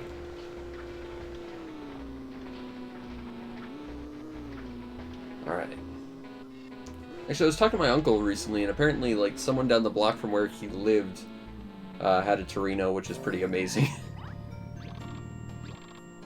Like, I can't drive. I only have my learners. I've never bothered to get the full version because the place I went and got my license, they intentionally failed people just to get a bunch of extra money out of them, and they did it to me a whole bunch of times for my learners, and I just got really disillusioned with it. And when I was a kid, with just my learners, my dad would sell vehicles a lot, so I'd never really have one that I could just get used to because he'd always sell it from under me. So I never bothered actually getting like my full-on license. Although apparently my learner's license allows me to legally drive a moped. I'm not sure I want that, but I mean, it is a motor vehicle I can drive apparently. Probably be a lot cheaper than a car, but I mean, I live in Canada, I'd only be able to use it like 3 months a year. Woo! Whoa! You know, I was really proud of that turn until the physics kind of went insane. Okay. Okay. Okay. Okay! Yep, we're good. We're good. Not sure how we're getting back up there, but we're good. I mean, I know how we're gonna get back up there. Physics, obviously. Take a photo. Boom. Man, this game is so good. Like, I don't think it's filled with meaningful content, but I'm just happy about how, like, strange and weird it is and how upbeat it is, you know? Like, I am really anti, like, Breath of the Wild and Red Dead Redemption and, like, Mario Odyssey because their worlds are so big but they have nothing in it. But this game, you know, I feel like there's not a ton of meaningful content, but it just has fun with what it does have, and I think it works. Is there anything here? Is there any gems I can get at the bottom of this one? Probably not. I could probably have done that to get that other gem. Am I going to go back? I'm probably going to have to go back and just sort of wang myself around like that and hope to pick it up. I don't want to do that. That sounds boring. Besides, we've got snowy mountain races to go do that I'll probably be really poorly equipped for because I can't deal with the ice with my current tires, really. But we'll see what we can do. Physics away! Hooray! Okay, we're back. But yeah, this pretty much just leads to the windmills near Peach Town. And this is actually how I got here in the first place. When I first played this game, is just... Whoa! That might be the highest jump we've ever gotten because of physics mess-ups. That was fun. Oh, this game's super exciting. But yeah, this is just how I got to White Mountain. I didn't realize there was another route. I mean, I assumed I wasn't supposed to just reverse up a mountain, but at the same time, it's hard to tell what's intentional with this game sometimes. Alright, is there anything around here? Or does this just lead to the end? I think there's at least one more photo shop. Yeah, right here. And there's the windmills. And then there should be like a little path here, but there's not, because it's just a mountain. So maybe this will be all the stuff we needed to get all the buildings in the mushroom forest. Because it's kind of like the area between the mushroom forest and the mountain. Nope. Okay, well, either way. It looks like we did a thing. We got ourselves some more photos anyway. Woo! Is there anything over here aside from, you know, the path to the desert? I meant to do that. I mean, I didn't, but I will say I did. It makes me feel a little bit more secure. Alright, go to White Mountain. I want to just drive around town. Please tell me it's nighttime, because I gotta go meet a guy for a thing. Daytime! Great. Alright, well, let's see what the auto shop has. There was an ocean at the end. Yes, this will come up in a minute. In fact, we could go do it right now since we have to kill some time. Although the warping does seem to pass time a little bit. In the ocean, in the cave. Heard there's a famous temple under the sea. This is kind of a thing we should probably do soon. Also, there's a coin sitting at the end of that ski jump, so that'll be important later. Let's go to the part shop and see what there is. I don't think we can afford anything. Let's see. Yeah, ice durable. So, that's important. This ice and land durable. That's kind of what we want right there. But that's so much money. Mad V2 is what we currently have, although this outranks by a lot. I think we have lightweight, but not featherweight. I don't have the power. That has better gear speed, apparently. Whatever that means. Helps for all-round cornering. That could be useful. These are just aesthetic things. Beam lights. Get some air horns. Triangle meter. I don't want that. Okay, so basically, from what I can tell, we're going to need like 11,000 FAF in order to buy all the nice things I'd like to buy. Oh, it's a mail carrier. Delivering mail in this weather slipped and fell. Oh, that's no good. Where do I need to deliver this, sir? Justin's house in Peachtown. Can I do it now? Well, that's a little demanding, but I mean, I'd like to not forget, because I do that a lot. Also, we need to go to that picture shop or I'll forget. So let's go here. Wool, huh? Welcome to the wool shop. I don't think you'd use the word a nice warm wool. I feel like that's grammatically not correct, but okay. People interest in wool is growing. That's why I want racers to drive around with 40 FAF per mile. Rock and roll. We're trading that out with any one of our little subordinates. Because I'm not wearing this stupid sign forever. Unless it's a tofu delivery sign for Fujiwara Tofu, I'm not rocking it on my Torino. That's just how it's gotta be. Oh, this is the bar. Different parts of town. Go ask about coins. I don't want a hint. I have a radar, which is better than hints, good sir. I appreciate your enthusiasm to help, but I need help no longer. Until I do, of course. Which will probably be sooner rather than later. But still, woo! Let's take a photo. Boom. Freaking wool sign. That bugs me. That bugs me to no end. Okay, so I feel like we're kind of getting to afternoon. It's getting a bit sunsetty. Police station. What do we have here? Watching out for everyone's safety. That's why everybody can live without worries. But I have to look after the people and keep them safe. Your little brother lives in a lighthouse lately. I haven't heard from him and I'm worried. Yeah, I know where that lighthouse is. We were there. Okay, cool. Okay, so yeah, we gotta go to the lighthouse. We gotta go to Peachtown. And then we'll go do some races here, I guess. Let's take a photo. Oh, that's really cool. Now, there is something we can get, a little piece of equipment that would be super useful, but given that time is passing and we're getting close to nighttime, I'm not sure it's really ideal for us to leave right now. We'd go through this cave. That's where we need to go next. Didn't see this. Let's just hop through here and get another photo. There's the daytime version. And since we got a moment or two to wait, I'm gonna go to the washroom, and hopefully it'll be nighttime by the time we get back.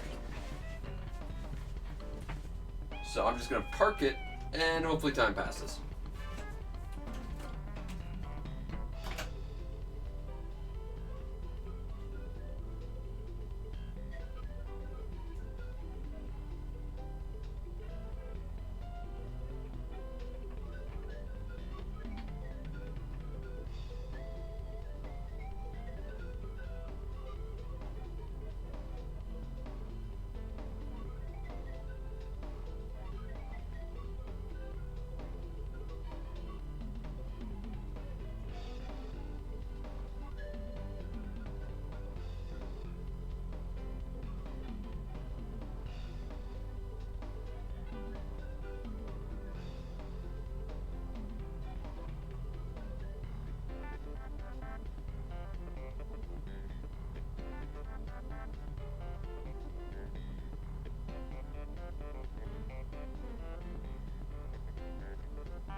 Well, it's getting closer to time we need to be there.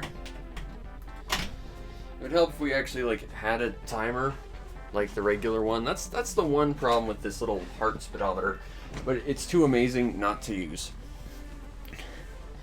You know, it probably doesn't seem it, but I really don't want to. What the hell? Huh. Our car backed up in here on its own. No thanks. You know, before I do any stream or record anything, I go to the bathroom like 5 times. It's just a stress thing. Like, you know, I find talking even today still incredibly stressful for me. So, you know, when I have to do it, when it comes to like a work thing, I immediately take care of it because I don't want to have to do it later. It was like that when I worked at a greenhouse too. Like before I go to work, I go to the bathroom like 6 times just to be sure I didn't have to waste time doing it later.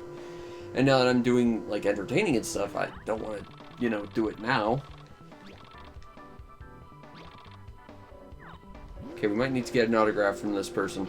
But, you know, that's kind of the thing. I don't want to, you know, have dead air where I just, you know, it's a thing I need. I'm not going to deny myself that, but you know what? I try and prep so I don't have to do this sort of thing. Fortunately, it's nighttime now, so that passed enough time. And as long as we don't enter any buildings, we should be okay. The problem is, I gotta remember which building we do need to enter to do this thing. I think it's around this way. But we gotta be careful not to pick the wrong one. Or else, you know, time might pass. I'm pretty sure it's this house. It's very festive. That's how I can tell. Also, there's a coin. Also, physics. Physics, please.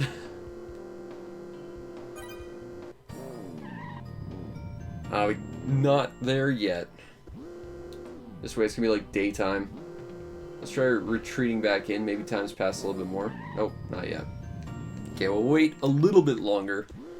Because there's an important thing here. But maybe if we take a photo, that'll speed up time a little.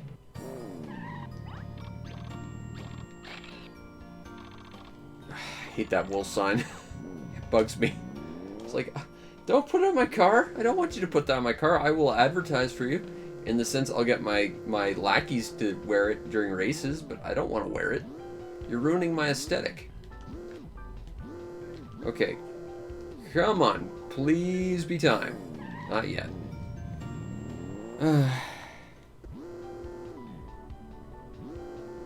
Okay, well, maybe we'll go into this house over here and kill a little bit more time. There's a coin anyway. Yeah, I will say if there's one problem with this speedometer versus our first one. You know, our first one had a built-in clock, but this one's awesome. And there's no one here either. Great. Maybe this person will tell me why no one's around. Why is no one around, person?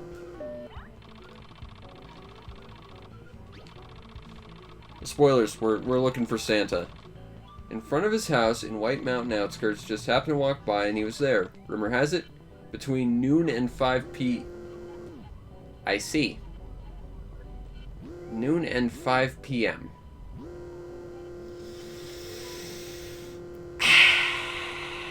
Okay.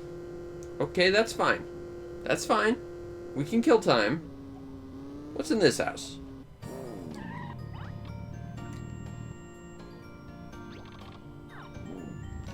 I don't know what that guy's talking about, but okay.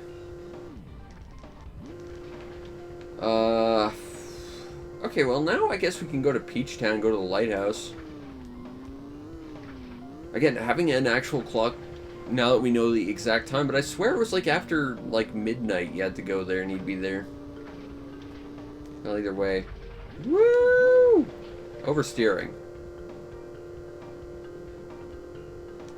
I need all the photos. Eh. That's a huge hitbox on that door. Yes, let's take a photo. Getting lots of photos, at least. Okay. So, we have to go and get ourselves the thing from the place. We have to go to Peach Town, and we gotta go to Sandopolis. That's a very classic-looking car. No, I'm not your grandson. I'm happy to visit you. I got a tree. I wasn't here to play, but I'll take the tree. Got a Christmas tree. It's nice they're just giving them away for free this year because they are usually very, very, very, very, very radically expensive. Now more than ever. Okay, we've dealt with all those buildings. Whoa, okay. Physics, what is it? I'm sure this game can't even tell. We need to go up there to do some stuff. But let's just go here. Next city. We're not actually going to go to the next city right off. But this will lead us to a thing we're going to need for the future anyway, so. We might as well go and do a thing. Since we can, since we got time. I mean, I know we promised that guy we'd take that package to, what was it, Jessup, or whatever his name was, in Peach City, and we're going to go say hi to that guy's brother, but, this is more important. Because I say it's more important. Because I say it goes. So let's go. Meow. Alright. Turn. Because we're going to outfit our car with a bit of a power-up.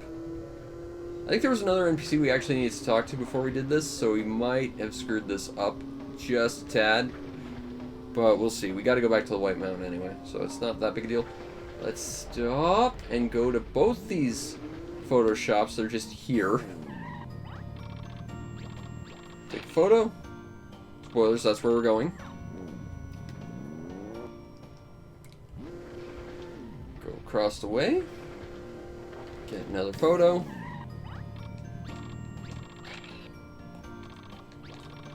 That might be the crazy ruins we're looking for.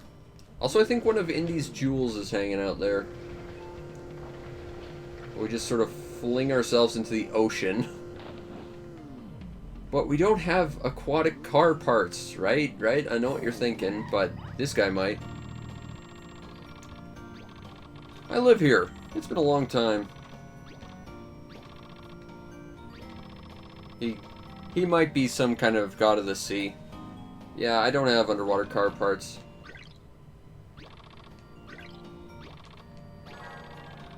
Alright.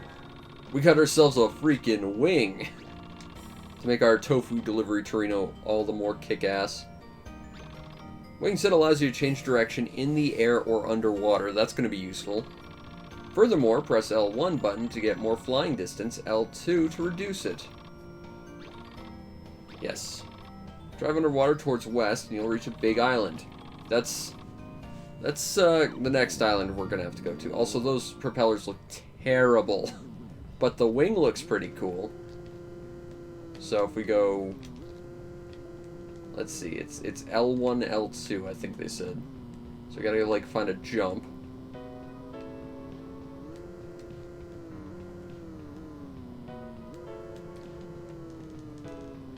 You know, he just told me the directions to use this thing, and I don't remember. Okay. Well, we'll see if he'll tell us again, because... Whoa! Physics.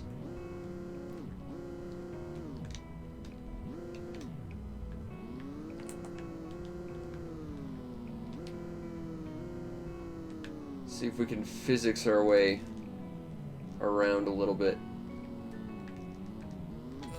Okay. The thing is, L1 and L2 are like the brake and reverse buttons. So I feel like that can't be right.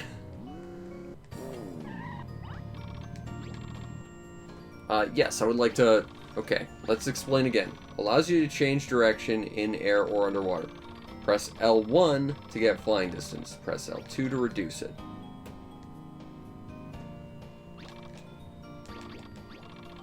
Okay, so let's try again.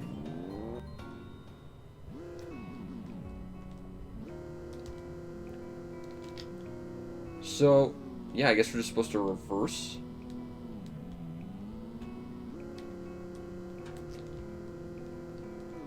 Or physics is weird or something. I mean, that's reverse. That's not what we want. Also, there's one of Indy's gems, and I want it. I want it!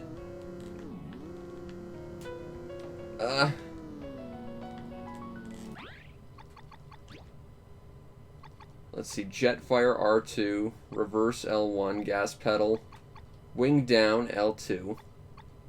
Okay, so we might actually be going with R2 L2 instead of L1. That would explain some stuff, I guess. So let's try this again.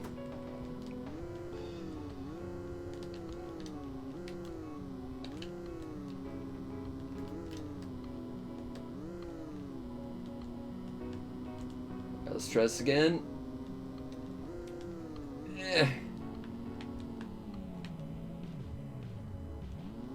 I think we need to talk to this guy. It's Orpheus. He loves to drive everyone underwater. Since he got this wing set from that guy over there. See ya. The black bus Orpheus. We need to actually talk to him for something else later. I'm not sure if this supersedes that. I actually think we need to do an extra thing. Maybe.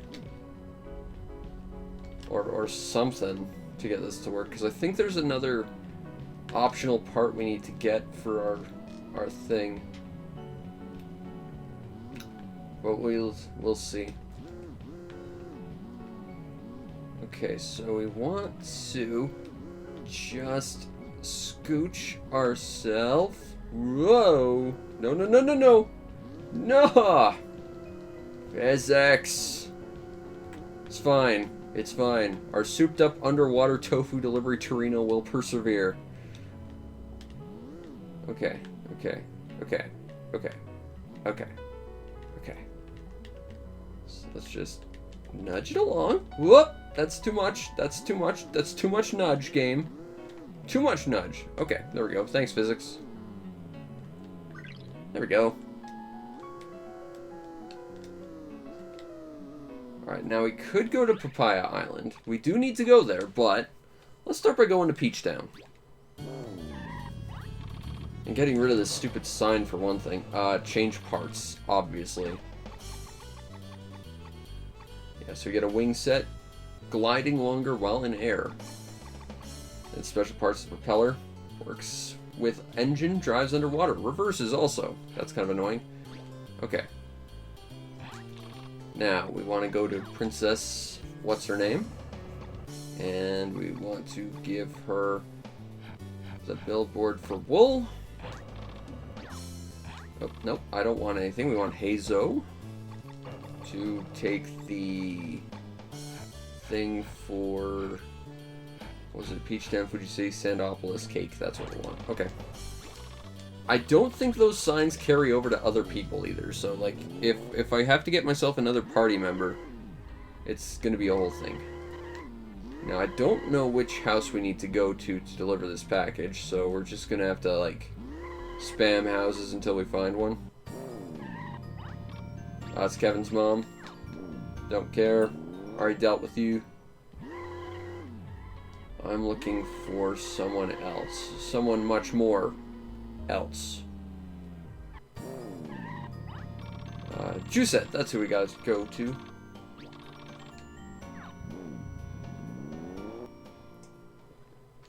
There we go. Delivered the package to Jusette.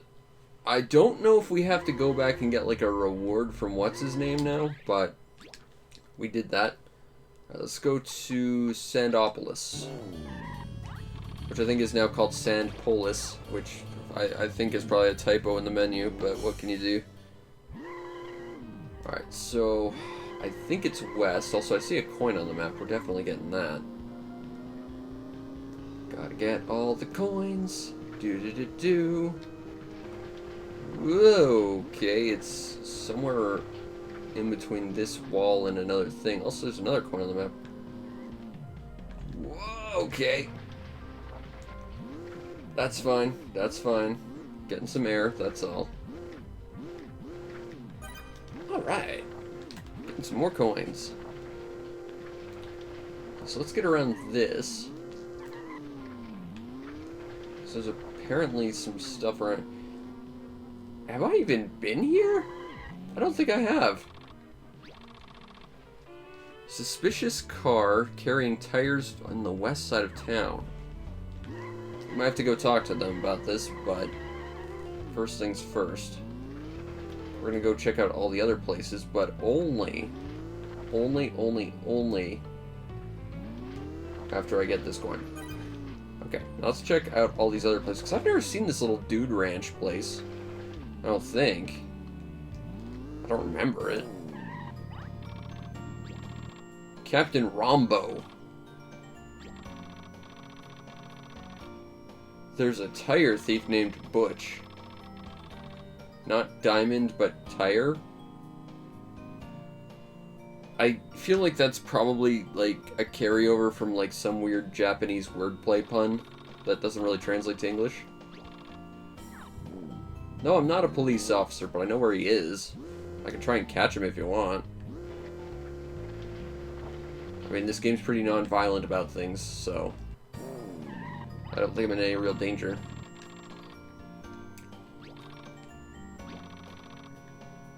Yes, it looks really nice.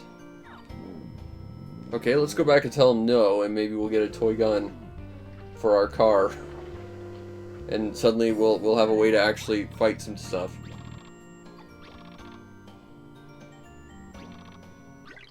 I got a toy gun. Cool.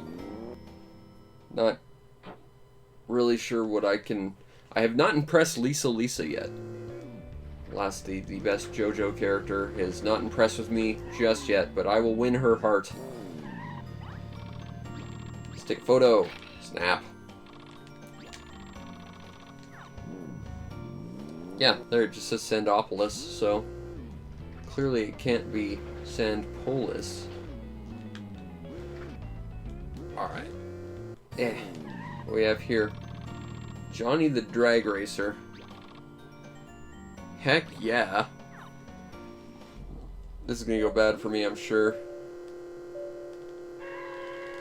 Wow, he's fast.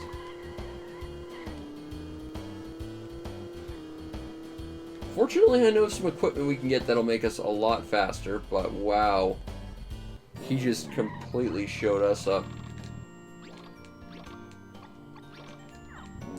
We also couldn't beat the guy on the highway or the Emperor guy. So we're gonna have to work on that. Our Choro Q just isn't fast enough. There's a bar, but we don't need to go there. Okay, so there's a tire thief to the west, which is around here, I guess. So we'll keep an eye on the map for any like green dots. But right now we're just looking for a lighthouse, which I think is out this way. Oop, there's a coin in the middle of nowhere. for reasons. That's not a completely obtuse place to put that at all, I'm sure. Hey, there's another coin. Gotta get all these coins, or else we'll never get all those special parts. Woo! Good thing we got that radar. I'd never find these. Have we been out here? I don't think I remember an Incan temple. So I'm going to say no, we haven't been out here yet. Which means we've basically just been sidetracked and haven't actually accomplished anything yet. Benji!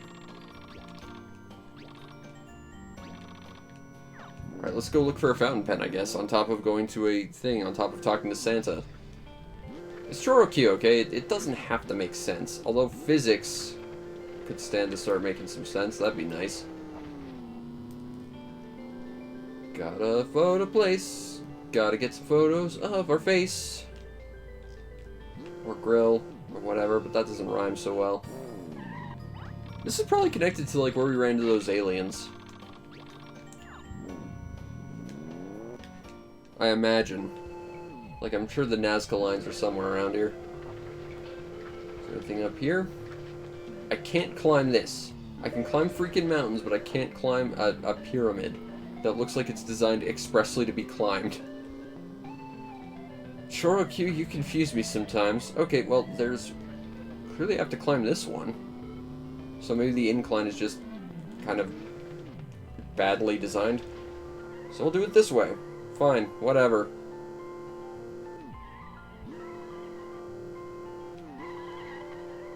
It's gonna be like a one of those Indies jewels up there, isn't it? Fine, let's go back. Gotta explore. Better get a reward for finding this fountain pen or something. Gonna climb this thing. Gonna climb this thing. Doesn't seem like there's anything up here.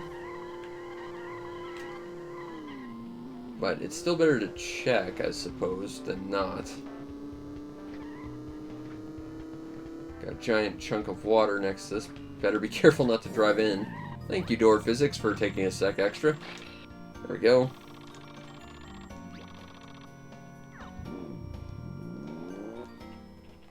Alright.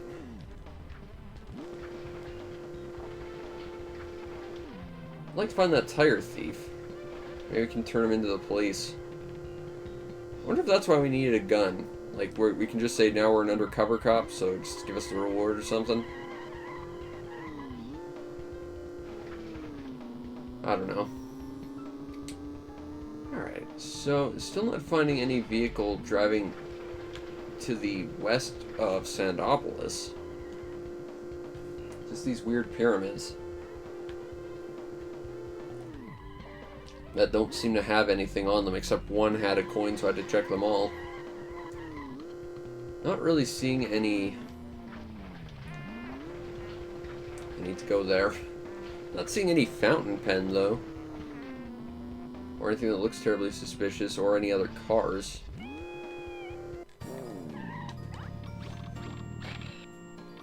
I need to take a picture at every time of day from every single one of these things. That's just how it is. It's practically law. Still not seeing any other cars that could be this bandit guy, though.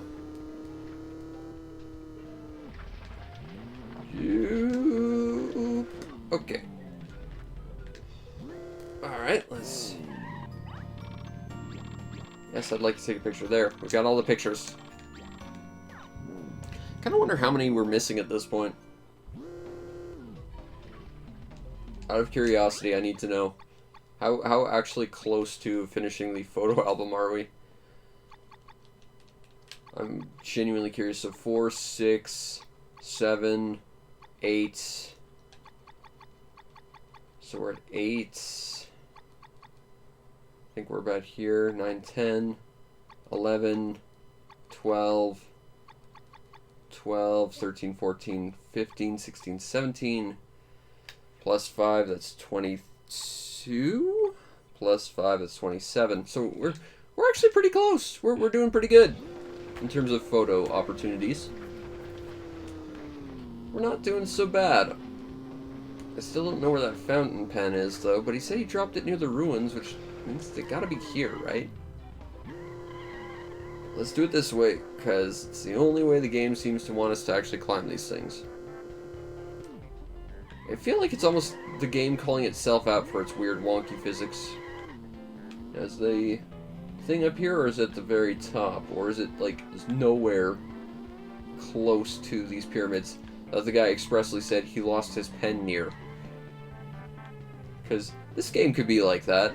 I could see him doing it. I wouldn't like them to do it, but I could see him do it. Come on, physics. Are you... okay. You're gonna let us go up forward this time. Talk about innovating. Rock and roll, that's one of Indy's gems, isn't it? Well, we still haven't seen this fountain pen around here. I'm not seeing any green dots on the map. I'm seeing a coin on the map, so I will be sure to grab this. Whoop. It's just gonna be like some sort of like cliff looking out on the ocean, and that's where he dropped his fountain pen or something. Whoa! I did not want to do that. Well, I can. Yeah, I don't think the fin set's actually helping us at all underwater. Yeah, let's go to Sand Polis. It's fine, don't worry about it. Drive around town.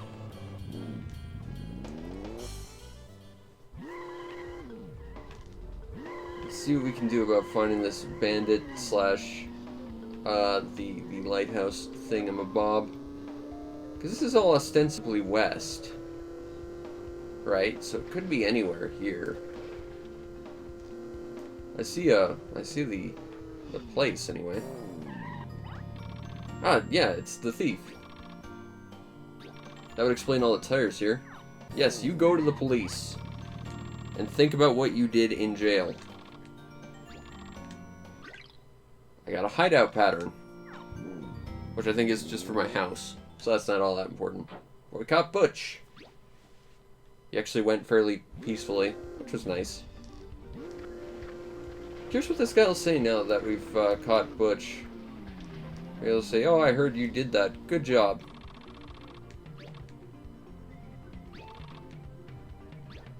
Sorry, Martin. Presumably Aston Martin. But we gotta go to the what's the word I'm looking for? Lighthouse. That's the word. Thanks, brain. I wonder why, like, you just sometimes blank on really obvious words. Like, I don't know any rhyme or reason for why it happens, but it happens quite a lot. Alright. I'm here to check up on you from your brother.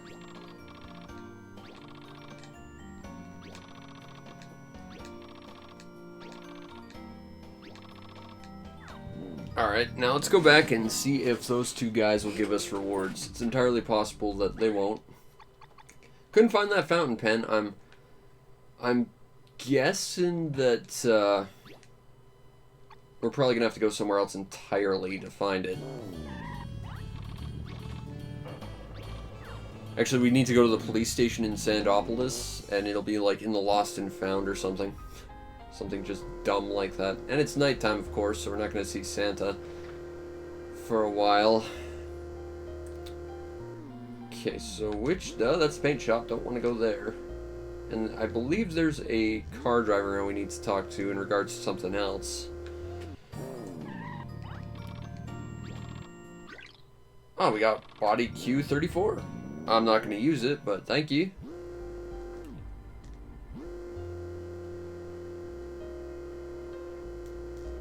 Woo! Yes, I've been there. There was a person.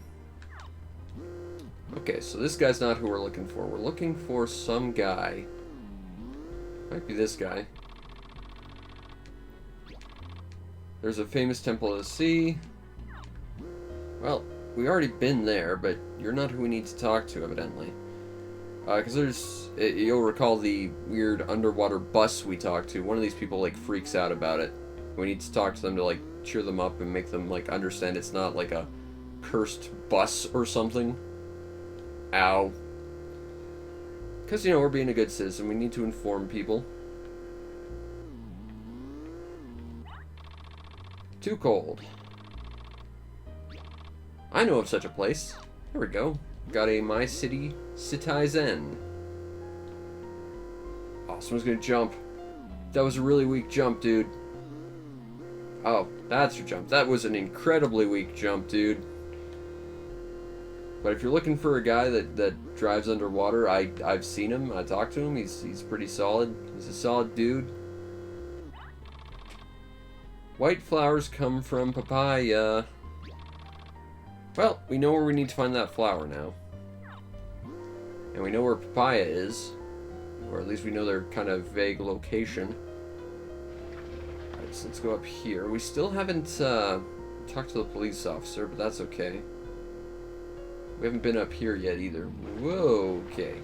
And we're on a mountain, so we gotta be careful not to, like, completely fling ourselves off it. Because that would be embarrassing. And something I would absolutely do. Because I'm ridiculously clumsy like that. Like that, in fact. And we almost got a Q coin, but then we didn't because ineptitude. Thy name is me. I wonder if we can sort of shortcut it by just going back up this way. Let's find out. That angle looks real sharp. Can we do it? Can we do it? Or is the physics going to be mean to us? Oh yeah. Oh yeah. I'm still friends with the physics of this game. And I think the vehicle coming up the mountain path to our left is someone we haven't talked to yet. So we should talk to them, is what I'm saying. Whoa! No! Oh. Didn't want to do that. Oh, and we're now trapped behind a barrier. Why is this barrier even here? Well, I know why it's here. It's to prevent people from just driving off into the ocean, but... I mean, now I'm stuck on the other side of it. I'm literally having the problem caused that barrier is supposed to, like, prevent. So if you could just stop doing that barrier, that would be just swell. Should wait right here, because whoever's on the ski lift, I think, is the new person that we need to talk to. Also, we definitely need that coin.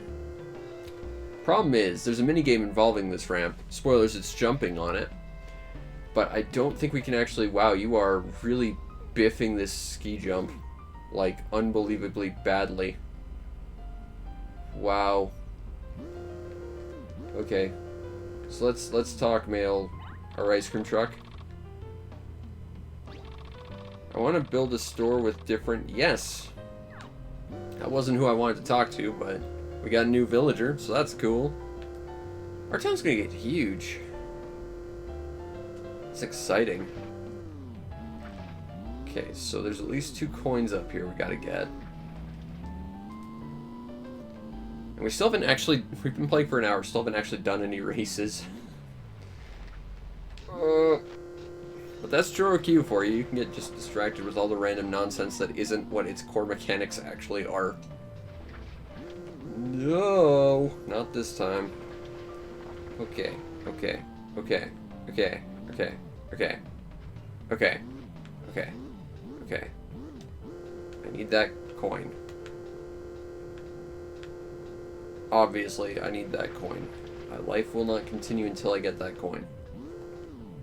And we're going to do ski jumping. I don't think we're properly kitted out to do it properly. But we'll see what we can do about that. Okay, let's try and ski jump. Let's go! Let's accelerate the hell out of the ski jump. It's now daytime, don't question it. Also, the coin at the bottom of the jump is gone, so we can't even collect it while we're here.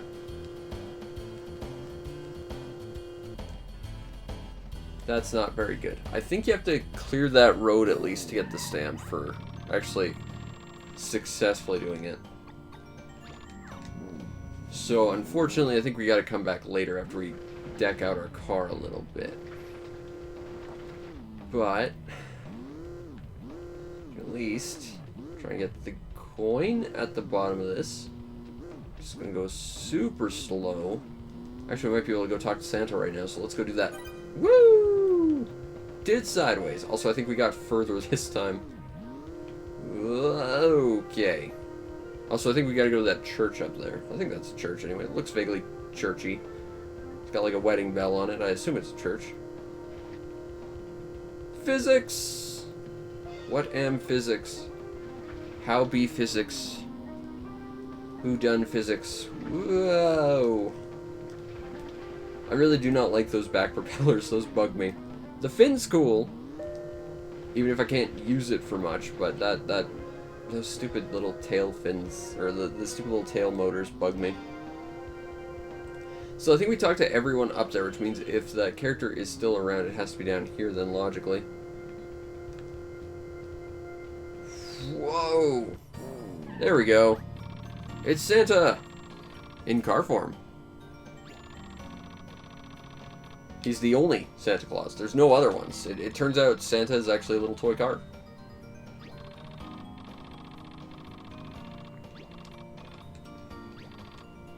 And to save him some time, he gave us the Christmas horn. Boom. What's our actual, like, notebook completion? I'm curious. Stamps. That's what we want. I'm curious as to what we've got left. Probably a fair bit, but I can't jump all the way to one end. That's the problem with this, is you have to go one at a time. So, 1. Haven't visited everyone in Peach Town. That's weird. 2, 3, 4, 5, 6, 7, 8, 9, 10, 11, 12, 13, 14, 15, 16, 17, 18, 19, 20, 21, 22, 23, 24, 25, 26, 27, 28, 29, 30, 31, 32, 33, 34, 35, 36, 37, 38, 39, 40, 41, 42, 43, 44, 45, 46, 47, 48, 49, 51, 2, 3, 4, 54. So, literally double what we have for photo opportunities. Also, we have not visited every place in Peach Town. I'm surprised about that.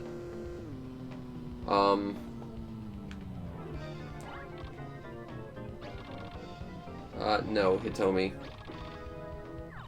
Actually, you know what? Screw it. Maybe you're slightly better than our other guy, Hazo. Let's add Hitomi to our team. You'll replace Hazo. Yes. And hopefully you'll wear that billboard I need you to wear. I hope the power-ups from them are kind of across the board. No one's here. I don't know what this building's for. But at least we're making progress. And by that I mean we're doing a lot of, you know, extra nonsense we don't have to do to play this game, but we're going to because, I mean, that's how you choro queue. You do a bunch of random nonsense and hopefully you get stuff done at the end of the day. It's not mandatory, but you know, you try and get stuff done. Or at least you hope you try and get stuff done. As for me, I got a wing on my car now. And that means I'm better. Better wing. This is Shirley, we already talked to him, or whatever. They want an autograph. I'm not sure we can get one. Maybe we can. We'll find out later, I guess. Let's see what this church place is. But also need to get coins. Can we even climb this sort of thing? Let's find out. I might be able to. Oh, physics doesn't want to play nice this time. Oh, come on, physics. Come on, it's your old pal. Me, the guy who likes to mess with the physics system in this game. If you just ever so kindly. I think we are, like, slightly gaining height, but it's not enough for me to want to, like, smash my face against that wall for an hour. But we might be able to, like, hop that fence from over here.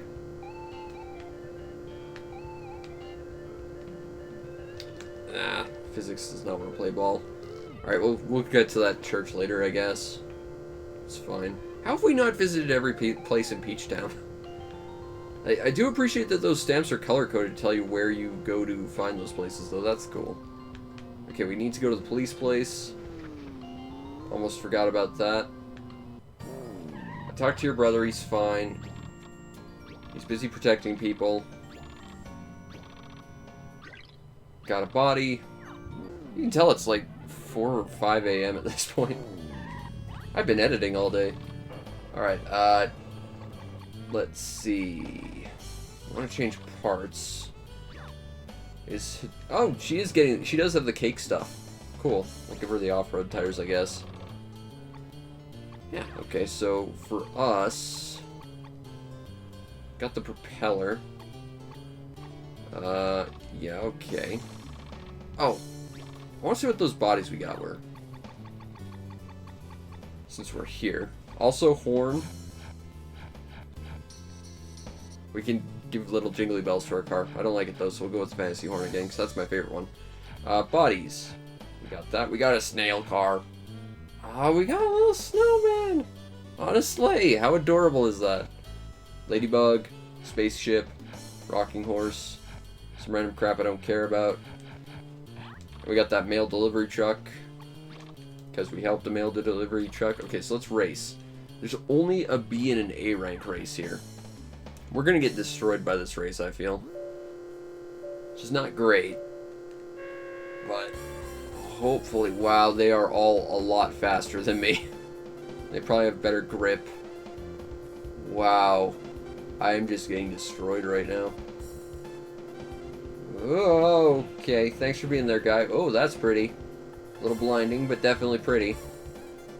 This is the part where I need to have that gun equipped. So I can just shoot them all. Oh, holy crap. This is... Yeah, I think we need to get a slightly... Whoa! Whoa! Okay, well, at least I'm not the only person having to do this. Oh, no, everyone's kind of crashing and shortcutting. I guess that is a shortcut, but it's like, whoa. Everyone wiped that one out pretty bad. I think we have to come in, like, 6th at the lowest in order to, like, place, but... I feel that's not gonna happen. Seeing as we're basically dead last. We'll see what we can do. Seems to be like a 3-lap thing, not a sprint, so that's a small advantage. We at least get to learn the course through a couple laps. Alright, I kind of want to... Oh, I guess I'm not going that way. Okay. Yeah, here's where ice tires would be super useful. We don't have those, though. But they'd be useful. Okay. Okay, get out of the way. I think that was a Ferrari Enzo, but I'm not sure. Okay. Nope, that blue car's a Ferrari Enzo. That's what that is. You can tell because of the way the back is designed. Wow, we basically gained no spots. And our opponents are super far ahead, and we have to gain like 10 spots to even get like the ranking placement. Oh, this is not good. We're probably not going to be able to make this. I think, as it stands, we're just going to have to move on to Papaya Island and get some better parts. Fortunately, I do know about one part that will make life, like, significantly easier for us. Whoa, physics. But the problem is, you know, it's still something we gotta actually do, which is like a whole thing. It's not a big thing, but I gotta kind of remember how that area's laid out. And even then, we're probably going to ideally need better tires before we actually do much more in this area. Definitely the ice tires are going to be needed. I don't think those are optional. And like the parts I'm thinking of, those are pretty much a pure speed boost. It's a ridiculously pure speed boost, but it's not going to let us... 12th. Wow. That is... not where we need to be. No one did well that time. Oh, that was bad. We made 0 money. Okay, well, it was terrible. Maybe I need better parts. Yeah, I know. I need money to get better parts. Okay, well, alright, let's go to Papaya Island then, and move on, because I know there's some good parts out here. Now the problem is, I know that we have to go this way to get there. While ostensibly you can kind of go everywhere to get to Papaya Island, because it's an island out in the middle of the ocean, and we're on a bigger island surrounded by it, but, you know, this kind of gives you a sort of starting place to look. So this is where we're going to go. Now, I think he said it was west? We really could not do anything at White Mountain. It might be ideal to actually go back to like Peach Town and start doing the B rank races, honestly, but I think if we can get this power up, now's the time, because it's going to be one of the most, I think, pound for pound powerful pieces of equipment we can get. Like, when I was first testing out this game, just sort of messing about, I found it because it's a side quest type of thing. It's like an end game piece of equipment, and I was just like destroying races with my stock car just because I had that one piece of equipment. Alright, so I think we just have to go this way.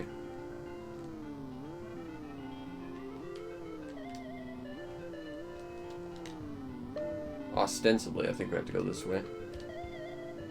Yeah, I think I see something over there. Or maybe it's just that. That looks like land. Let's go here. Yep, that looks like a solid land mass. Now we just gotta get up there. And I believe Papaya Island is like the penultimate area of the game. Like there's one more after it. But Papaya Island is where we kind of start getting near the end game. Well, ostensibly, like, we're gonna have to go through every area multiple times, obviously, but let's talk to all these people. So, John, have you gone to Pol Pol's house on the north side of Papaya Island? From there you can go to Cloud Hill. That's the last area in the game. So no, I have not done that yet. I'm just sort of talking to you citizens first. Location of the Pao tree is east of Papaya Island, downstream before the tunnel, on the higher level of the riverbank. You should go there.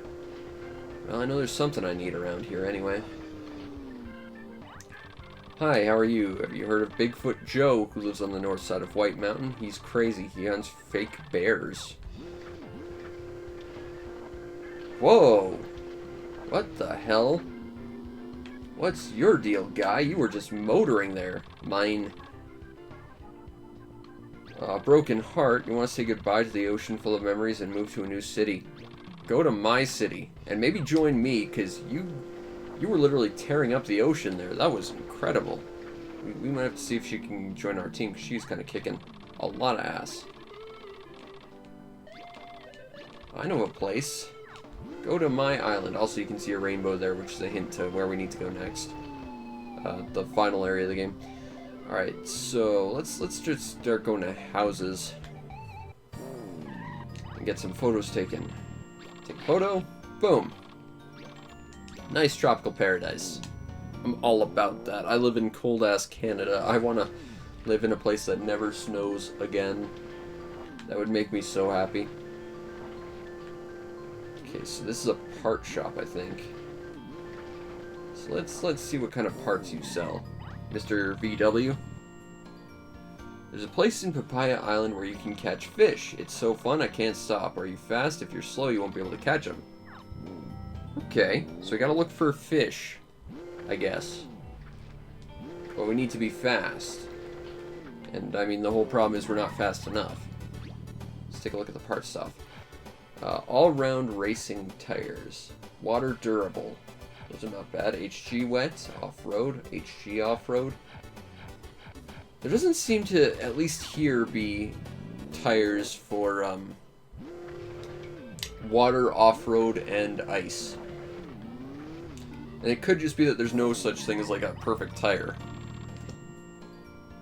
But it'd be nice if there was. It's fun to play beach flag under the glare of the sun. Do you wish to play? Yes. Let's see what we can do. U-turn. Is it like capture the flag but on the beach? Are we supposed to be going in between these things, or are we just hunting for a flag? What's going on here, guy? Okay. Okay, so it literally is just capture the flag. I'm gonna beat this guy. He's fast, but I think I can do it. I mean, if not, there's something I can get that will let me do it, but I think I can do it.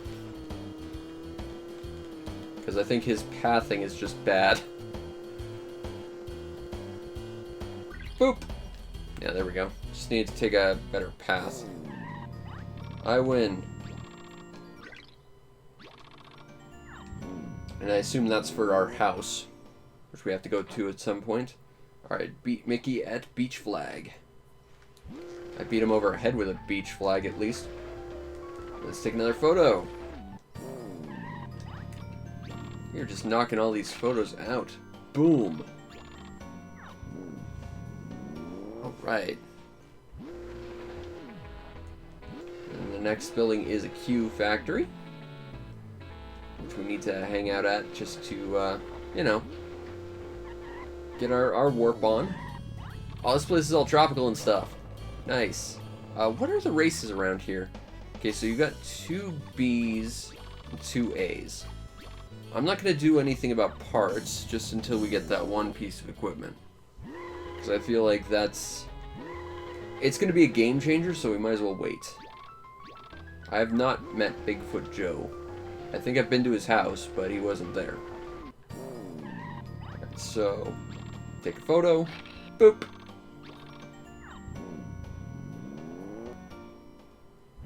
Alright, so let's, what have we here? Is it a house that will help me, or a house that will hinder me?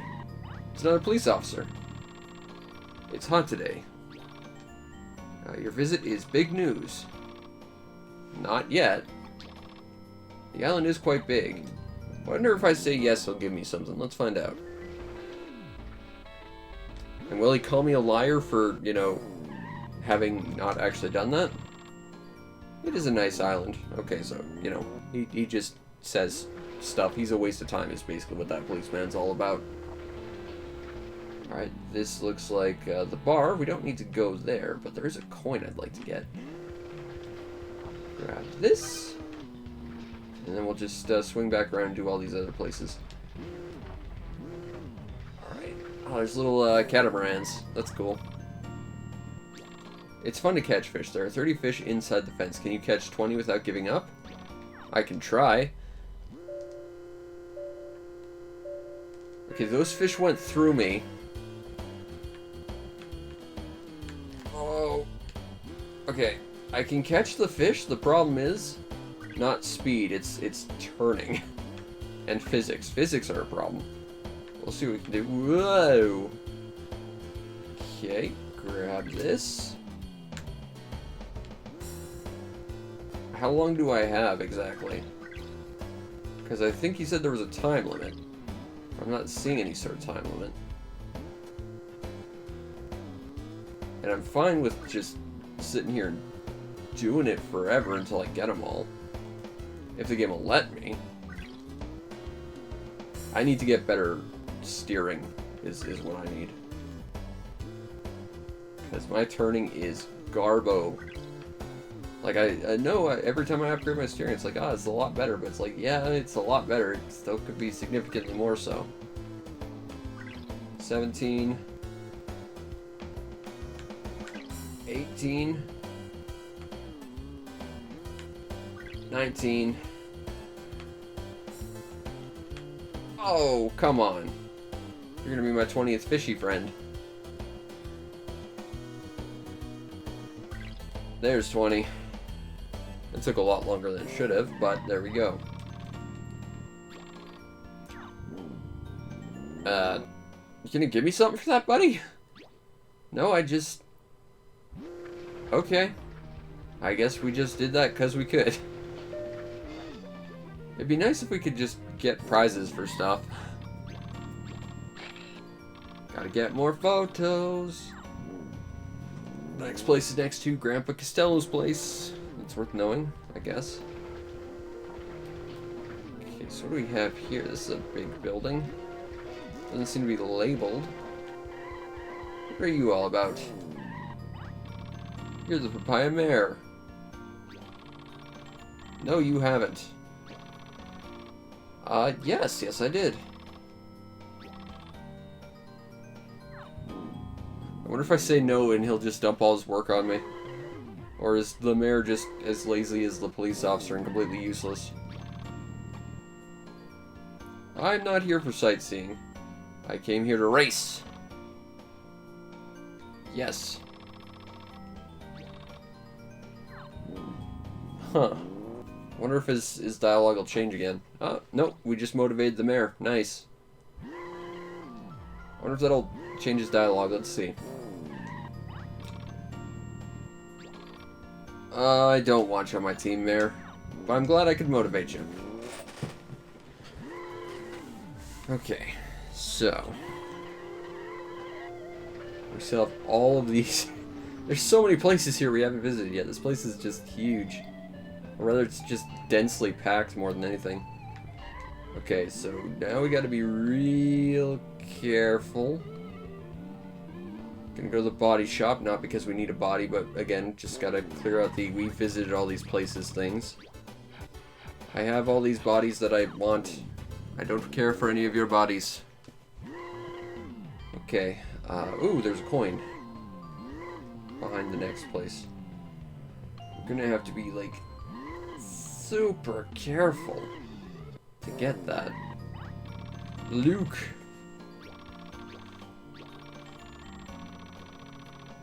Okay. Ah, there we go. We got a doll. I'm guessing that goes in our house or something. We got a doll. Okay, so now we... Whoop! I want to point out I had zero control over that. That wasn't fair, game. That wasn't fair. There's levels of things being fair. That wasn't one of them. Alright. Let's just try to scooch along ever so slightly. We'll make it. Just gotta be careful. It's gonna turn out to, like, not be in his house, but, like, can I even go through here? Nope, I can't. Okay, it's gonna be, like, behind his house then. That's fine. Let's get these photos done. You can kind of see where the rainbow is leading. It's like that little sub-island over there. Take a photo. Snap. Alright. You know, one thing I find really peculiar about this game, and sure it's non-linear, you kind of go wherever you want, but, like, you don't get the parts to really upgrade your stuff, like your extra gadgets and stuff, until really late in the game, you know? At least in terms of adventuring. There's nothing here. We're gonna have to be back here later, I guess. Okay, so there's 2 coins around here, and someone we can talk to. We should probably do that thing. Canary recorders. You can play the canary recorder better than anyone around here. Huh. I'm guessing that's some kind of, like, horn. That sounds like a canary, presumably. Hello, what was that?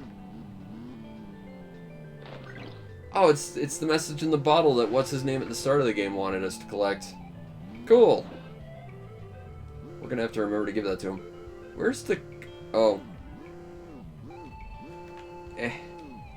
There's a key that's... And by key I mean coin. That's like right where you can't see it. There we go. Okay, there we go.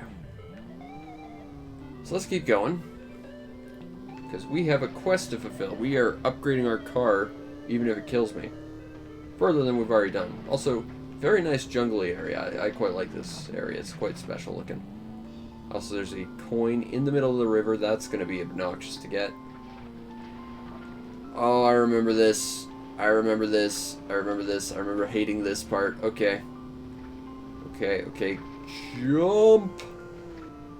And if you fall in the water, you can kind of get out, but you kind of can't. It's like the biggest waste of time ever. Alright, so there's some people around here we gotta talk to. You! Nairo.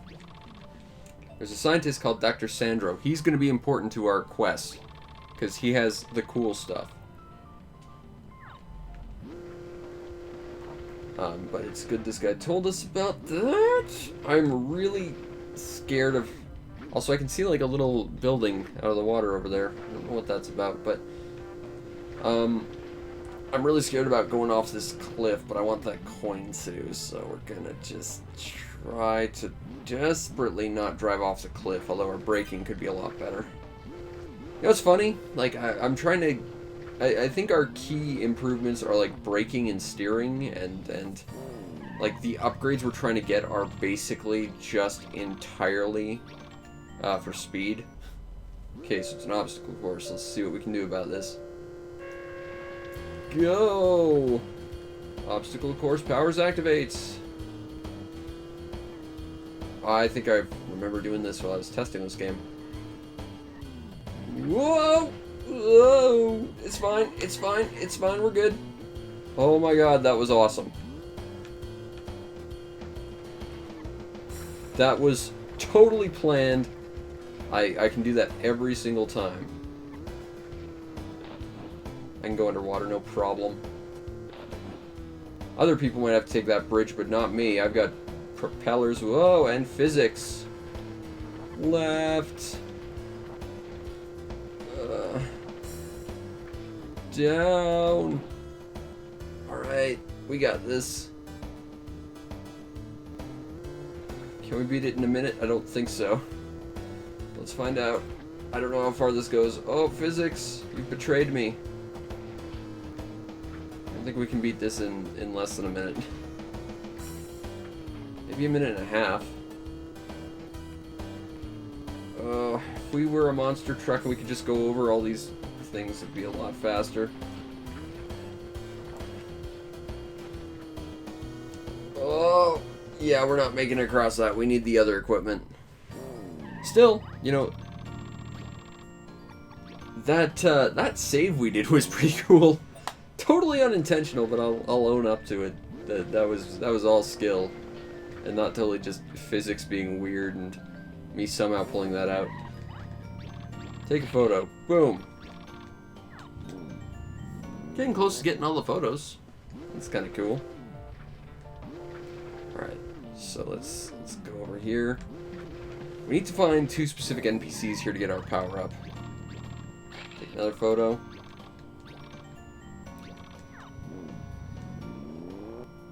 And hopefully we can do that. I mean, they're here. I have a vague recollection of where they are.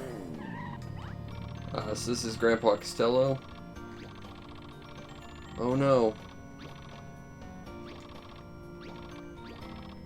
He's playing the ukulele. Aw, we got a ukulele. Nice. I don't think we can just slap that on our car, though. Well, we got ourselves a ukulele. Okay. I think one of these houses is the, okay, this is where we get coconuts. And now we get a sign that'll give us 50 faff per mile. I think this is the last billboard you can get. I don't think the final area has one. So this is Sandro. He's lost his wife. And if we help him find his wife, he'll give us something really, really cool. So we're gonna help. Now, I have a vague recollection of where she is. And that's kind of what we got to go on. So let's hope my vague recollection is good enough. Hard left turn. Alright, grab the Q coin. Hopefully make it across. Physics. Alas, we did not get over there. But I think it's okay. I don't think it's going to kill us. There's a green car. Didn't he say his wife was green? And that's Karori right there. Like, literally, like, not even 50 feet from his house. Yesterday I was cleaning and I found a picture of a girl with a red body and I was sad. And then... Okay, Well, that's a weird story. You didn't recognize yourself in a photo? Okay. This guy's asleep. Honk. Okay, I'm pretty sure after 48 hours of sleeping, you're legally considered dead. Or it might be 24 hours. But there, we woke this guy up. Okie doke. Well, we did that. Let's see what we got here. Take a photo. Getting close to having all the photos. I think I've already said that, but like, yeah, we're really close. There's only one more area to do, and I think we've been pretty diligent about it. I think we've still missed like 1 or 2 per area, but we've been doing pretty good. Okay, now we gotta get up here. Question is, how much is physics gonna let us do that? Can we get there with some physics chicanery? Yes, we can. Hooray. Physics chicanery ho. Alright, so let's talk to this guy. Also, there's the white flower we need. I'll take that. And that's the tree we can talk to, I think. There's a purple car we should talk to. Minerva. There's your letter from Klein. She didn't check the beach, so we did that. Now we just gotta go talk to Klein and we might get a reward, maybe. I gotta remember to do that, I guess. And we drive into the tree and then Rombaral's here, I guess. It's very, very old. Alright, well, we made a tree happy. I'm not sure what that did for us in terms of benefits, but we made a tree happy at least. Oh, nothing more for that. I wonder if we talk to this lady if she'll say anything else interesting. No. Want to talk to you. Crap. Where's the... Don't want to drive into the tree. Want the coin. But if we can get back to the doctor, he'll give us our upgrade. And then we'll be good. Alright. Well, I'll see you in Peachtown, I guess. That's where I'm from, ostensibly. Take a photo next to the tree. And we did that. Alright. Then I guess we just go down here. And over there, we can almost kind of make it, is where we need to go next. Unfortunately, we don't have quite the speed to make it there. But we could if we got ourselves an upgrade. And you know, we're all about doing upgrades here, so let's see about this whole upgrade business. So we gotta go back, talk to the doctor guy. And I'm guessing we won't explain the silly story about his wife not recognizing herself. And we'll get ourselves some new gear. And then we should be good for at least building up speed in the next race or something like that. Although, honestly, traction's going to be important too if we're going to go do that mountain race again. I didn't want to do that. Well, we're going to go get this coin now. Because random happenstance has forced my hand somewhat. What the hell? There's a gem up there. Indy, you silly waffle. You put your gem on a cliff. One that I can't physics my way up. And there goes the coin. I blame Indy. He's the only person we can blame for this. It's not my fault. It's not physics' fault. We'd stop blaming physics for everything. I think once you hit the water, like the surface tension or something, it sort of like acts like a straight like physical plane, which it sort of is, but it doesn't have like collision. But it's enough to mess with the physics, because I think at that point the game recognizes like underwater physics versus, you know, just regular physics. So I think that's why the physics kind of freaks out when you do that. That's my theory, anyway. Also, there's an underwater sign that points to town. Because, you know, the only place you're coming from is that underwater place. So you're just gonna have to drive around this entire island to get where you need to go. And if you want to get to the Cloud Island, well, you're gonna have to get, like, all the way around the island, get the power-up. I don't think you need the power-up to get there, but you need to be fast enough to sort of compensate for not having it. I think the power-up replaces the underwater propeller, so we can't use it for everything, but, you know, day-to-day stuff, it's going to be a lot better. Okay, so gotta be careful about this, because I'm going to get that, that gem and laugh at Indy's smug face. How? What? Okay, there's not a do I have to launch myself from that place over there to get there? That's the only way I can think to actually get to that. That's not good. That's bad. That's dumb. Indy better appreciate that I'm doing this for him. Woo! Okay, so now we gotta talk to the Doctor Man guy. Whoa! And not drive off a cliff. It's a tricky proposition, but we gotta try. Alright, we found Karori. And she's very hot-headed, but they're a cute couple. Yeah, we got freaking scramjet engines, by the way. And, yeah, they're as incredibly broken as they sound. Also, the final boss uses them, I think. So it's kind of like the end game equipment. So let's go to the Q's factory and equip it and see if we can get that gem. Because I want that damn gem. I don't think I can make this jump. Oh yeah! Take that, physics. Didn't need your help that time, except I totally did. Whoa! Drift racing in a 8.6 Torino. It just works. Whoa! Yeah! Aww. When we get that jet engine, we're going back, and we're gonna freaking clear that jump. I got my mind set on it now. Alright, so where's the Q factory? It's the blue dot, so there it is. Unfortunately, because the way this is built, it's really kind of a pain in the ass to even get here. I'm getting rid of the stupid coconut sign. Okay, change parts. First of all,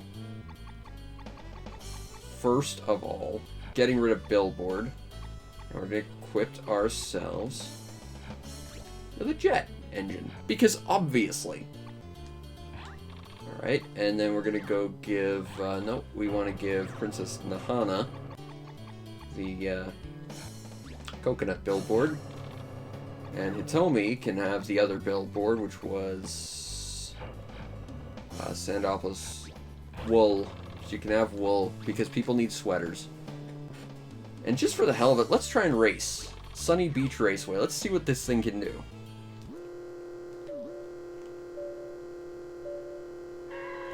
You'll notice that all these people now have these things, but they're not really using them.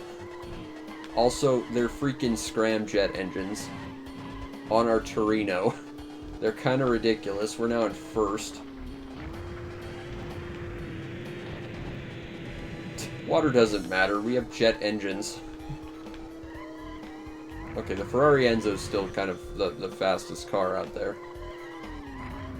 Whoa, okay. This is why a wing helps, though. Like, you can kind of decide whether you want to, like, properly take off, or if you want to, like, stick to the ground.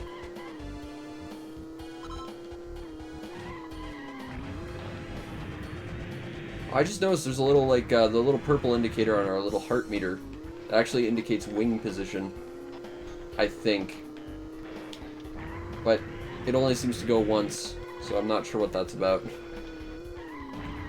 Whoa, okay. I wonder if I can outfit my other cars with the jet engine, or if I only get one. I know there's a limit to how much, like, you can jet around at once. Like, you kind of have to... There is, like, a jet fuels thing. It's not, like, cumulative. Like, it'll regain itself over time, but you gotta sit here and kind of babysit it a little. I think. Oh, that might be what the orange indicator is like fuel indicator. Yeah, I'm out. Oh, crap.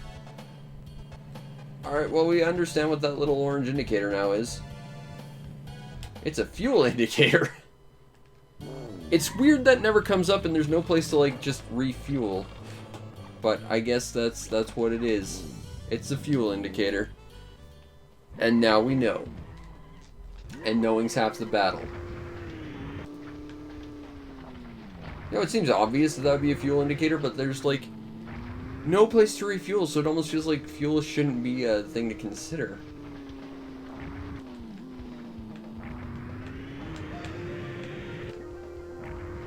Oh, that was painful.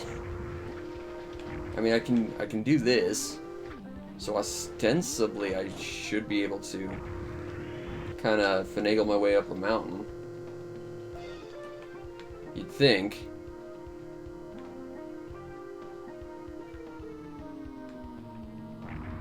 All right, let's try this again. Up. Whoa. Whoa, physics. Whoa, physics. Because scramjet engines absolutely built with the Toyota Torino in mind. And they're awesome. Alright, well, we at least got that. Problem is, we don't have as much control underwater. Like, that is unfortunately... I don't know why my cat decided to do that, but he decided to knock a thing over. Make a whole bunch of noise, because he's a cat. Why did you do that, mister?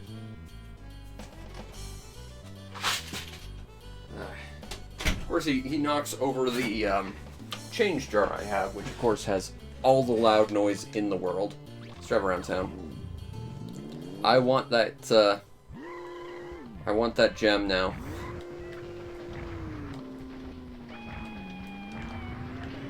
Because, I mean, I've got a jet engine. Of course I'm going to go after it. I'm still not really sure how I'm supposed to get that other coin, though. Okay, physics. Well, let's try this then. Just line ourselves up and go! Alright, let's take a look at our items list. Because I think that is a black opal, that sounds right. So we have, there's supposed to be 7, we got 3, 4. So we're missing 3, I know where one of them is. Not sure how to get it, but I know where it is. And then, yeah, I guess we gotta figure out where the other 2 gemstones are supposed to be. Oh well, we're making progress. Even if we didn't actually do any proper racing today. Although we could now beat that drag race guy. And we did a lot of like sub-quest stuff, and we've made progress towards stuff. Since we're here, we might as well try and get the next area. Oh, yep, that's fine. Good, good, good. Take a photo. Boom! I made it to the Rainbow Island. Alright. Now there's a coin around here. We definitely need that. Where is it? There it is. It's like hidden in the plant. I'm reminded of those terrible old Dizzy games where you could pick up like just randomly anything and pick up a collectible behind it. This is the only way to get to Cloud Hill. If you jump up, you'll return to Papaya Island. Do we want to go? Yes. And here it is, the last area in the game. Here's where we can buy all the parts and talk to all the people. We'll just go to Q's factory just to save. There, now we got this place as a warp. We can come back whenever. But I think for now we'll warp back to Peach Town. And I think that'll be for tonight. But I hope you enjoyed, and if you did, follow the stream to know we go live, because we try and stream as often as possible. Thinking about doing some N64 multicart stuff, because I am a little bit behind on that. Might do Sega Saturn Day again. My equipment is being real fiddly right now. I'm hoping to get some equipment to replace it, but we'll see what happens. I don't have a lot of money right now. We'll see. You also want to check out and subscribe to my YouTube channel, see everything else I do, which is a lot of stuff. And if you really want to make my day, check out the show's PayPal or Patreon. Support the show any way you can so that I can continue to do what I do to the best of my ability, which in this case is, get a rocket-powered Torino, which is pretty great, I think. Anyway, I hope you enjoyed, and I'll see you next time. Peace out, Internet.